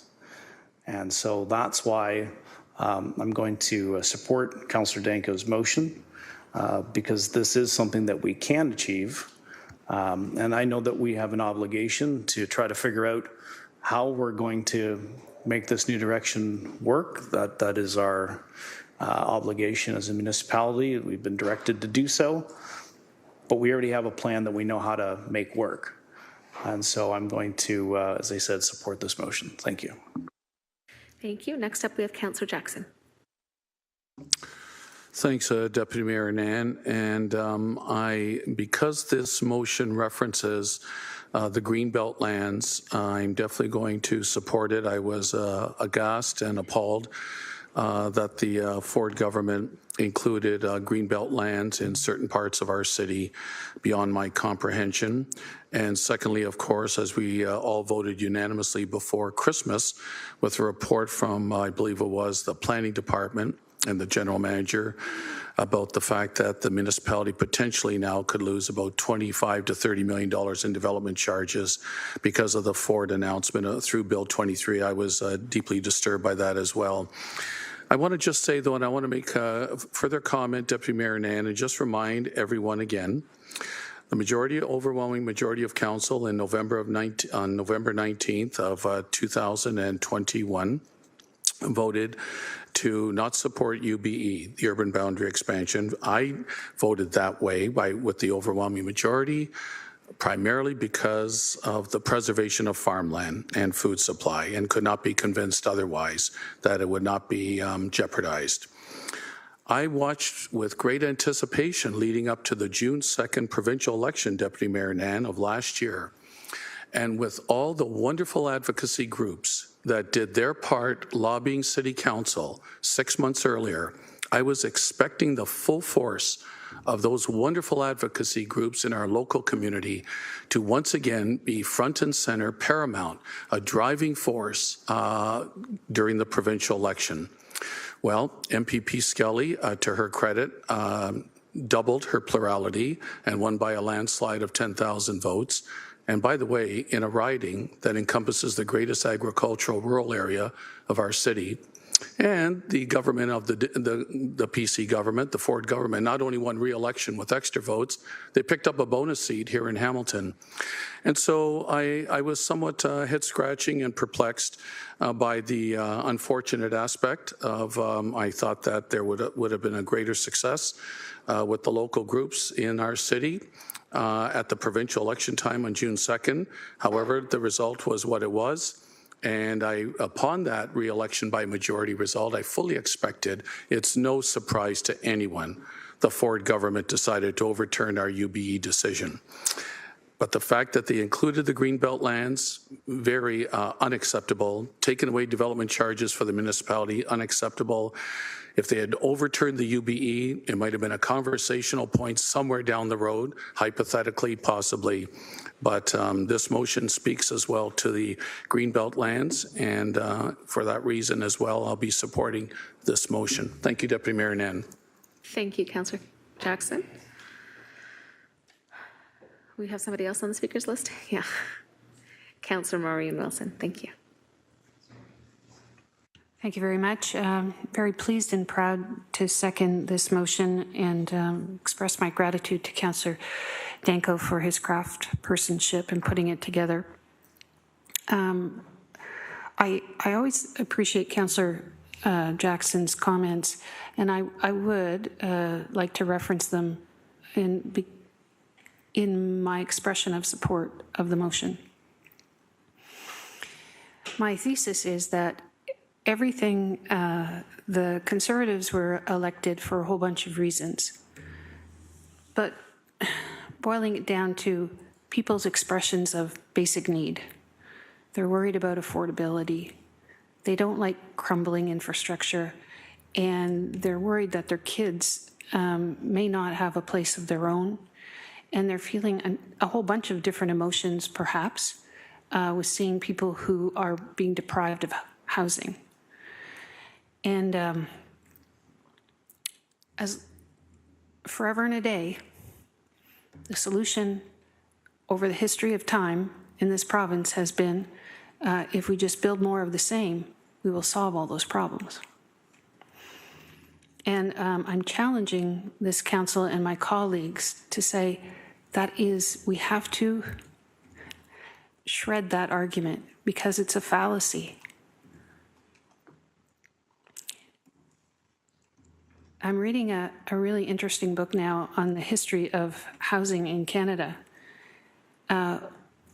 Since the post-war era, federal and provincial governments across the Federation have not led on affordable housing. The leaders have been in the urban centers, and particularly in the City of Toronto, where there was a coalition of urban reformists and councillors who said, we see what's happening here, we can't stand for it, and we need to get in the game. And through luck and circumstance and hard work, they were able to do that with the support of their constituency. I'm saying all of this because this is just more of the same, that if you're concerned about all of these things, we need to build more houses in green space, and that's the trade-off.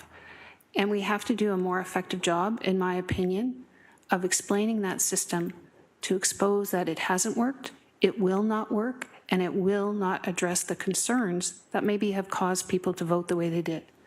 So I'm very pleased to support the motion. Thank you.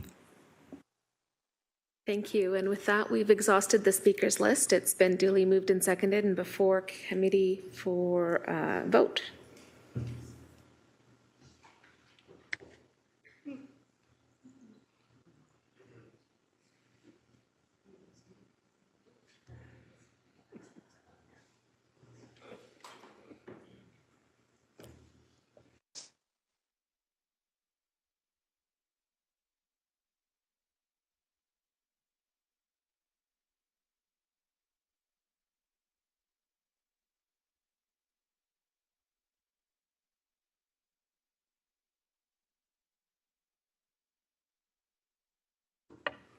That carries 15-0. Thank you. We have another motion, however, Councillor Clark's not here today.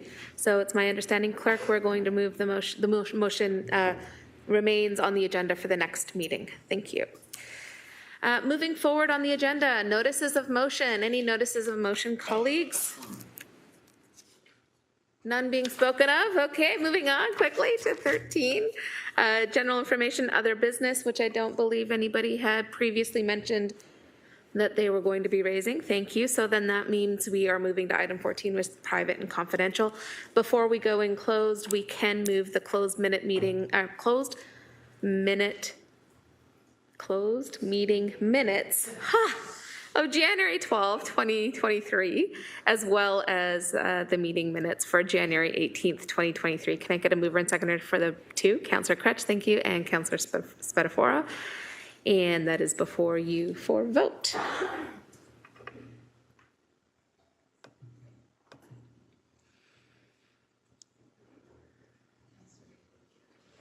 Councillor McMeekin, if you could indicate its minutes, your approval on the minutes.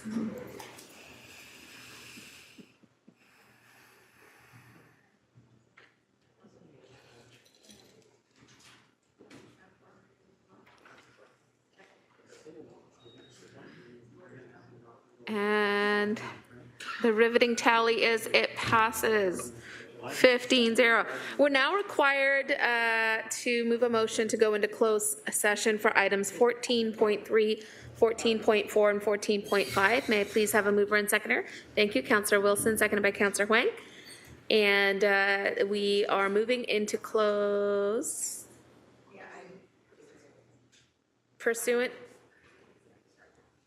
to section 9.3, subsection B, C, E, F, and the city's procedural bylaw 21-021 as amended, and section 2392, subsection B, C, E, and F of the Ontario Municipal Act of 2001 as amended, as the subject matter pertains to personal matters about an identifiable individual, including municipal or local board employees, a proposed or pending acquisition or disposition of land by the municipality or local board, litigation or potential litigation, including matters before administrative tribunals affecting the municipality or local board, and advice that is subject to solicitor-client privilege, including communication necessary for that purpose. The vote is before you. It's been moved and seconded. Please indicate. Councillor McMeekin, if you could indicate your vote, please. Thank you.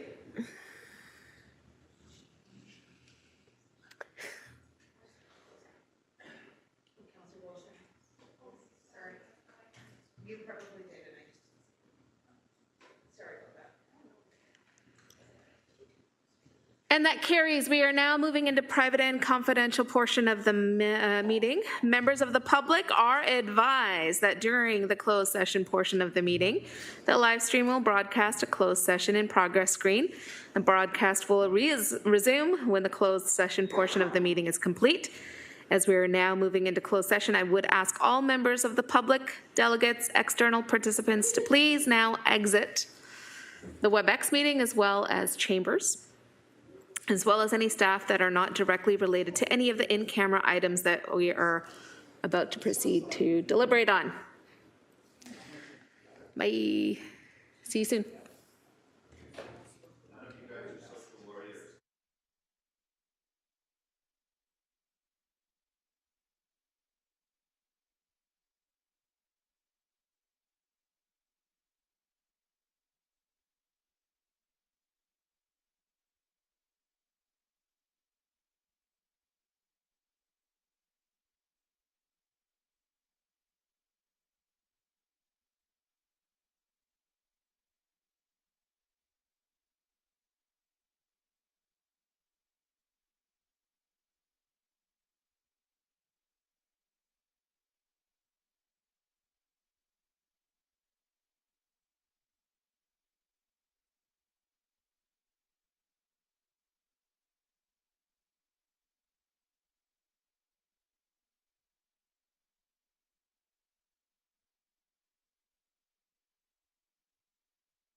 closed session, whether or not they'll be given notice.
No.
I'm not the only one that likes to nibble.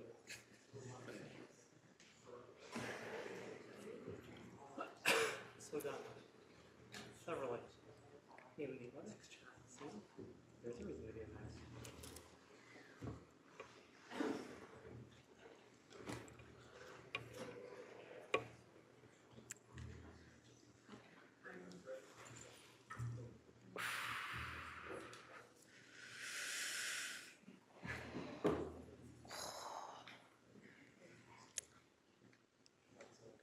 Are we close?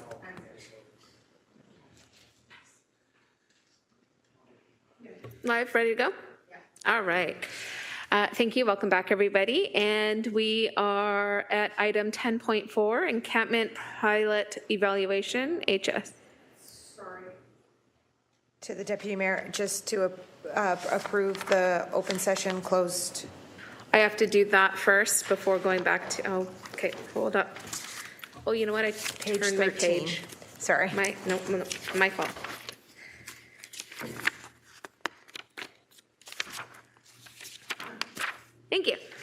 13. So quickly on the items that were discussed in close. So item 14.3, disposition of city-owned parking lot, PED Report 23026, Ward 4. May I have a mover and seconder, moved by Councillor Huang, seconded by Councillor Spadafora, to approve the following. A, that the city property identified in confidential Appendix A to report PED 23026 be declared surplus for the sale in accordance with the city's real estate portfolio management strategy plan and the sale of land policy bylaw 14-204 to be approved for disposition. B, that an offer to purchase for the sale of the city's property identified in confidential Appendix A to report PED 23026 based substantially on the major terms and conditions outlined in the confidential Appendix B to the report, and such other terms and conditions deemed appropriate by the General Manager of Planning and Economic Development Department be approved and completed. C, that the proceeds of the disposition of city-owned property be received in project ID account 47702-3561650200, and the net proceeds credited to the Parking Capital Reserve account number 108021. And D, that the real estate and legal fees of $33,000 be funded from project ID account number 59806-3561-850200 and credited to department ID account number 59806-812036, real estate admin recovery. E, that the city solicitor be authorized to complete the transaction for the disposition of city-owned parking lot on behalf of the city, including paying any necessary expenses, amending the closing, due diligence, and other dates, and amending and waiving terms and conditions on such terms deemed appropriate. F, that the mayor and city clerk be authorized and directed to execute any and all necessary documents related to the disposition of city-owned parking lot in a form satisfactory to the city solicitor. G, that report PED 23026 respecting the disposition of city-owned parking lot remain confidential until final completion of the property transaction. Duly moved and seconded, please vote.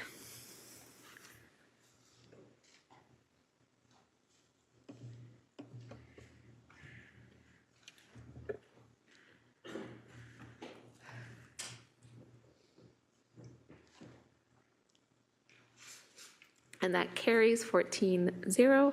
Thank you. Next is 14.4, update regarding Ontario Land Tribunal appeal of rural and urban Hamilton official plans urban boundary expansion, LS 16029H citywide. May I please have a mover and seconder to approve the following?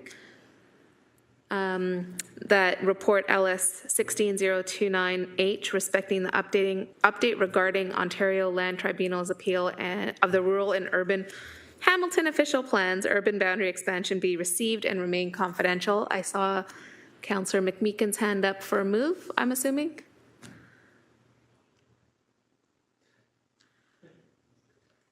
Yes. Okay, and a seconder, Councillor Beattie, thank you. And it's before committee for vote.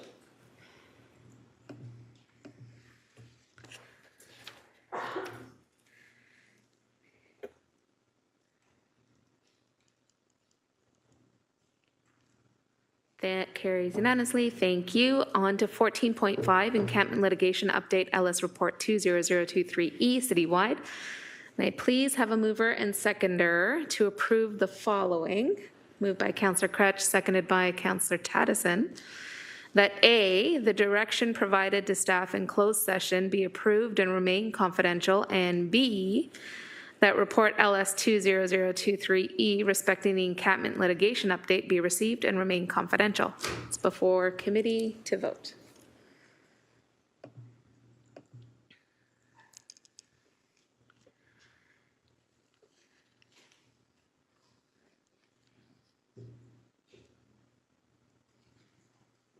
Carried unanimously, thank you. And now we're returning to item 10.4, encampment pilot evaluation, HSC report number 20038E and PED report 21188B. citywide, and it is an outstanding business list item. May I please have a mover and seconder put the report on the floor? Councillor Spatafora, thank you. Oh, point of order. Go ahead, Councillor McMeekin. Yeah, just curious. Would there be some advantage to rescheduling this very important item? We've been almost 9 hours in session. It's been a long day. I'm prepared to stay another couple of hours if that's what the will of the council is, but I'm not sure we always do our best work after 8.5, 9 hours of council meetings. I just raised it as a question. I'll live with whatever council wants to do. I appreciate the raise. I know that many of my council colleagues do want to address this matter today. Yep. In this situation, I'll just test the will of council. Would you like to take a break and adjourn, or, okay, a lot of nodding heads and then no. Anybody want, okay, so majority want to continue to proceed. Councillor McMeekin. Okay.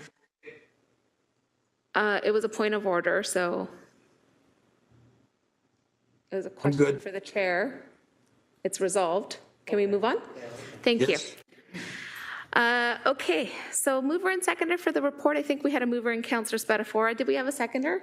Councillor Huang, thank you very much. Any discussion on the item? First speaker is Councillor Crutch. Thank you. The help of staffs, many staff, plural. I'm going to be asking that we vote the recommendations in this report down, and then I have a motion coming forward. So let's briefly explain the motion coming forward.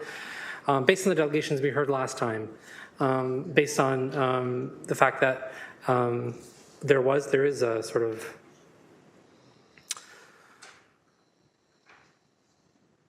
long story short, I'm asking us to vote this motion down and put one in to amend that we have. Should I explain the motion now? Like, I'm just not sure procedurally what to do exactly here. Yeah, it would be important to explain your direction so that colleagues could engage in a discussion about it. Right, Elsie? So through the Deputy Mayor, the direction on the report is on the floor, but I think in order for a committee to be able to decide that they don't want to vote for it, they have to have some idea of what Councillor Crutch's motion might entail. Right, so if you want to maybe briefly just tell your colleagues. Yeah, briefly, without getting into the whole material of the motion, just that it's going to direct staff to meet with folks at the YWCA, Hamsmark, Keeping Six, other stakeholders for discussions around an encampment protocol, and to come back with that in April. I proposed March, then staff proposed coming back in April, so they have time to have 2 meetings with those folks, primarily because when we discussed last time, there was a misalignment or the comments in 1018 last time, which were largely around stakeholders. A lot of the delegates came forward and said, hey, it was not reflected in the recommendation. So I'm saying, hey, maybe we have to have a conversation where everyone's at the same table.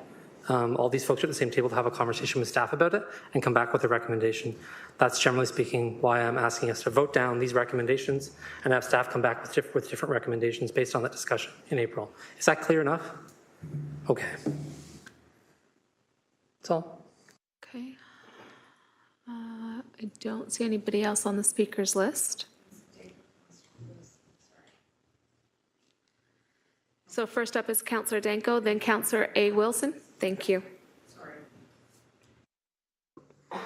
Thank you, Chair. Maybe we could just go through the recommendations in the report, because I'd like to understand staff's rationale for the recommendations that they're putting forward. I don't take the expenditure of $1.3 million lightly, so I'd like to understand specifically why this funding is necessary and why it's necessary now. So the first component is encampment outreach.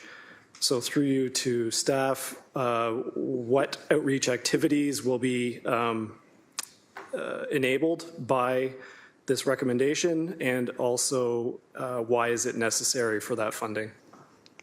Thank you. Director Baird? Through the chair. So with respect to housing-focused street outreach, right now we have a group of outreach workers. These are seconded staff. They work for St. Matthews and then they support our team. They're working on a schedule that doesn't allow them to work 7 days a week, full 12-hour days, because we don't have enough staff to do that. When I say that they're housing-focused street outreach, we do know that individuals who are sleeping rough right now, living in encampments, there are complex issues with respect to why they are in that situation. So these individuals do a number of things. They connect with people on an ongoing basis. They do know where those individuals are, keep track of them, check in with them. They'll provide them with warm clothes, jackets. They'll bring them water, snacks, what have you. They will encourage them to connect with services. They do try to get them into shelters where possible, or connect with family, loved ones, what have you, if that's a possibility, to find them other places to stay as well. It is a complex issue, so I will say that over time, in some instances, we are able to get these individuals housed. It's not always the case. However, for the most part, they are a connection with them and trying to ensure that they are safe where they are and trying where possible to connect them to service. So the need to increase the complement counselor is to go to a 7-day a week, 12 hours a day schedule, so that we have outreach workers available for the majority of the time that they're needed. We have been advised by individuals that we consulted with through the previous report that overnight need for outreach workers is not there. For the most part, people don't want to be bothered overnight. And for our own staff, it's safer for them to work during the days. And so the recommendation is that we stick with the 12 hours as opposed to a 24-hour schedule. Thank you, Councillor. Thank you. Outreach to get people the help that they need. Second component is there's some funding for parks and cleanup and some additional, I think, expenses. Again, same question, what will that work be and why is that funding necessary? Thank you, Cynthia. Director Cynthia Graham. Through the chair, Cynthia Graham, Acting Director of Environmental Services. So the proposal would provide park staff with a supervisor dedicated to encampment response, would coordinate the park cleanup after, the debris and garbage would need to be cleared, would coordinate with the other parts of the city response, including housing and other supports, in order to schedule those cleanups. In addition, would include operating budget to provide that service. The costs that are included in this report are based on our 2023 actual costs incurred for, 2022 actual costs incurred. So we anticipate that those are realistic numbers going forward. Thank you. So the reality is that our park staff are engaging in additional cleanup efforts because of encampments. We're incurring those costs. So essentially here the ask is just to officially put it into the budget. Through the chair, that's correct. Thank you. And again, what I hear from residents is there's a very large concern around the debris and garbage, but in particular, the needles that are left behind and the safety aspect of that our staff then have to go out and put their health at risk to clean up. On the two, I think, most contentious parts of this policy is the dedicated funding for municipal law enforcement and for police. And we certainly heard that from the delegates, that was the focus of many of the concerns about this policy. So again, same question. Why is the funding and why is dedicated municipal law enforcement and dedicated police necessary? And what will they be doing in order to assist with the encampments? Through the chair to the councillor, Monica Cirillo, Director of Licensing and Bylaw Services. Councillor, to answer your question, we are asking for 2 municipal law enforcement officers. And traditionally, under the pilot program, they were the first point of response. Under our new recommendation, it would be a reactive response. So housing outreach would be going in first, followed by municipal law enforcement, depending on the success of housing outreach. Municipal law enforcement, we're able to distinguish whether there is a violation of a city bylaw. Oftentimes, encampments aren't just in parkland. They are on sidewalks, they are on private property, they are on provincial lands. So depending on the circumstance that yields, we take appropriate action, whether that be working with the private landowner, whether that be working with CN Rail, whether that be working with another level of government to see how we can address the matter before us. To Cynthia or to Director Graham's point, we also help with the coordinating the cleanup. So once individuals vacate the area, we quarterback that with our parks folks. We also lead morning meetings. So what do those sites look like? How are we going to be addressing them? What strategy are we going to use? And quite frankly, I would need, in addition to my compliment, we get about 50,000 calls a year in municipal law enforcement, and addressing it without dedicated staff, there would be a decrease in prioritization in other matters.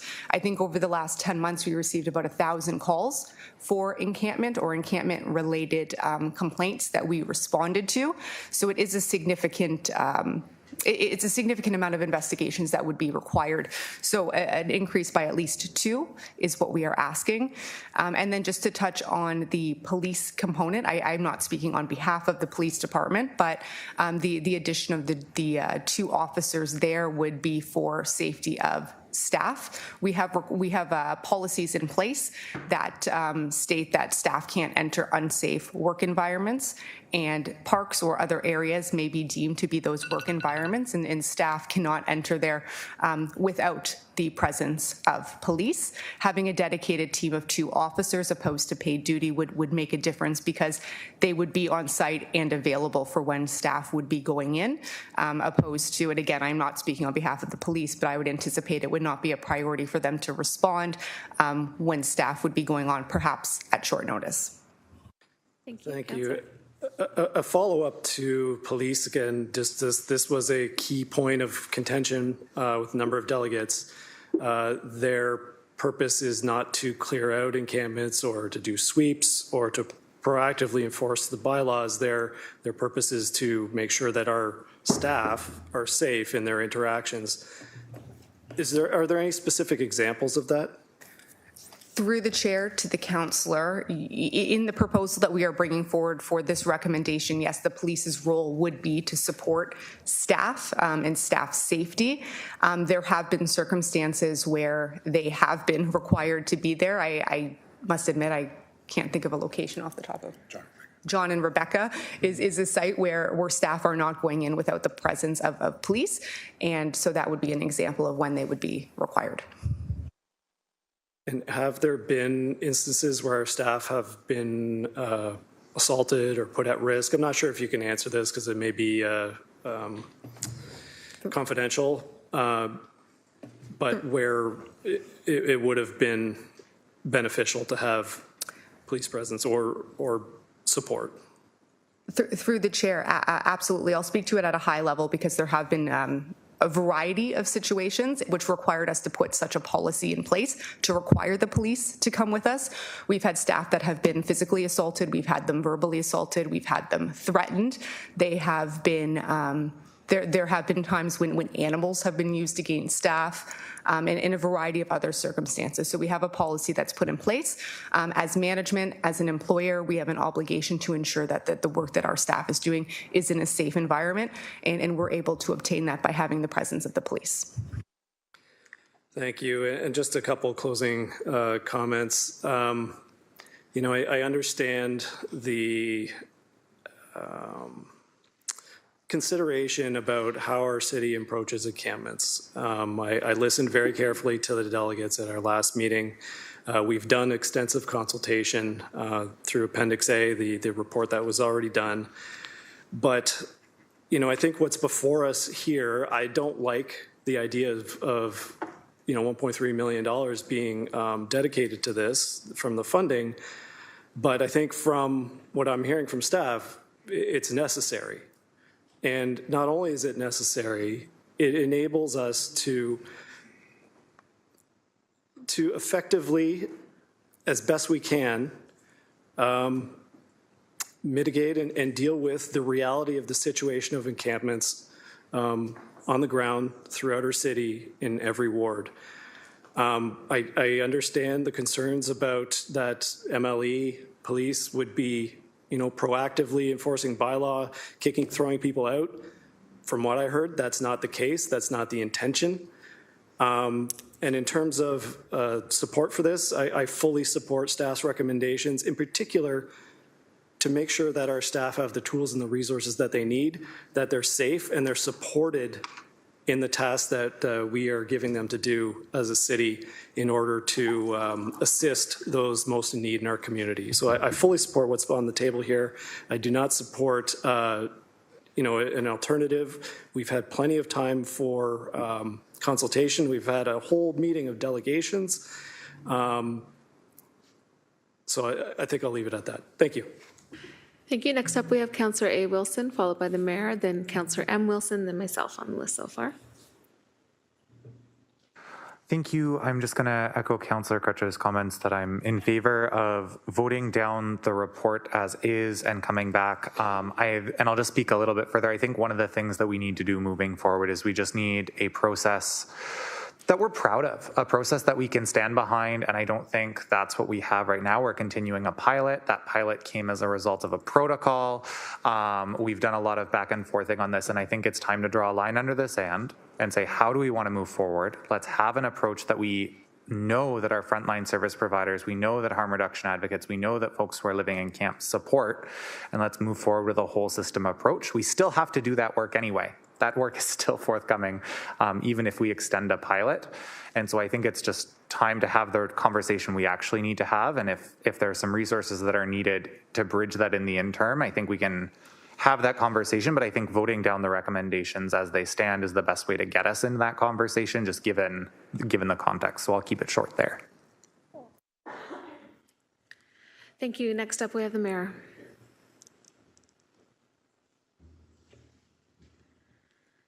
Thanks very much. I guess my question, the question that remains in my mind, is if we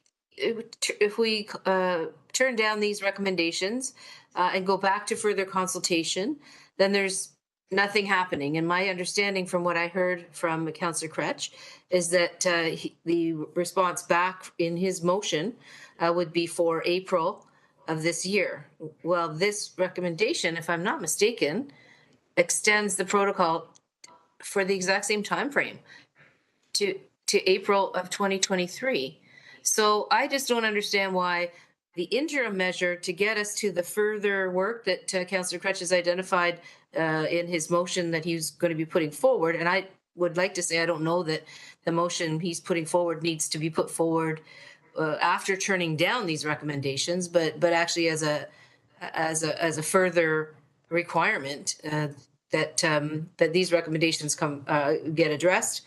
They carry us over till April, when Councillor Crutch's motion will have been when the motion if it passes, if it passes, then that motion or then that activity occurs until April of 2023. So I get it that people and I'm not saying that I don't agree as well that there are some real concerns about how we got to where we are now, but I don't know that these are two solitudes. And I just would say that I think that the responsible thing to do is to keep something in place until we have that further work done that Councillor Crutch's motion speaks to.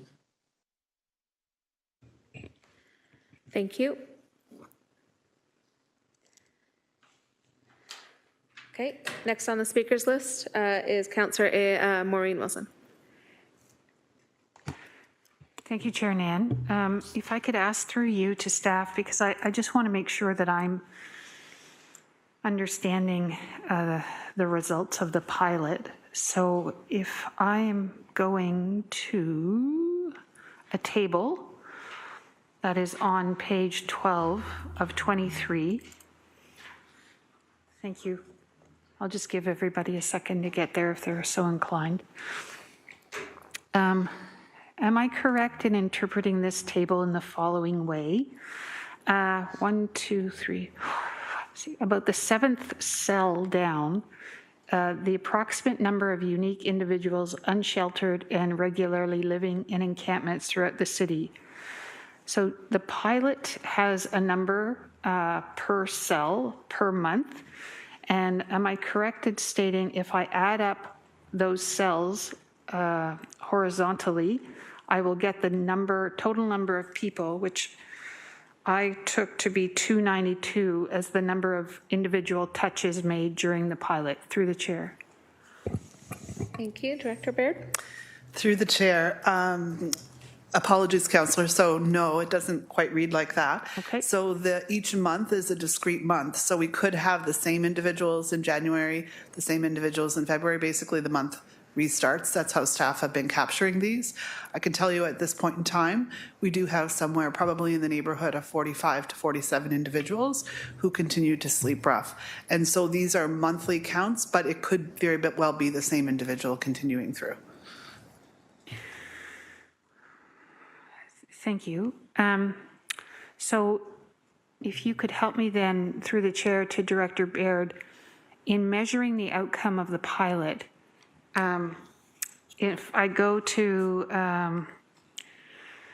the number of individuals who accepted emergency shelter space, in October it was 7 and in November it was 3. If, for example, the pilot was intended to try and successfully get people into shelter space, how do I understand the measure of that? Because I think what I was doing earlier was not correct. So what is the measure to help me assess that evaluation? Thank you. Through the chair to the councillor. So with respect to the pilot overall and the evaluation and the effectiveness, I would say the pilot was not alone trying to get people housed. We are doing that all the time. Certainly that was the part that Housing Services was focused on. The pilot as an overall is a balance. It's a balance between trying to get folks housed that aren't housed right now and might be living in encampments, but it's also a balance with respect to the complaints received and the neighbors and trying to manage to ensure that we don't see large entrenched encampments like we had before. So it's a bit of both, I would suggest. Thank you. Through the chair. So as a governor, it's really clear, it's really important for me to understand objectives.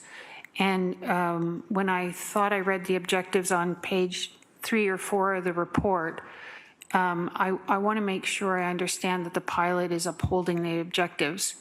And one of the objectives is to try to get individual members housed.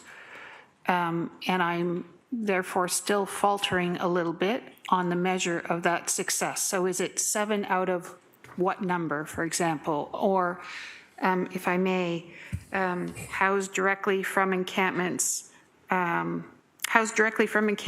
outreach, and that number is 12. So if you could help me out, thank you. Through the chair. So the 12 is the number of individuals who during this period of time were able to be housed. We had at different points in time, we have success in bringing people into shelters. Sometimes it's seasonal. Sometimes they do accept the ability to come into a shelter bed becomes available, and for all sorts of reasons it's not successful. I would suggest to you that part of the challenge that we continue to have, individuals that find themselves in encampments are there for all sorts of reasons. Homelessness overall is a complex issue. Part of the gap we have right now and the inability to find housing for some of these individuals is really about the need to not just find a housing unit to put these individuals in, but to find the supports that allow them to maintain a successful housing. And so without those supports, what we're finding is unfortunately people just aren't able to be successfully housed. So through the period of time, 12 might sound like a low number, but in fact 12 is a measure of success that we were able to find housing spaces for those individuals and to get them out of encampments. Sorry for the buzzer, Councillor, that you still have loads of time. Oh, thank you. Thank you, Director Baird. I don't pretend to know the depth of the complexity. I have some idea, and again, I'm a little challenged in how to measure success. So I'll be more direct in my question. Was the encampment, in your professional opinion, by looking at this table, successful in moving people or housing people?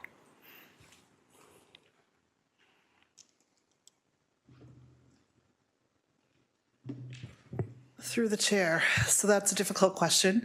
I would say for some individuals, we were successful in housing them, and that's that small number I spoke to. For other individuals, not so successful in housing them, I think that the reasons for that vary. Some are about the shelter system, some are about the individuals that we're trying to house, and barriers, be they real or perceived, they are barriers for individuals.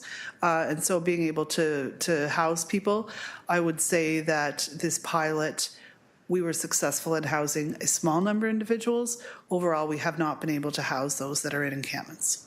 Thank you. Thank you very much. Thank you, Councillor. Next up, we have Councillor McMeekin, then followed by myself. Yes, thanks. Thanks very much. I was going to inquire, as Councillor Wilson has been inquiring, about how we measure success. And I thought the questions you asked, Councillor, were very timely and maybe difficult, but no one ever died of a question. They may not like the answer, but at least they need to be asked. I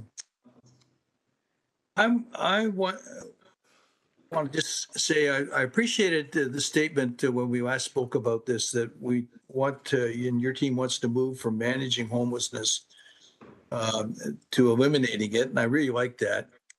And there's a whole set of ideas here. I'm wondering what specific resources, because you also mentioned in the report the need for foundational support. I think you're referencing social determinants of health and mental health assistance funding, et cetera. So what specific resources do we need to see provided to actually make a foundational difference? And where is that reflected in the report? And what plans might we have in place or need to be put in place to acquire the resources that you indicate you need to be successful? Through the chair, thank you for the question, Councillor, and that's an important question that we've been considering too. What I would say to you is a couple of things. First, the individuals that we're speaking about in encampments are, I'm not sure how to say this, sort of the tip of the iceberg. So these are individuals that we see as visibly unhoused, and that is certainly an issue for us. The bigger issue for us is that overall we still have many other homeless individuals in Hamilton or individuals who are precariously housed, and we are doing our best right now to keep them in their housing that they're in to prevent them from being homeless. With respect to what foundational services we're looking for many of these individuals, it is support with respect to mental health and addictions. It's support with maintaining housing and their daily activities. We are going to come back to you with a report in March, a comprehensive report overall of what it will take to move from a place where we are managing homelessness and managing encampments, because at this point in time, these aren't strategies to end homelessness versus to manage it in place. And so we are coming back to you with a report of what it would actually take to prevent further homelessness and address the homelessness issue that we have right now. I appreciate hearing that. That's good news, and I really am pleased to hear it. When we last spoke, when you made a presentation a while back, as I recall, one of the questions I raised and asked you to consider focusing on is what have we sought to learn and discern from other municipalities around their response to issues of housing affordability and homelessness. And I don't think I saw anything about that in the report. Can you update us on that? Like, I think Belleville was mentioned, London was mentioned, Kitchener was mentioned, and some other cities around and throughout Canada. I'm just wondering, are we intent on learning from others? And if so, how do we go about that? Through the chair. So yes, so that was at our budget presentation with respect to housing and homelessness overall. We are going directly to those communities that we talked about that day to learn from them. But in addition to that, we're part of a GTHA working group as well. And we are also looking at best practices from across Canada, but even broader than that with respect to what strategies we can employ here locally. I will say to you that we have areas where we are successful as well, and others come to us to find out what it is that we're doing. And so we are reciprocating that and going to our peers as well to find out what's working elsewhere. I'm sure that's true. I know from having conversations with a number of other people in other municipalities that they often raise examples of many of the good things that Hamilton's doing. A concern that's been expressed in conversations mostly offline and directly from some of my contacts with the people who are encouraged to use the shelter system is that there are a lot of barriers, and you mentioned those in passing, and about the quality sometimes of the service there, or ways of ensuring, enhancing services. Do we have any vehicle to proactively solicit what additional kinds of support shelters need and respond in ways that would reflect positively on the service that they provide? Through the chair. So yes, we have a couple of tables that we participate in, some of which we chair. We work directly with our shelter providers in Hamilton. We have a shelter director basically table.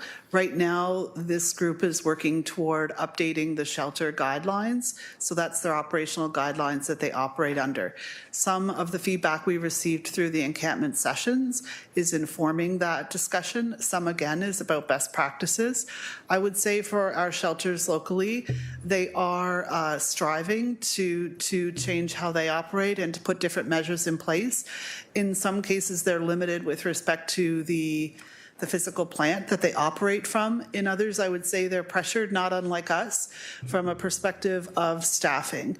That coming through the pandemic, they've been really challenged on the human resources front. So their ability, when they're working with a workforce that's quite fatigued, their ability to implement new policy, to train, et cetera, has been challenging.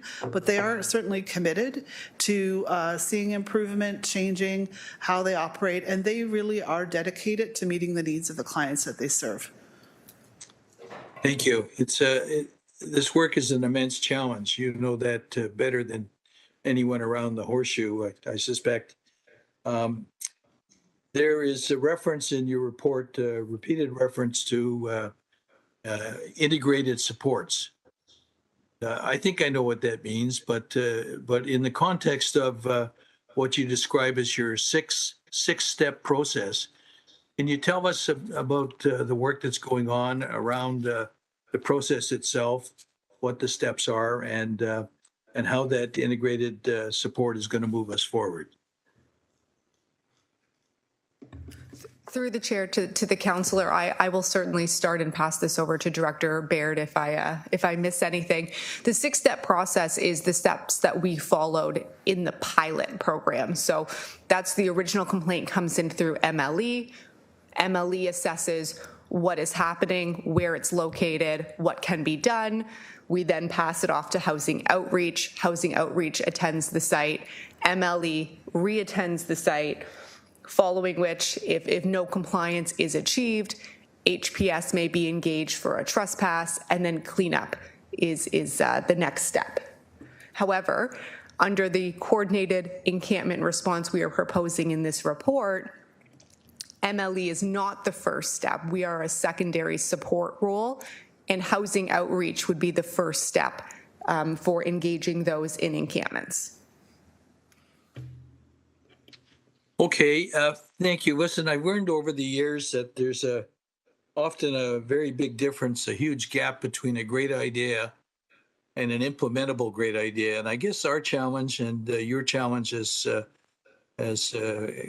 good professionals who are grappling with these issues every day is to try to shorten the gap between where it is we're heading, how we measure success, and how we as Councillor Wilson was suggesting, get to the point where we actually have a what did you call it, a dashband board that shows more than 12 people being assisted. I really appreciate your good work. I thank you for it, and look forward to walking hand in hand with you as we challenge this immense or respond to this immense challenge together. Thank you. Thank you. Next up is Councillor Huang, and then I'm still on the speaker's list as chair. Thank you, through you, Chair. I may or may not have missed this, and I'm really sorry about that, but in the recommendation of the encampment pilot evaluation that we're looking at right now, I see recommendations A through G. A just says that it's to approve the extension of the encampment response to the end of April, and it's an approximate cost of $350,000. What is that paying for?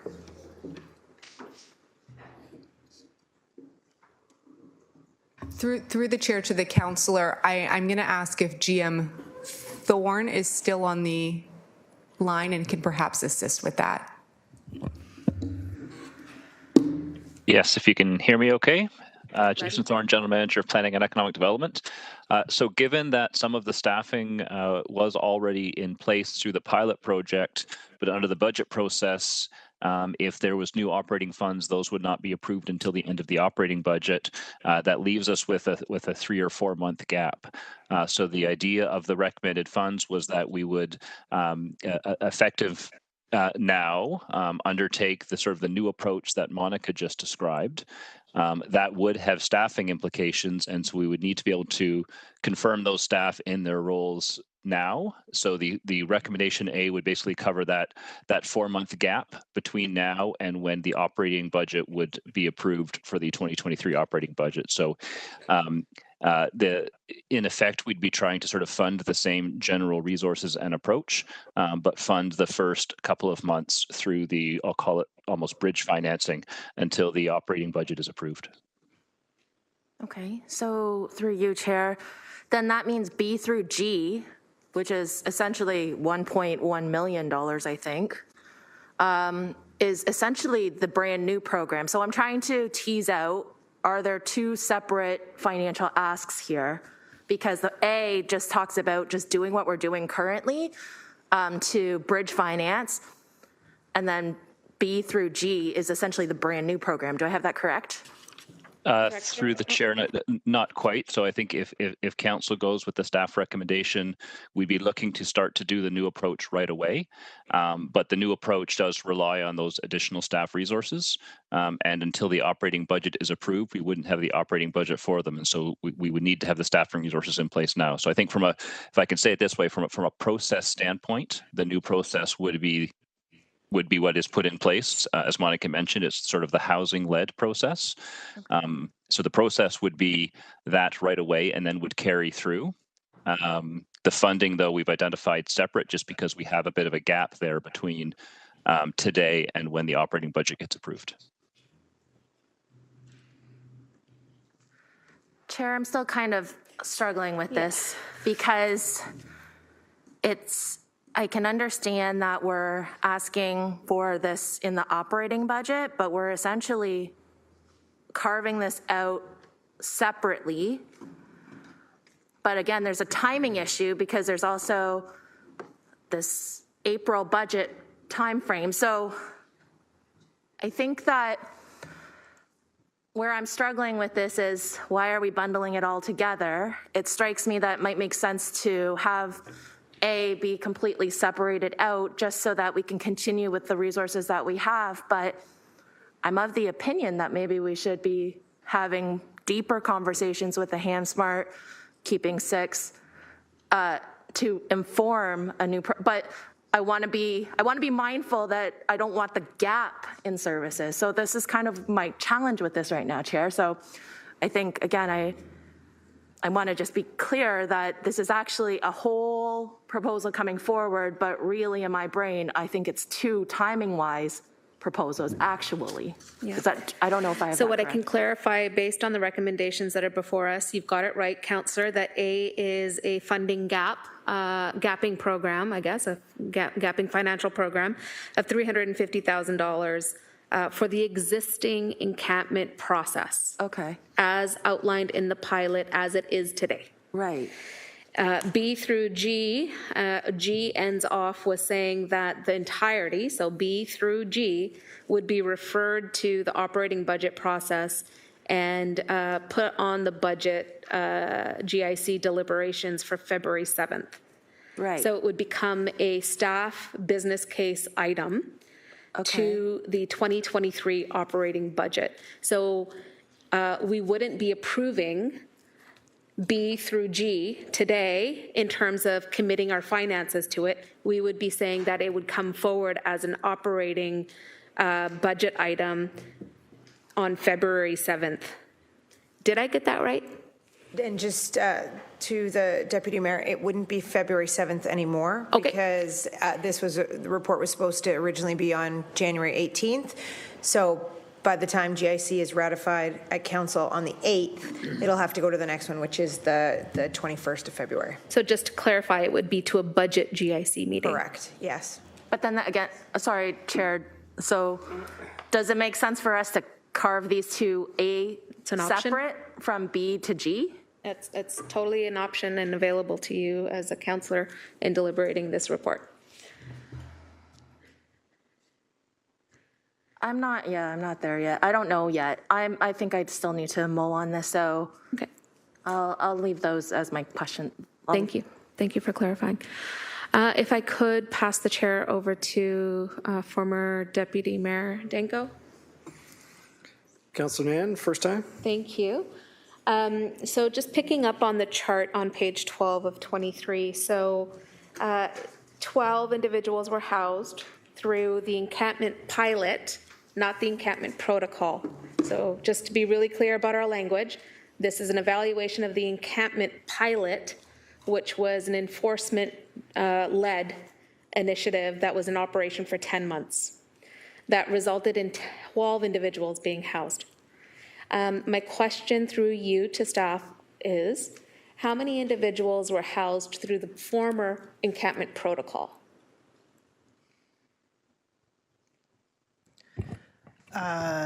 Through the chair to the councillor, I don't have that number here, so I'm not certain what that would be. My memory's really foggy because there was a lot of lot of deliberation at that time. But I recall there was an a communication piece through you, Chair, that brought that number up quite significantly, that the number of people that went from encampments into either sheltering or housing was reported by then Director of Housing Services, and it was part of our communication package that was part of the communication pieces that were released when this pilot came into being. So through you, Chair. City Manager Smith has her hand up. City Manager Smith. Thank you. Through the chair. I would suggest we bring that back and have it available at the council meeting when this committee report is ratified. Because the one thing we'd have to factor in is that protocol, for the most part, would have been in during the pandemic, where we had a lot of funding from the federal and provincial government to do a lot of extra capacity. So there was, we had hotels and different things. So we very well may have housed more people, and it could have been the protocol versus this process, but it could also have been we had more spaces because of that provincial and federal Safe Restart money. Appreciated. Thank you. Through you, Chair, the reason I'm asking is, when I moved the motion that is part of what makes up the second half of this report that's before us, which was to center a human rights, health-focused strategy that meets the needs of those residents who are currently living encamped.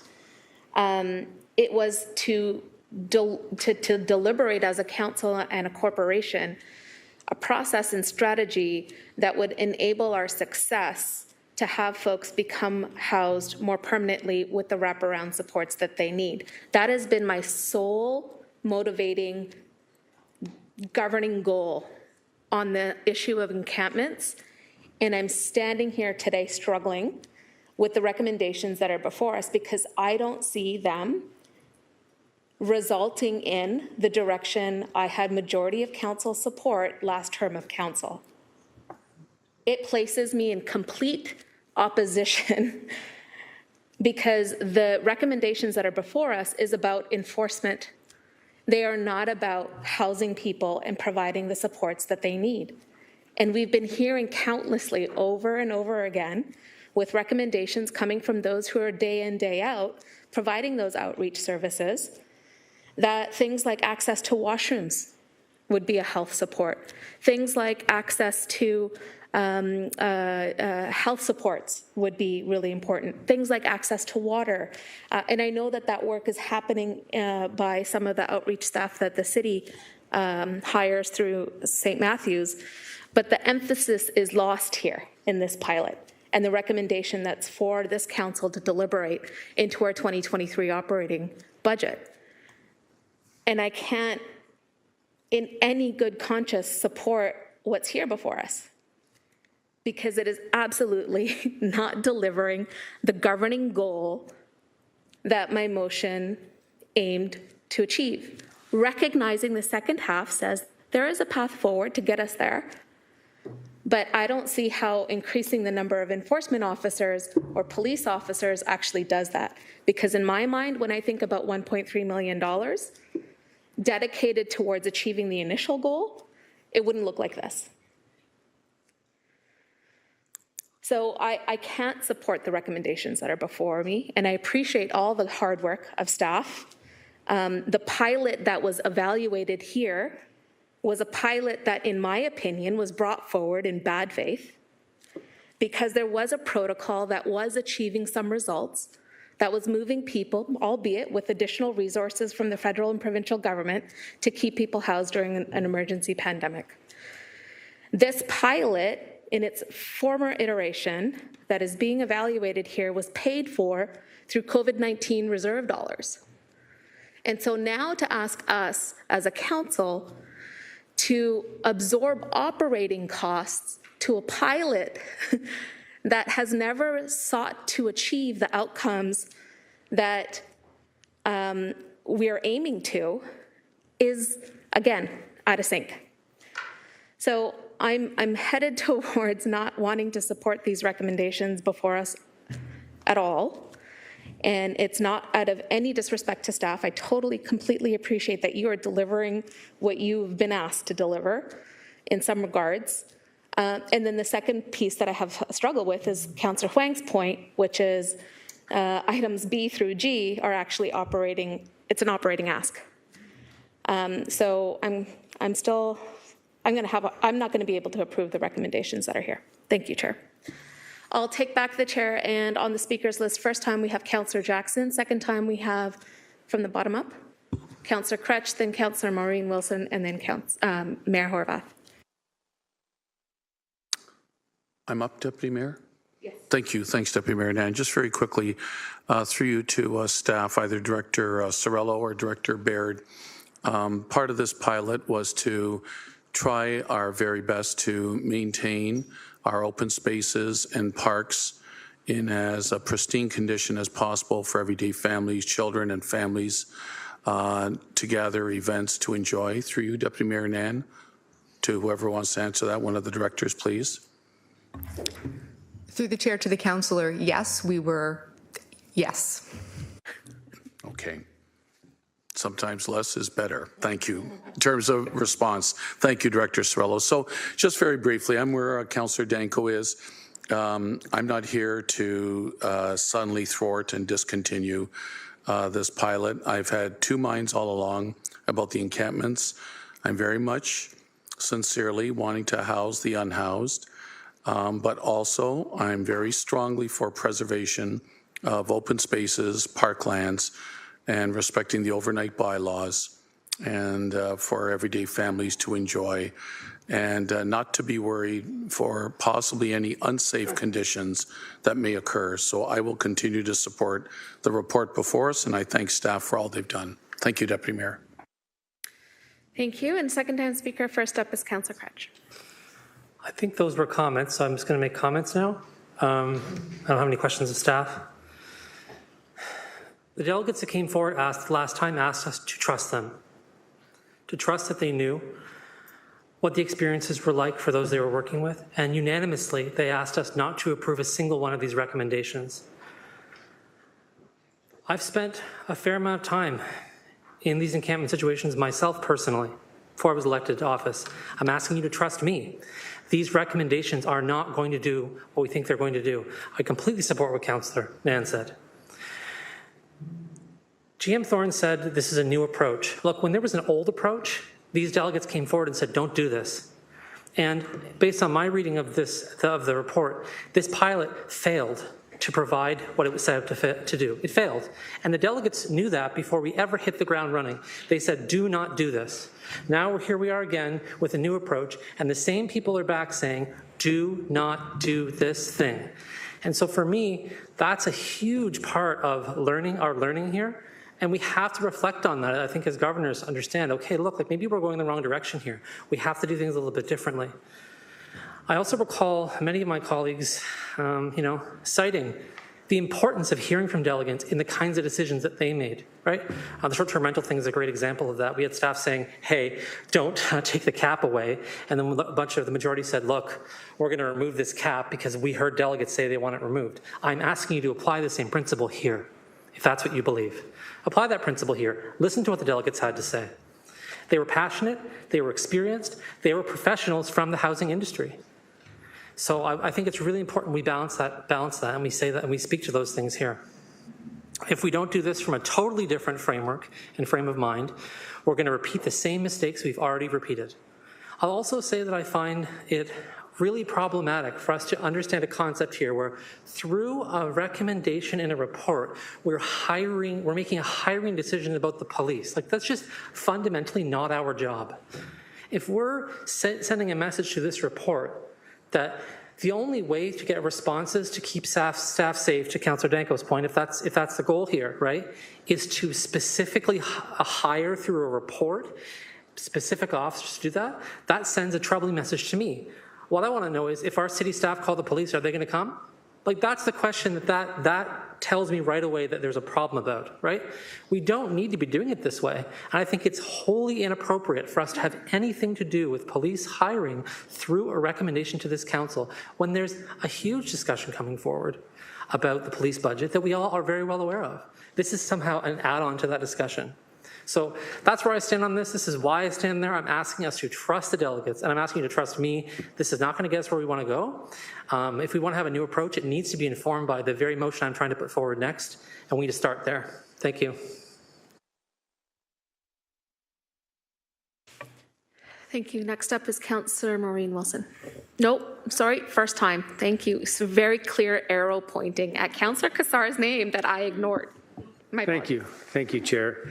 I've been sitting back listening to my colleagues here. There's a lot to take in. I definitely appreciate what you said, Chair, and Councillor Crutch. We've heard from delegates speaking on behalf of a houseless population who need people to speak up for them. So we're trying to solve for that. We heard from Councillor Jackson about the needs of the community and children and families in parks, we need to provide for them too. And it seems like it's at the bottom of the hierarchy. It shouldn't be, but about the safety of our staff. And I understand the rationale for police for that too. We need to make sure they are safe. They can do their jobs. They can go back to their families at the end of the day. So very, very tough to balance all this right now. I do think there's value in taking the time to have a more informed approach with the stakeholders that have been identified over the next 2-3 months and have a different approach.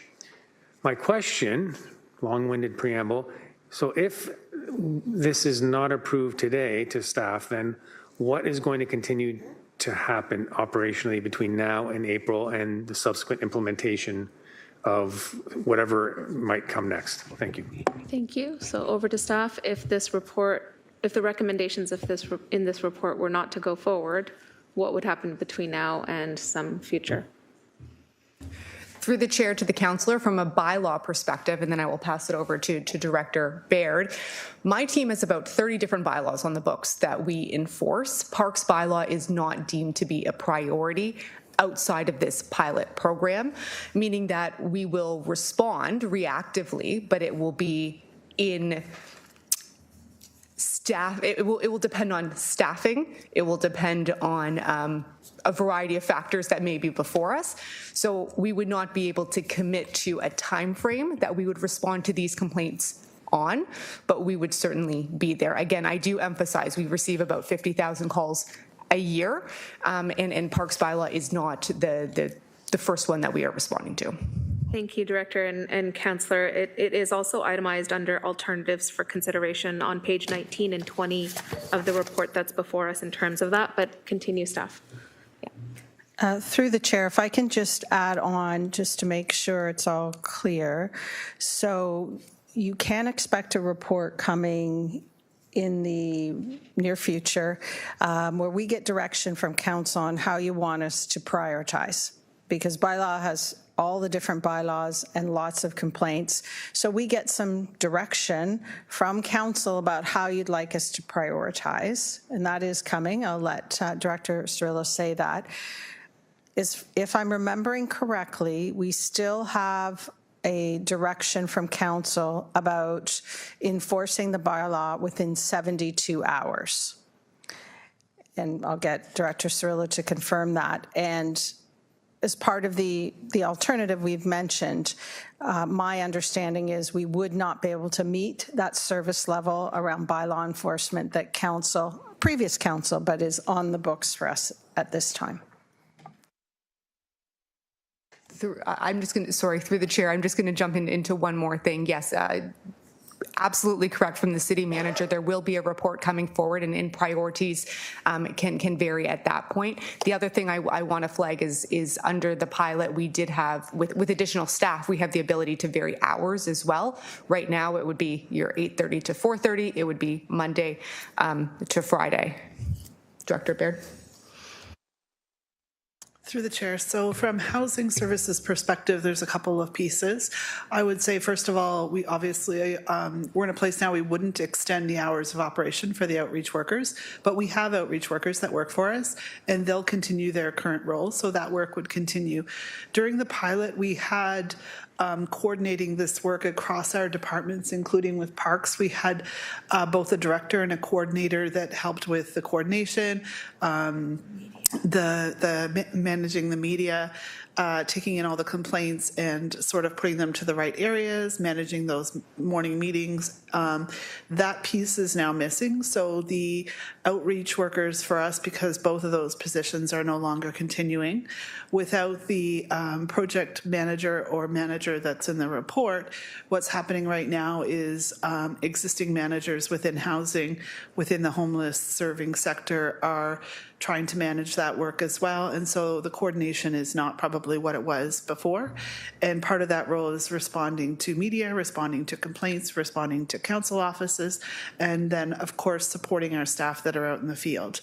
Because the outreach workers are frequently touching base with their supervisor manager with respect to day-to-day activities. So we'll continue with our outreach work. We won't extend hours, and we have a gap with respect to coordination.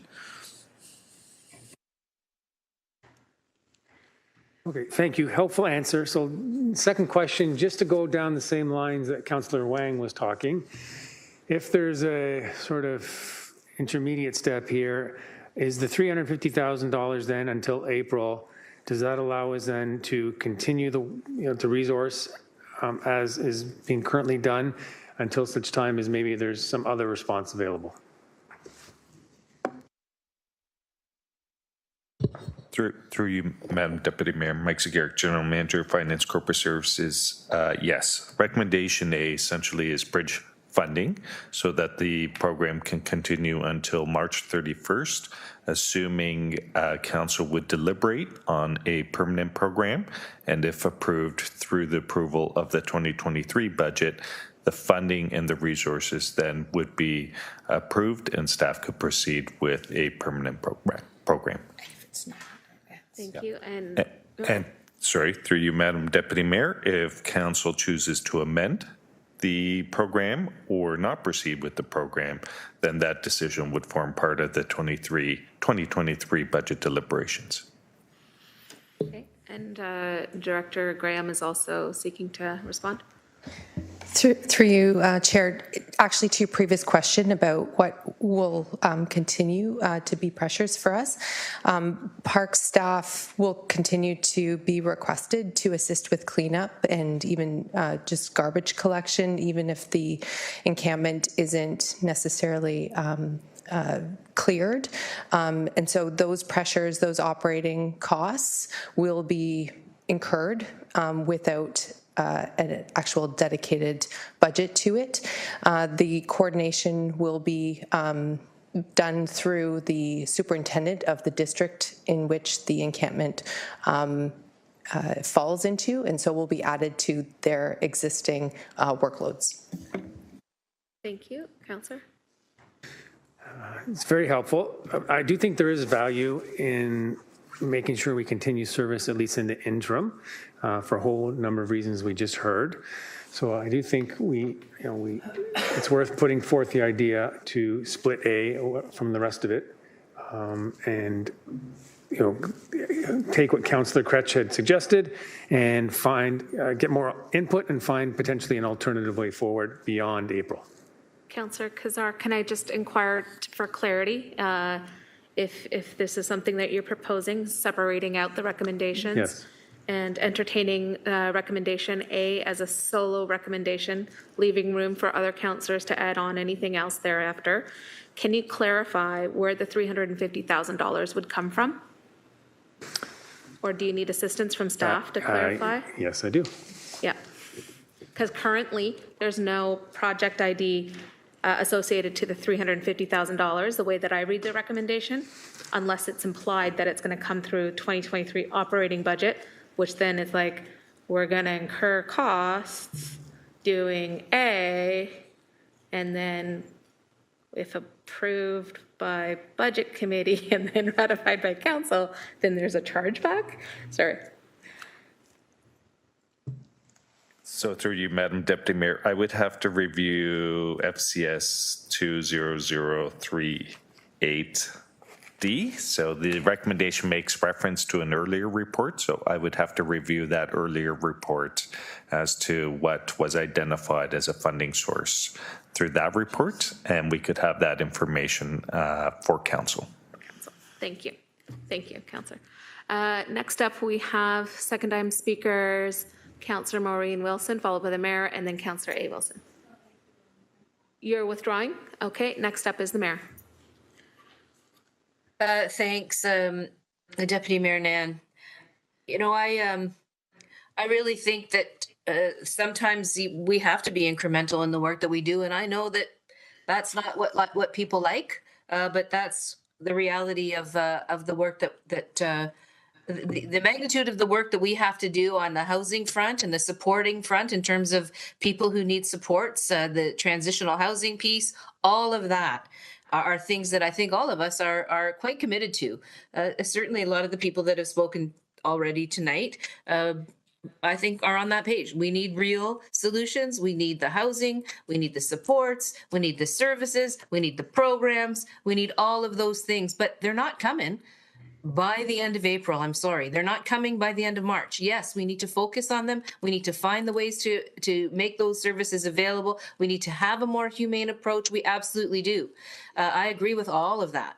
But I am also a pragmatist, and I know we have some significant challenges that we're facing right now, and that I believe the recommendations in this report in the interim can help us with. And I think that we need to take that seriously. Does that mean I disrespect or in any way think that the people who delegated to us last time are not telling their reality?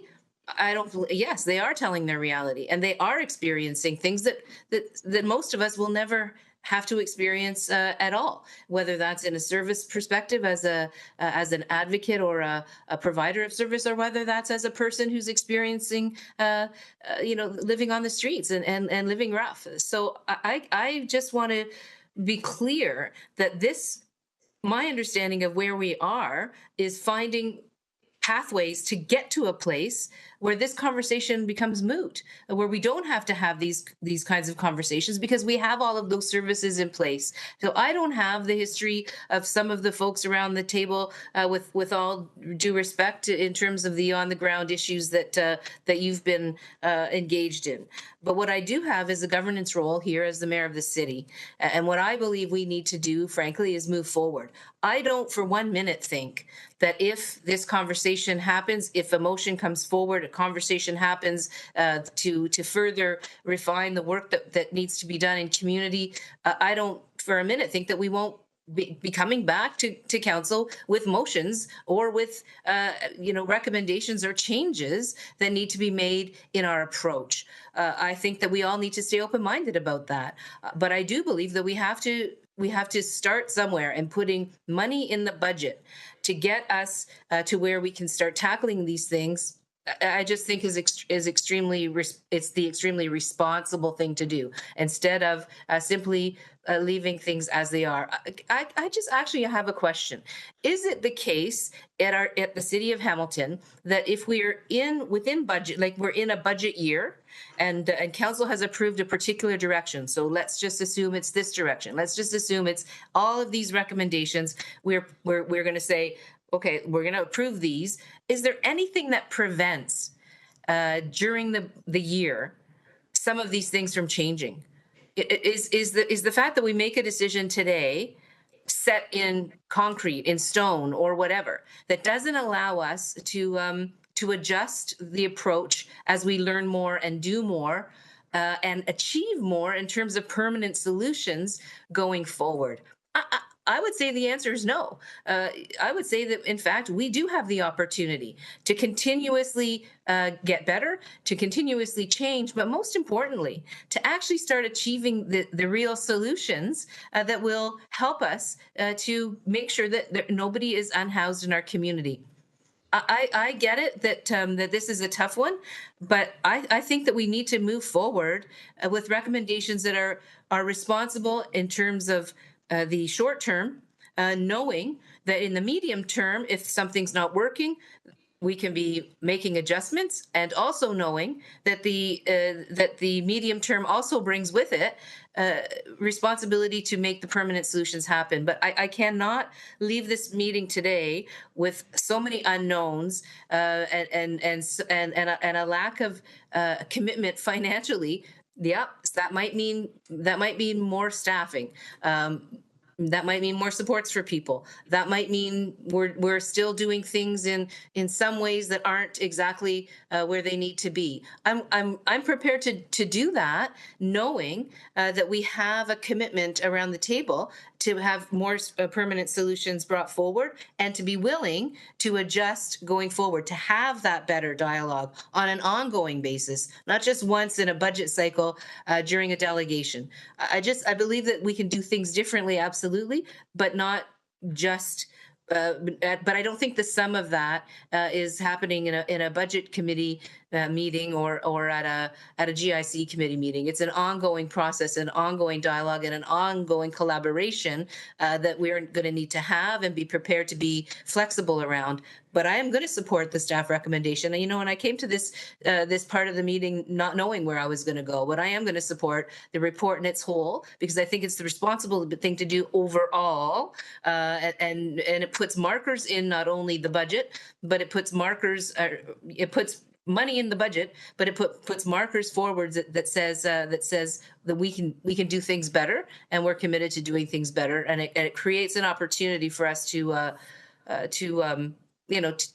be, I think, responsible all the way around when it comes to our entire community, and forces us then to make those decisions going forward, to bring those permanent housing solutions and services to our community, so that we have a way to end homelessness in our city. Thank you.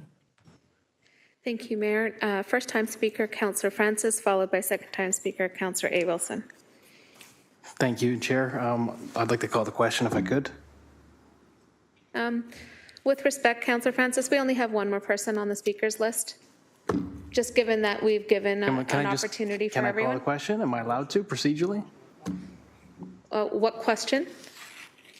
On what's the question that you're calling? So what, like, there's the report's been moved to put it on the table. There has been expression by your council colleagues to move other directions. There's consideration on the floor, active consideration on the floor by your council colleagues to separate out portions of the motion. So if you can bear with me as your chair, okay. We've got one more speaker. There's two other councillors who've indicated a desire to separate out the vote. I want to respect everybody around the table. Okay. Thank you. I appreciate your patience. Councillor A. Wilson. Yeah, I'm going to keep it really short. Just on the note of this, we're spending $1.3 million. I think folks should know what that looks like. I'm a renter, average rent right now, $1.3 million. In a year, that's 65 people in a single bedroom at market rent. I mean, not that we can just use this money to house people that way, but in terms of thinking value for money, that's the top of my mind.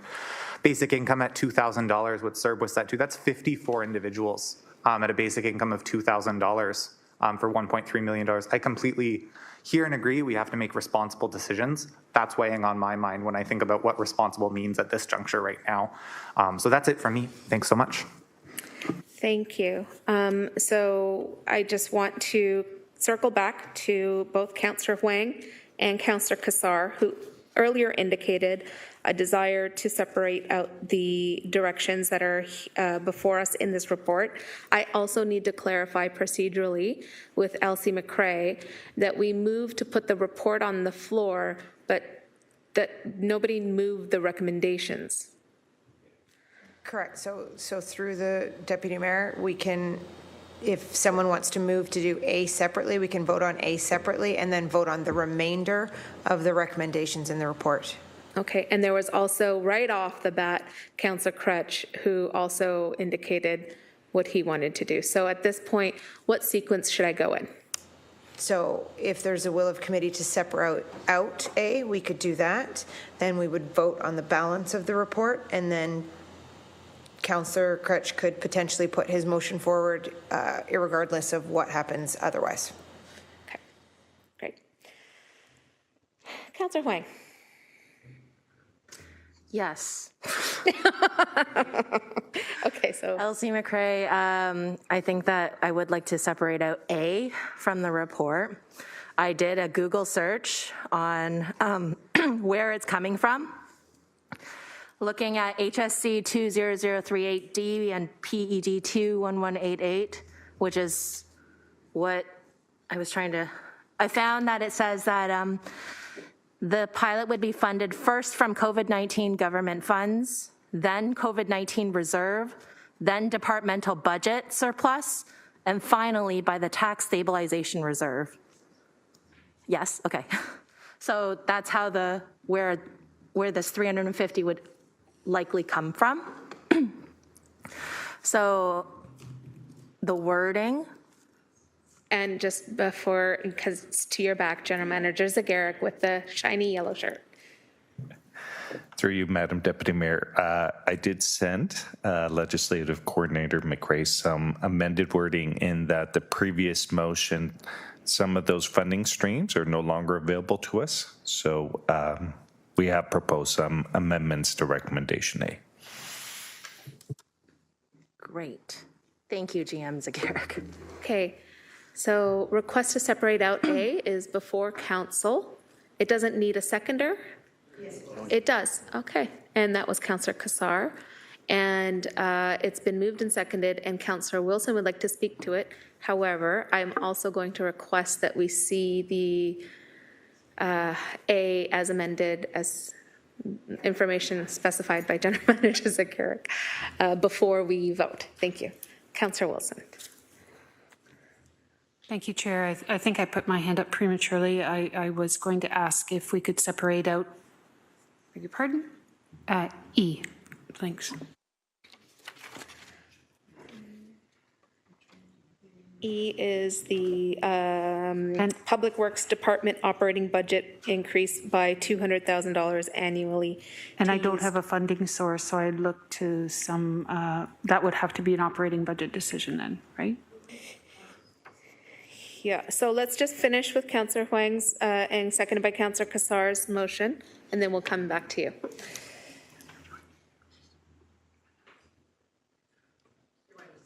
Yes, thank you.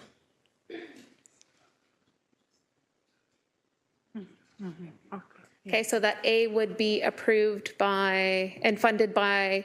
That's right. Is that supposed to be 2022 corporate year-end surplus? So through you, Madam Deputy Mayor, no, in that, in terms of the decision-making, we can leave it as corporate year-end surplus, and we can deal with it either through 2022 or 2023. If that's the will of committee, we can see whether or not we could accelerate the funding of it. So we're in the hands of committee, whether or not you want to be more general and be provided the opportunity to commit that funding earlier rather than later. In that the 2023 year-end surplus would come before committee in 2024. So being more general with respect to just corporate year-end surplus is staff could present this as a decision in April of this year rather than April of next year. To clarify, so these would be expenses that would be, if A passes today and ratified by council next week, the expenditures would be for now through April, but would be paid for by future surplus? Yeah. So through you, Madam Deputy Mayor, let me try to explain the reference for 2023. It's as simple as matching the timing of the expenditures to the fiscal year. So if council, a committee and council makes a decision to proceed with recommendation A, those are for expenditures that occur between April 1st of this year to April 30th of this year. And therefore, we're just matching time periods, 23 to 23. Okay. Councillors are satisfied? Okay.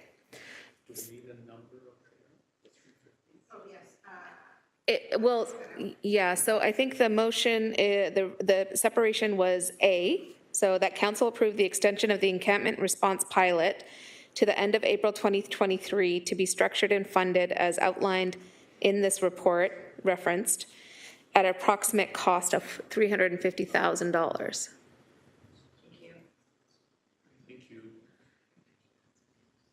And then with the to be funded by those accounts. Okay, duly moved and seconded before committee for vote.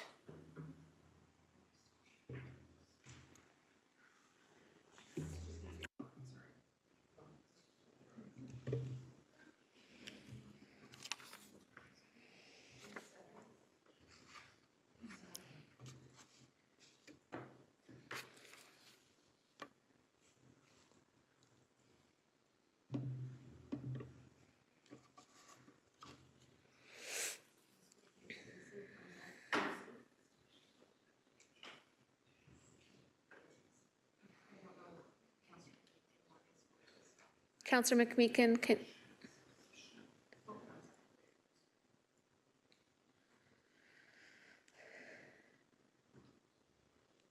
Okay, and that carries 10-4. So now, Councillor Maureen Wilson, you wanted to separate out item E. I do want to clarify that items B through G would all, in essence, be referred to the 2023 operating budget deliberations of GIC budget, where there is an opportunity to seek clarity at that operating budget meeting. So are you good to just proceed? Thank you. So that leaves the remainder, and just testing with committee. Shall we do B through G as a bulk? Thank you. Okay. So B through G moved by Councillor Jackson, seconded by Councillor Spadafora. I thank you all for your patience.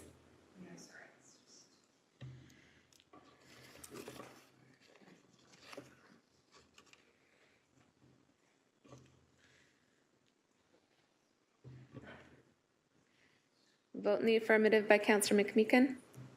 Sorry, Yeah, we know. We know.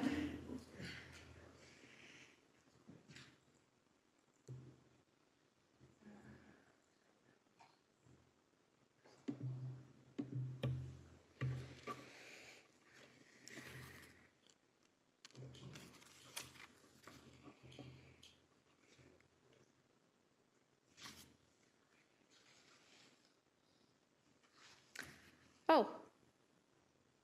So that's defeated at a tie, which means that it will not proceed to the operating budget. Okay, that concludes our items for deliberation today. Oh, my apologies.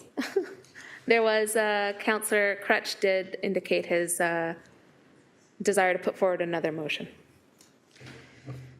Thanks. I sent it around to everybody. Obviously, as the mayor said earlier, something that can happen regardless of whether or not the motion passes. I didn't really think of that, to be honest, because I was writing it today during our meeting, so apologies.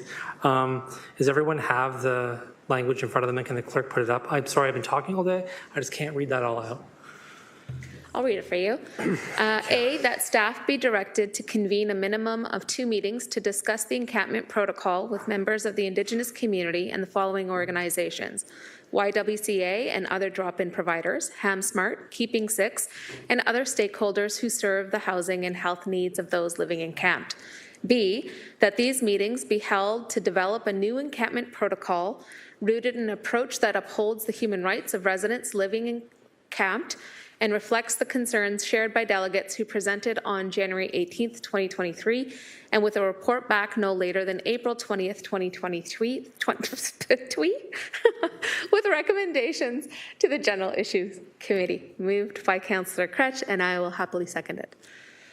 It is up for speaking. Questions? Councillor Danko. Thank you.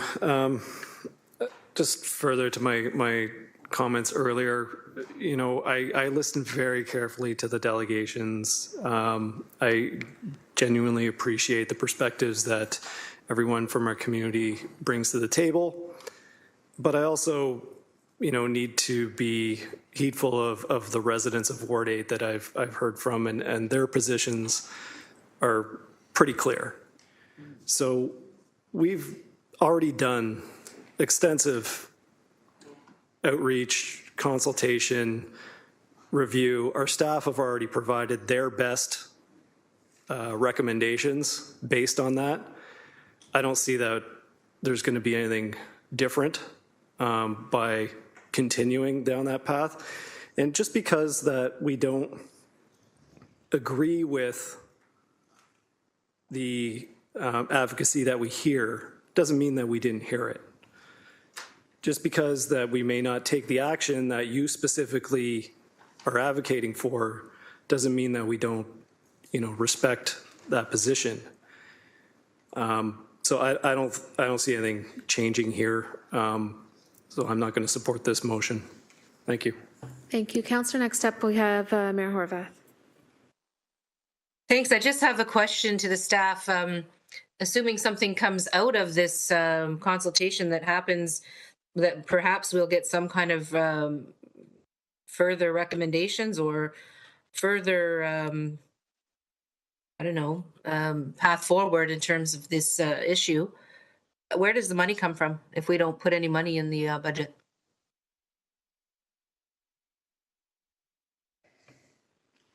Thank you. So should a future report come forward with the recommendations requested here, it would come with a resource clarification? Through you, Madam Deputy Mayor, if any decisions are made by committee and council and ratified before the approval of the 2023 budget process, we would pivot and include that into the 2023 budget. And again, we're working towards a March 30th, April tentative approval date.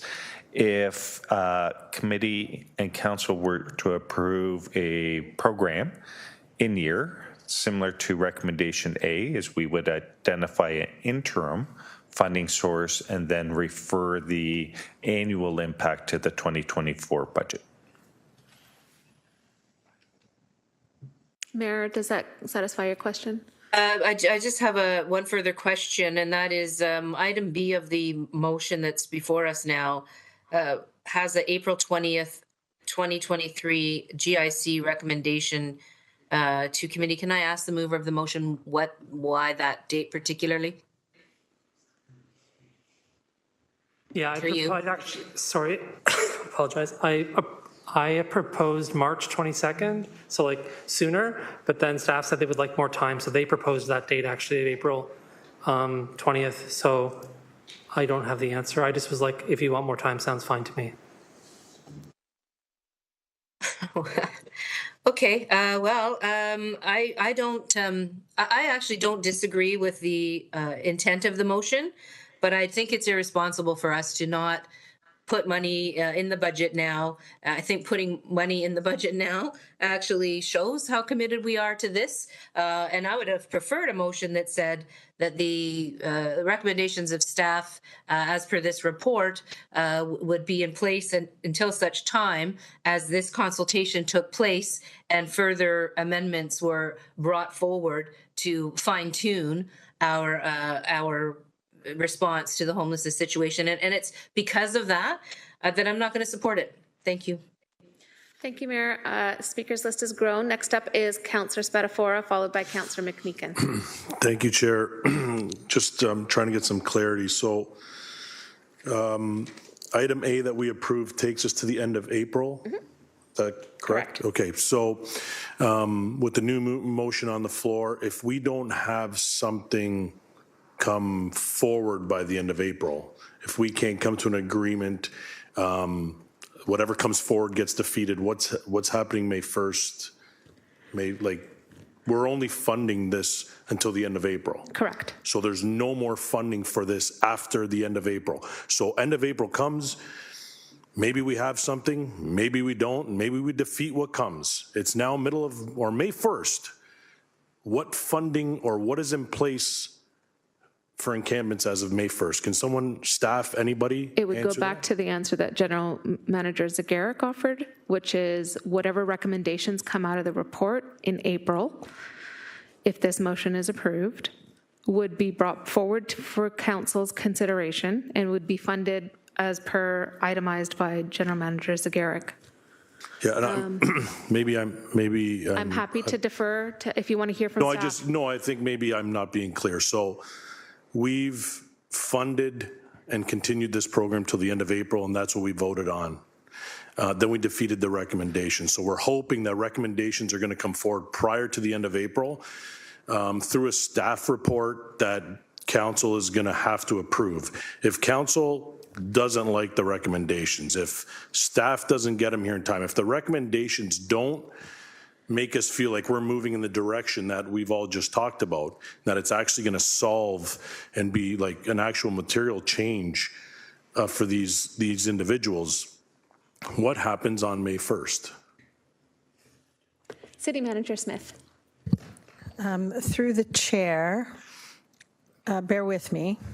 So There's going to be a couple things come forward between now and then. So Director Baird mentioned there is a report coming March 22nd with staff recommendations kind of, to you to say, rather than continue to manage homelessness, we're going to bring some recommendations on end of March cycle on a path forward to getting to ending homelessness. So you'll have that deliberation coming. Then there will be the report by April 20th, and I want to thank the councillor for giving us that extra time very much so we can be very thoughtful about those meetings and not rush them. We'll have that come by April 20th. If nothing comes out of those two reports and discussions, and so at the end of April, the coordination team is done, then what will happen from that perspective would be in the alternative section, which, as I frantically turn Page 19 and 20. Page 19.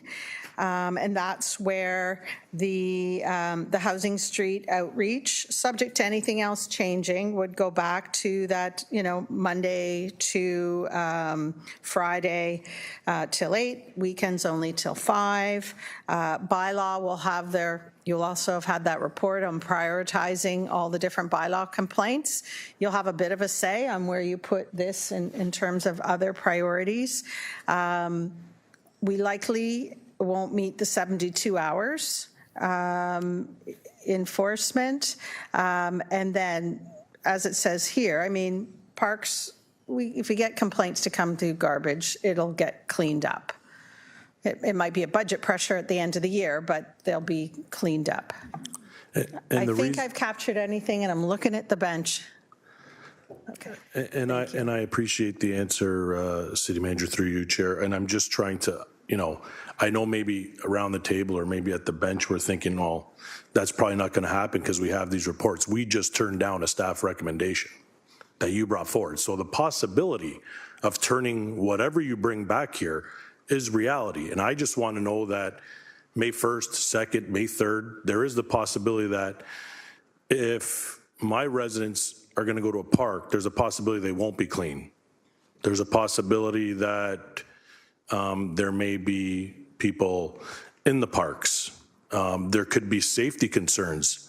And the resources that we will have till the end of April will no longer be there May 1st, unless everybody around this table agrees with something that's brought forward that we just disagreed on. To support your line of thinking and just to remind you that your comments and questions right now are on the motion that's on the floor, and there's an opportunity for you to have those concerns addressed when you receive the report back that the motion on the floor is seeking to bring.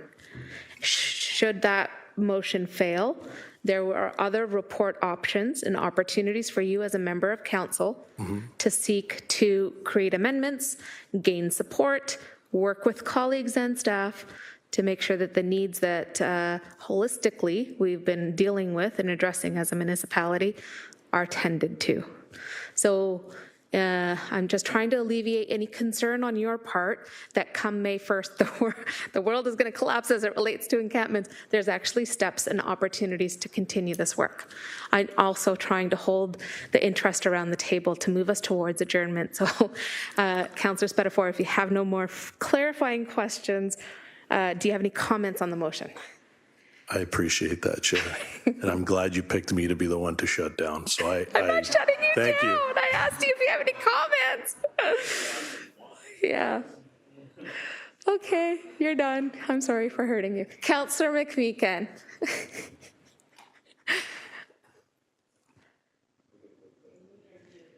It's been a long and winding road that's brought us to this place, and I just want to recap quickly. And direct and speak directly to the motion. We passed A to extend the pilot to the end of April, I believe. Correct. Subsequent sections B, C, D, E. You tell me when to stop. Up to G. To G, we're lost on a tie vote. Correct. So that saves some extraordinary procedural happenings is gone. So now we have a motion before us from Councillor Kretsch, which at least gives us something to. It's an action step. It gives us something to do that is consistent with our stated philosophy to engage those who are in turn engaged with helping our folk who are homeless, and the growing situation there, to help us define, articulate, explain, and hopefully share together, some potential new emergent strategy that will hopefully work better than it's assumed the current strategy has worked. So I don't see us as having any choice, frankly, given the dynamics and the process that we've been through now, to do anything other than to embrace the good councillor's attempt to define an action step that will move us forward. So I intend to support the motion. Thank you, Councillor McMeekin. And just to clarify for my colleagues, it is the report back being sought in this motion is an encampment protocol. It is specifically, clearly identified as an encampment protocol. Yes, I understand that. So, thank you. Okay. That exhausts our speakers list. It's been duly moved and seconded and before committee for consideration. Vote, please.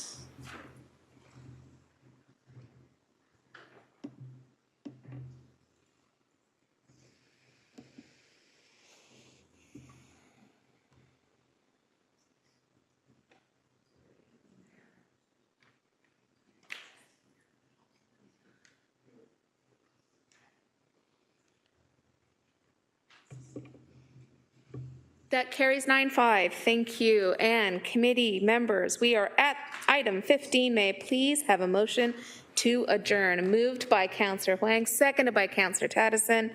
Electronic vote to adjourn while you're casting your vote. Thank you to all staff and support folks who came in to support this meeting and all the questions around reports. Thank you to clerks for supporting me to step in as chair today. Councillor McMeekin, hope you're recovering well, and Mayor, well wishes to you feeling recovered and back in the seat soon.